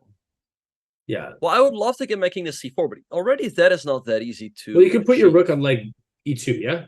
If you want. Then I go king... and then you go rook e7. Okay, so that's, I guess, difficult to achieve. I feel like White can't do that. But then what? We're trying to get the king around to e6, d7. Yeah, that's the plan. Yeah, you should always be able to get that. Yeah, okay, so let's see. Okay, so we get the king to c4. Let's just say we get that. My bad. 1 sec. Whatever. Yeah, we could just put it on the board. Okay, and then what? Because now you can always eye the pawn over here. So let's say I switch to this diagonal. I don't see how to get it done, to be honest. Yeah. Yeah, my gut feeling is this is a draw. This is like the absolute best, right, that White could get. Of course, it's the extra exchange, but the pawns on the light squares and the fact that these b pawns are pretty vulnerable, it does seem like it's probably a fortress. But as you mentioned, White might not even be able to get here. Yeah, so I'm going to see if I can set up a table base somehow to see what exactly it says. I feel, I'm with you. I feel like it has to be a draw, objectively. So let's put it on the board. It's not fun in a table base. Wait, but this has 6 pieces. And usually table bases are for 7. No. Here, wait, hold up. Here we have... Am I crazy? We have 8, yeah? That's the problem. We don't have 6 or 7. We have 8. My bad. Yeah, the king. Yeah, I always forget the king is also a piece. Yeah. Maybe I thought you were leaking your top secret 8-piece table base. You were the only one in the world with access to it, but I guess we'll never know now. Yeah. Okay. Bishop e5 played. So the big question is, does Chaparinov even get there? Because after check and g6, there is even knight h5 to stop the pawn. Yeah, it seems like he's thrown big time. Apparently here, White was completely winning, but I guess he was low on time. Bishop f5, I guess not an easy move to make with time taken down. So probably a draw. Okay, let's see. Is there another game that we haven't looked at? There's a game. It's not the most exciting position, but it's an exciting storyline. The game of Ramazan. I don't want to get his name right here. Zhalmakhanov against Sam Shankland. This is the international master. He just lost his first game last round to FIDE save. I was actually a little surprised because it looked like it was heading towards a draw. But now he's playing against Sam Shankland, the former U.S. champion, and this 24-47 international master is like performing at 2700 level. So let's check in to see how he's faring up against another super GM. Yeah, so we are in round number 8. Like I said, he's been performing at like 2700, 2750 level. With a draw here, I'm pretty sure he clinches his norm. Like, if you lose the last 2, I'm not 100% sure. And so what I would do if I were him is, after a move by Sim, is I would go knight e6 check. Force the knight for the bishop trade, and then also trade the rooks. I mean, you cannot really keep the rook on the board, as then you allow White's rook to get in, and only White can be better. So I don't think Sam Shankland is going to win here. Yeah, and I'm doing a little bit of quick math here, because right now, even with his last round loss, Ramazan has a 27.55 performance, so he's well above the 2600 requirement, right? And he keeps getting these super strong pairings, which is actually kind of great when you're playing for these norms because they're just increasing your average rating and things like that. So yeah, even if he loses this game, he's still at 2697. I think he's got in the bag, even with 2 losses. His performance rating is so high, even if he loses, and he's obviously not losing here. So he's probably aware of what he needs and what he doesn't need for his norm. So I wonder if maybe he'll even try to go for more. He knows it's in the bag. Maybe he'll try to, go for something greater than that. Although, of course, a draw against Sam Shankland would be also an excellent result for him here. Yeah. No, I remember when I was pretty happy when I got my GM title because then I didn't have to worry about those norms anymore. And I could just, play, let's say, for tournament victories instead of, thinking like, oh, should I go for a draw here? Should I win? It's and I guess similar for you when you get the IM title, it's nice that you don't have to worry about such things, right? Yeah, I mean, for me, it was kind of I actually had the rating before I had the norms. My first norm I remember was obviously the first norm, my first IM norm, my first GM norm. I'm sure for you as well are very memorable. My first ever IM norm, I was 15 years old. I actually won in round 1 against Pintala Harikrishna, which is still my highest rated win to date. So once you got to start like that, it's like, okay, like now it's like, you got to be real stupid not to get the norm, with a 3,000 plus start performance. But yeah, my IM title, I think I got my last norm. I was already like 2430 FIDE. So it was kind of funny because I would gain like 3 rating points. So you wouldn't even feel like you're having like a good event.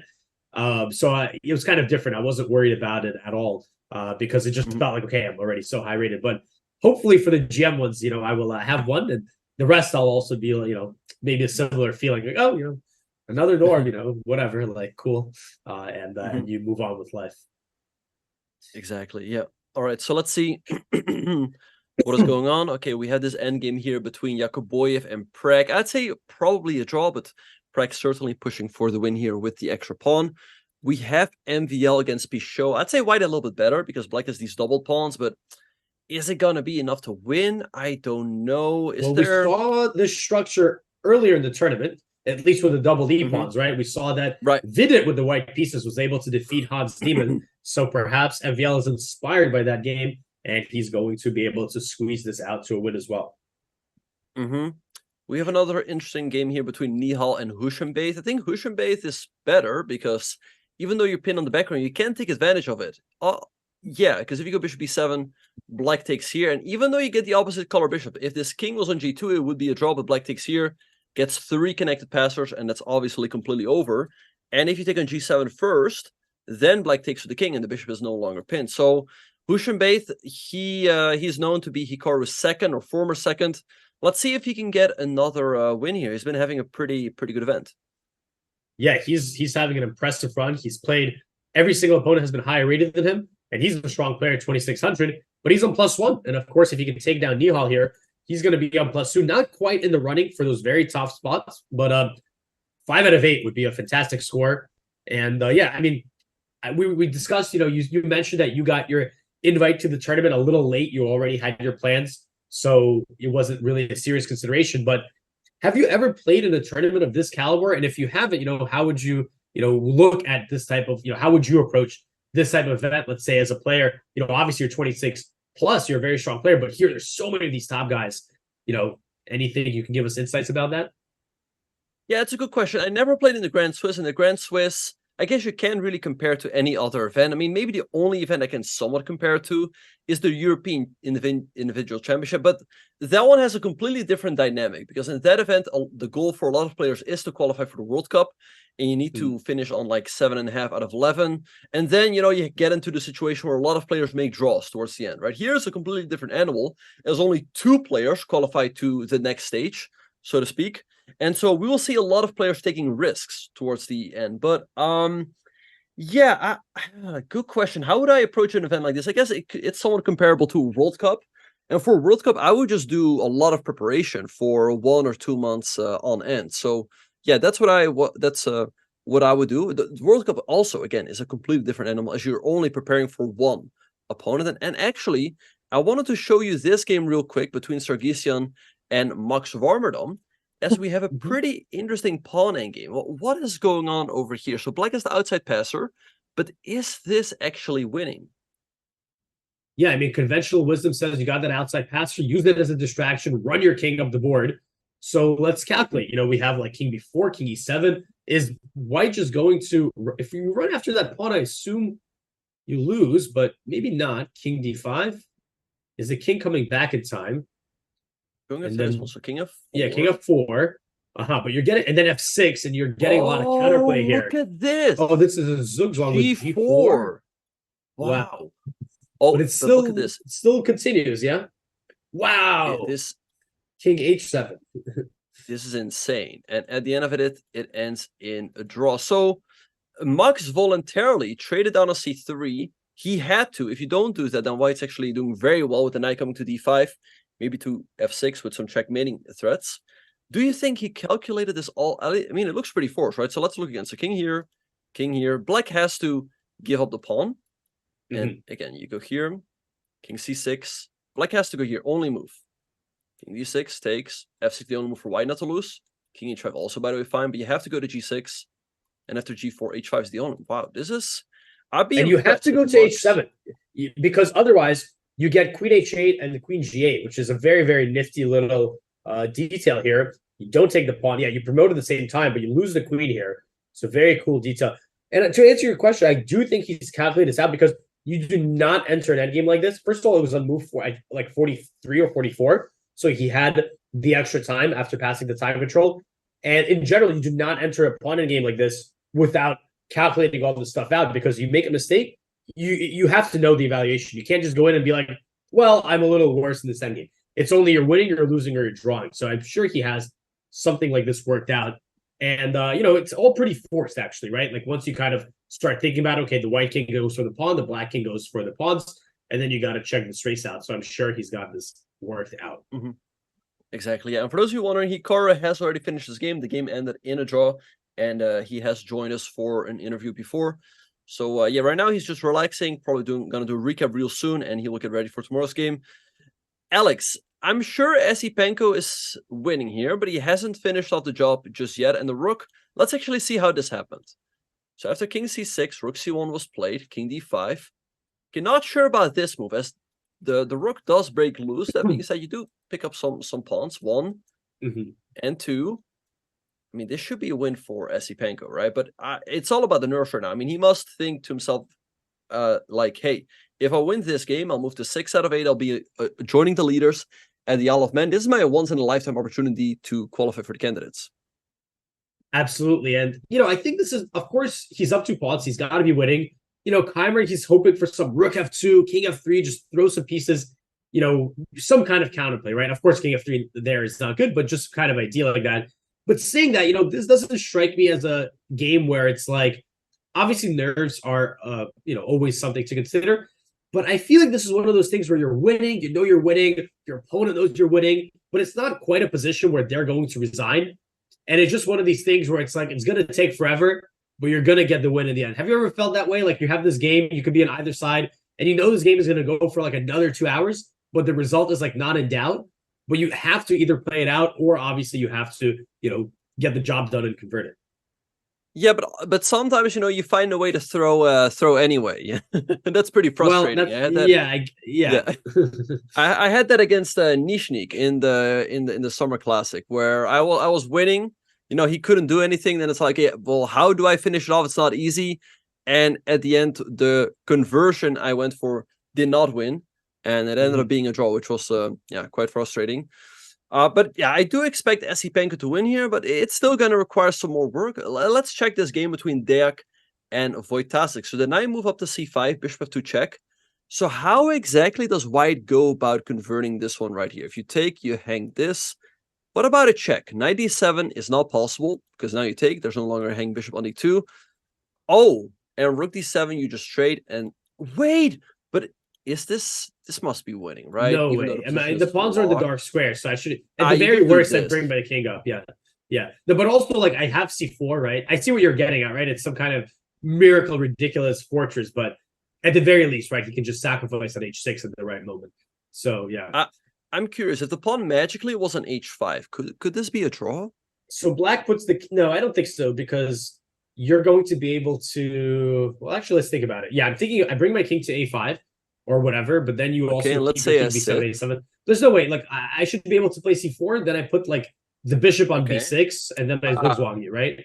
Yeah. You bring the bishop to b6, and then you walk your king up. Yep. But also bishop on d6 and to f8. It's just the pawns all in dark squares seem like it's too much. You know what you need here? If you had the pawn on h5, and then we put the pawn on b4, maybe a pawn on c3.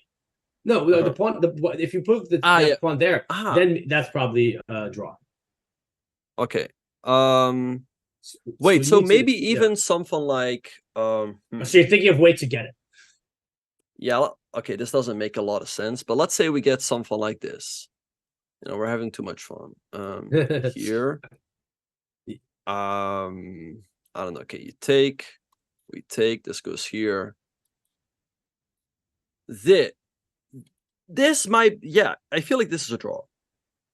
Yeah. Let's see. I mean, you can't really sacrifice anywhere substantial. I mean, the only thing black needs to be careful. Let's imagine there's like a king in g4. You take an e5 and then f6, but black can easily anticipate that. Yeah, this does look like a fortress, and it's funny the engine won't tell you that. What do they call it? Horizon effect, where it's like, well, I'm up a piece, and we play 20 more moves. I'm still up a piece, so I'm plus 5. But what are you gonna do, right? You can't do anything. Yeah, but you think Wojtaszek is plotting some kind of fortress like this? I think the hardest thing is the pawn of h5. You can't do that. Yeah. You can't. Yeah, that doesn't seem possible. So I wonder what he has in mind after rook a7 check. Rook d7 just seems to be losing. Knight d7 is obviously losing. King f8 loses on the spot due to knight e6. The thing is here that you don't necessarily lose the rook as you can protect it. But, your entire king side collapses. But why is Dayach thinking so long? Because he got 50 minutes at the time control. Now he's down to 20, and he's spending it all on this move. Something must be giving him pause. So what is it? Do you think he's thinking about this endgame, like whether this is actually? I mean, this has to be winning, right? Yeah, I mean,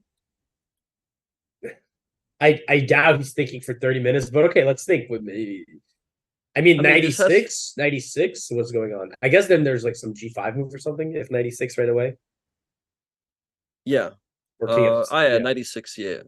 Yeah, looks like a nice move. You hit this king of 7. There's 98. Yeah. No, this has to be winning. So I wonder what exactly he's thinking about. Rook a7 looks like a pretty straightforward win in case of king e8, which is by the way the most resilient move. Here, maybe now we just take.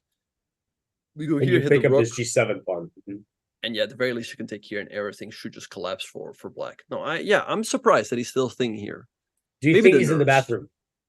For 30 minutes? Well, yeah, maybe he's just like, I've been in this situation. Sometimes you're in time trouble, and the worst part is when you got to use the restroom, and your opponent's got a lot of time. Maybe that's what it was. He was in huge time trouble, and now he's finally got the sweet extra time, and he's enjoying it in the comfort of the bathroom. Yeah, but 30 minutes is a long time. Wait, so let's I can't see the timestamps right now. Yeah. I think he's overthinking it. Yeah, I don't know, because everything is so forced, right? Like rook a7, there's no fortress. Is he thinking, I don't know. I mean, king f2 doesn't make sense, because why would you allow rook d2 and then you lose then black might be able to cover the 7th rank. So yeah, a little strange, but maybe, like you said, some nerves. I mean, he wins this game, he's tied for first, and now you start thinking, I'm going to make the candidates, hey, Magnus not playing, Ding's not really playing. Maybe they'll just give me the title straight up. If I just make the candidates, I'm world champion already right there. So I don't know. Yeah, it's surprising because he did play knight d3 and knight c5 quickly. According to the broadcast, he's already thinking for 28 moves. Maybe the broadcast, maybe the board. That's what I was going to say. Maybe the board is broken. That is the maybe the most likely situation here, because it is completely. And wait, we have a move. Never mind, it's not broken because he just moved. So he has 22 minutes. So he spent like 30 minutes in the bathroom or at the board to come up with this idea. Yeah, maybe like 10 in the bathroom and then another 20 in the board. Who knows? But maybe the bathroom's far. It's like a 10-minute walk. Let me think. So I've played in the Isle of Man. It's not super far, but yeah, it definitely it can cost you a couple of minutes if you go there. So I guess that's why we see occasionally Hikaru not at the board when it is his move. Fair enough.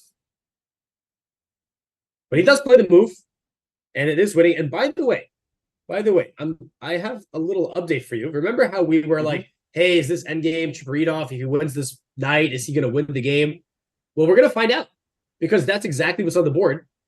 It's actually look at this. It's a choice here for Duda. He can, as you catch up with the moves here with our audience, he's going to lose one of these pieces, right? So we were thinking just keep the bishop and make the draw. And yeah, I think it's just a fortress. So, and I would keep the bishop over the knight, but maybe I would either keep way the is bishop okay as well. Yeah, but let's look what happens if you keep the knight. So let's say we go knight f4, and you go knight d5. I don't know. I feel like the knight you should always be able to move your king up, but with the bishop always controls these dark squares, and the bishop always is eyeing one of the pawns. And someone is pointing out in the chat, no one used the restroom more than chess players, and I think that's definitely true. Like I think chess players, some people they use it after every single move. Well, you know what it is? I noticed I drink a lot of water during my games. I am like especially I just played in Qatar, and there's like a little room where there's like a refreshments area. You can make yourself some coffee. You can have I think this is pretty common in I'm sure in a more kind of serious competitions. I'm sure Benjamin, you've experienced that as well. And I would always arrive, like we would have lunch at our hotel, and I would always take this giant water bottle with me, and I would like finish it like instantly at the board. And then I would be going to this like refreshments area, and they had these like medium-sized water bottles, and I would just take like 4 at a time. And at the end of and I would just collect them under my table. Like I would just throw them out at the end of the game, and I would just like throwing out like 9 bottles of water by the end of the game. So maybe that's what it is, right? You're just constantly drinking. I feel like for me, it's also maybe like a little bit of a nervous thing. Like you're just like fidgeting. Okay, what do I do? Here's some water. Take a little sip of water, and then just I don't know. Maybe that's kind of my interpretation of it from personal experience, I can say. Yeah, no, I'm with you. I think it's also about giving yourself something to do when your opponent is going for a long thing. You drink your water, and then you're like, oh well, might as well just use the restroom, right? So don't have to go when it's my move. But that's when you end up going every single move. Yeah, I do think, however, in this position that Duda will probably try to keep the bishop, and he should hold the draw here. By the way, Benjamin, when you play tournaments, do you have any superstitious tendencies? Like, do you use the same pen, or I don't know, wear the same socks or whatever? Anything like that? No. Let me think. I can't really think of anything. I don't really have any superstitions. No, to be honest, no. Okay, I feel like I do a little. I think most chess players do. Like whenever like you're winning or something's going well, you try to stick to this. I actually have a funny one. We have a very toilet themed conversation the past 10 minutes. So I actually try to use the same stall if I'm doing well, and I also try to make sure. So when I was also in Qatar, there was like 4 different restrooms you could go to, and I had so for some reason people were all going to one, so it was always super crowded. But the other one was like pretty empty, so I was like, this is gonna be mine, and I would always be there by myself. And I had this one specific toilet that I was using, and I was like, this is the lucky toilet. And unless I would lose, then you have to sacrifice them and do another one. But I think that one's kind of rare. I know everyone does like the pens, they do the the maybe wear the same, like, I don't know, sweatshirt, but the stall, that's my own personal preparation that I'm leaking for anyone who wants to improve their chess to international master level. There are definitely people who are superstitious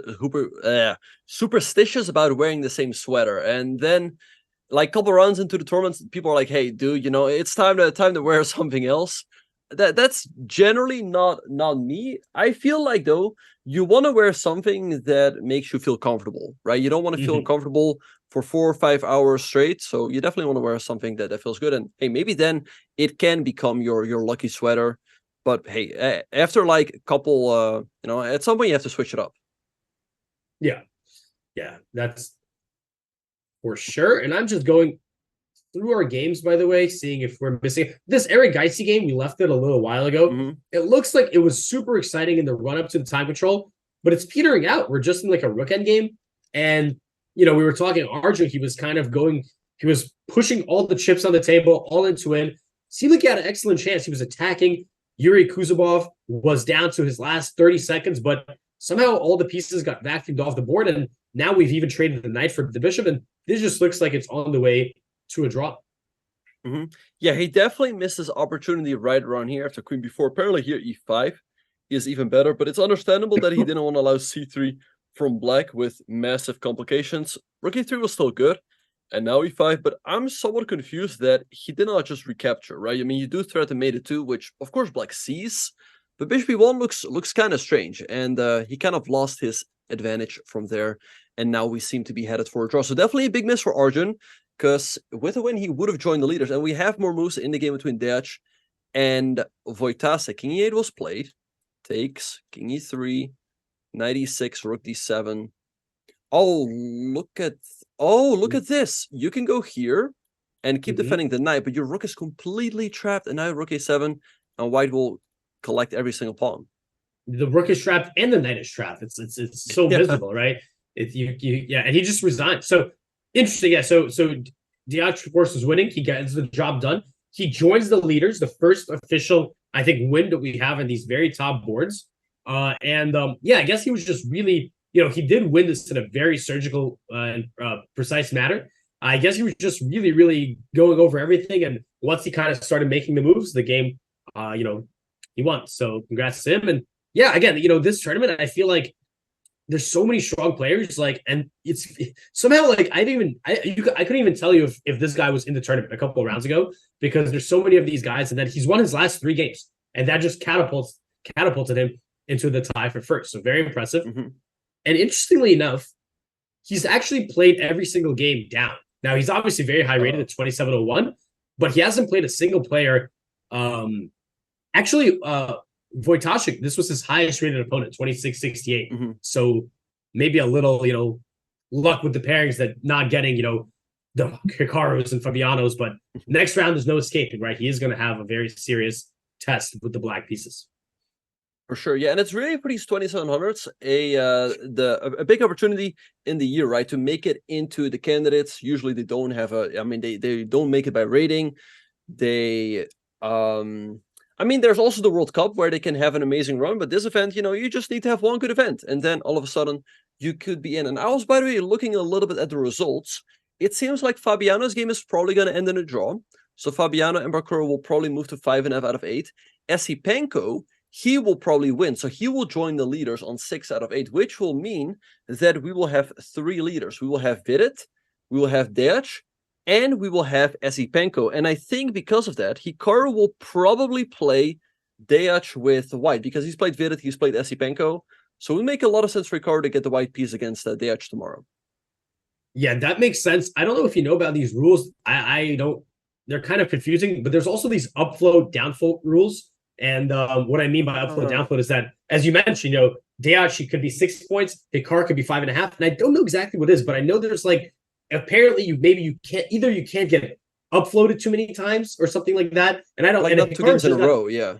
No, and he did. Oh, so you know the rule. So he just got uploaded to Vidit, so maybe he cannot be uploaded in the next round. I don't know the exact rule and which rule supersedes the other one, but maybe that's a weird thing to consider, because otherwise that would be, I think, a great pair for Hikaru in the sense that he gets to play another leader, right? So he can directly impact the standings. He'll have the white pieces as well. That would, obviously is a positive for your winning chances. So I'm sure he would be, happy with that pairing. But yeah, I don't know if it's a legal pairing in that circumstance. Yeah, and people are saying Hikaru might face Fabiano. I think the chances of that happening are very, very slim. I think that's just not happening. Hikaru, I think he's going to play, so he might float up and play someone like Deac, but he might also play someone like Sevian, who is in the same point group.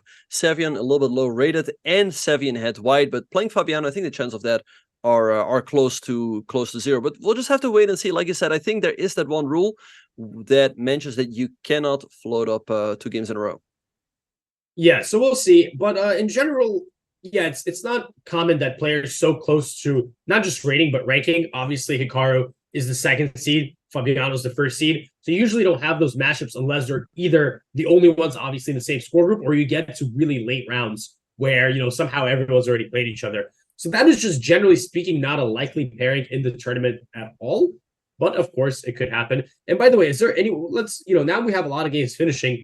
We don't have to get everyone, but who else is going to be in Hikaru's score group? I see Alexander Predke and Vladimir Fedoseev, they drew. So they're, I think, also on 5.5. Sevian, you mentioned, won. Alexei Caruana has also won his game. We saw that one against Rapport. And he has already played Hikaru, but nevertheless, he joins their score. And what about Parham? I think that Parham wins. I wonder if Parham joins. I think he does join. He does. Yeah, he's on 5.5.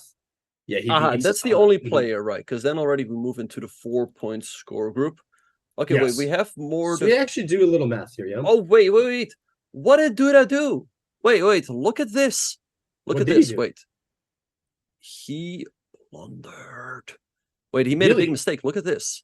So he gave up. He left the bishop on the board, king c7, king e7. This apparently is losing. Wait, rook g4, rook a4 is the idea, or what? And I think it's critical that you provoke a pawn to the. Oh, wait. Can you even go into the pawn game? Let's have a look. a5. Can we take? I think you might be able to do that.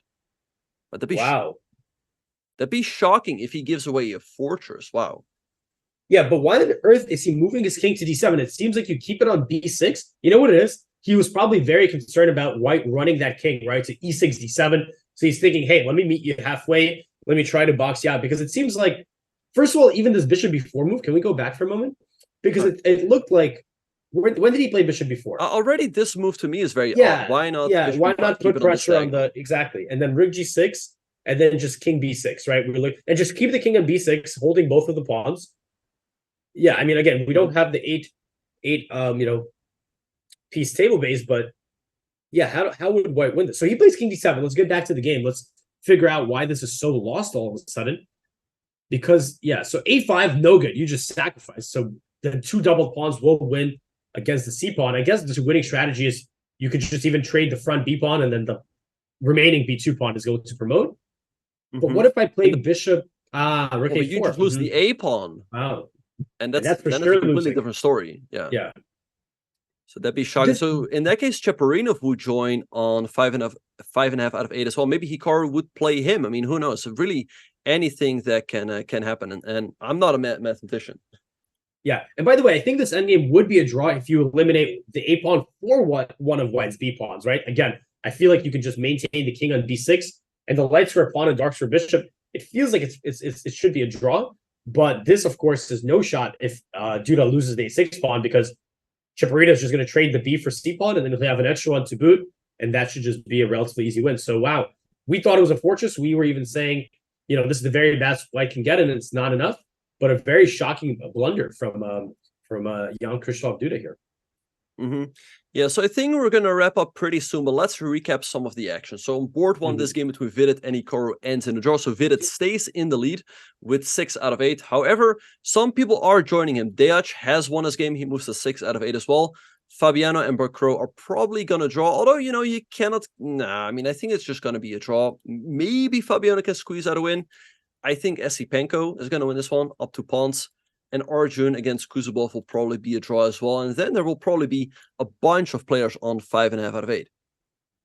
Yeah, so we're predicting that we will have 3 leaders.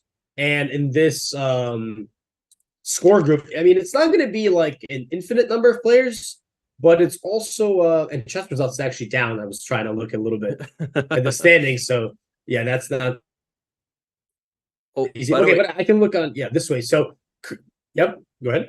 Oh, I just wanted to show this. They went down the exact line they went down the line. Showed, yeah.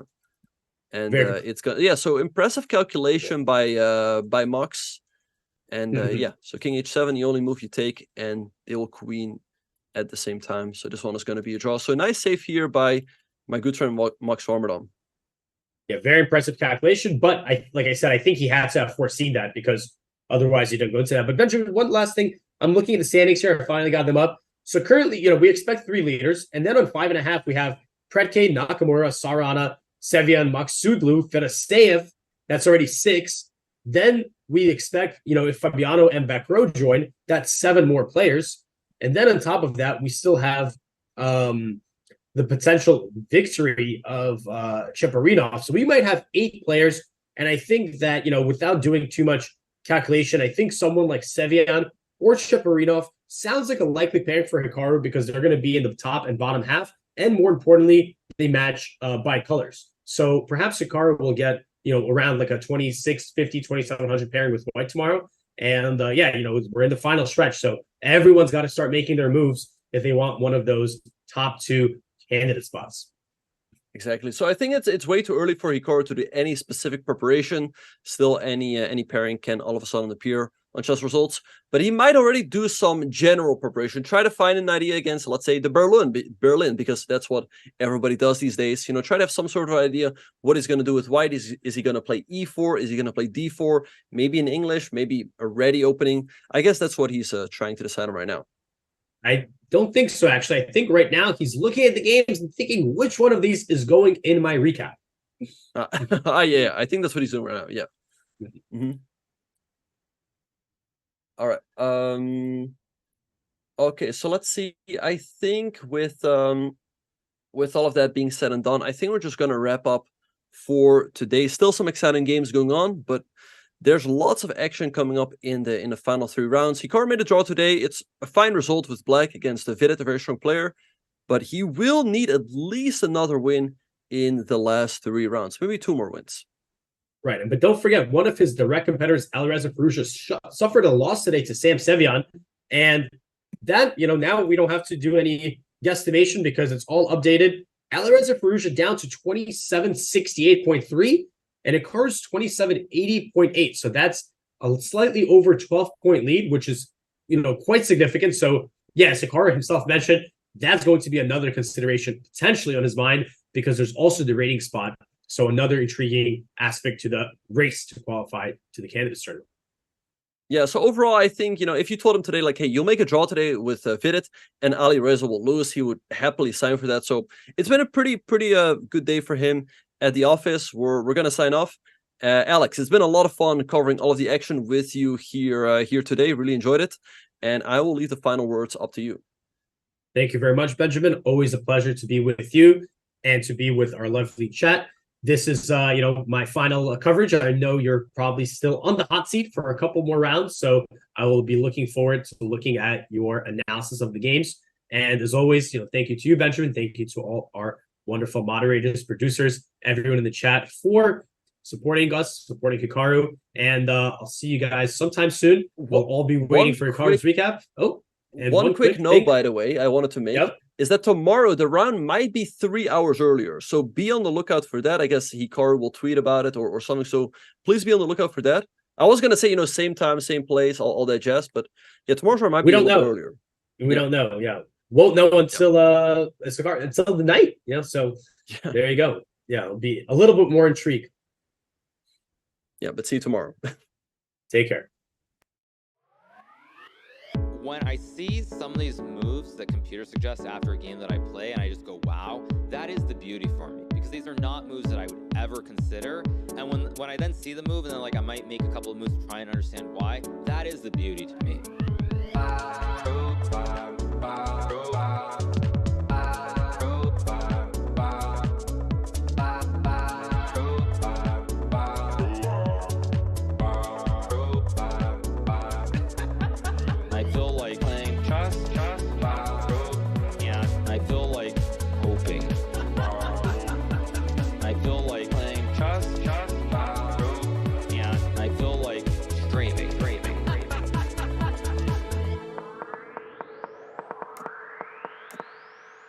I'm just trying to play as well as I can, and I don't really worry. Like, if I lose a game, it's not the end-all be-all.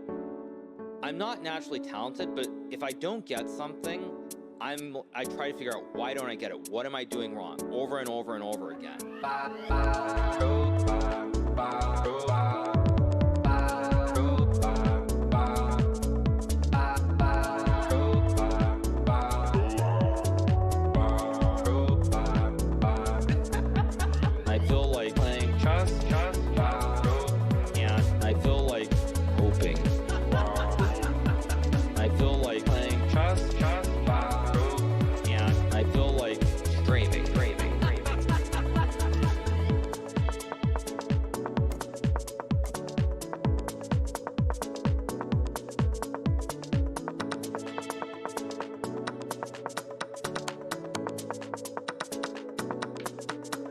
bye.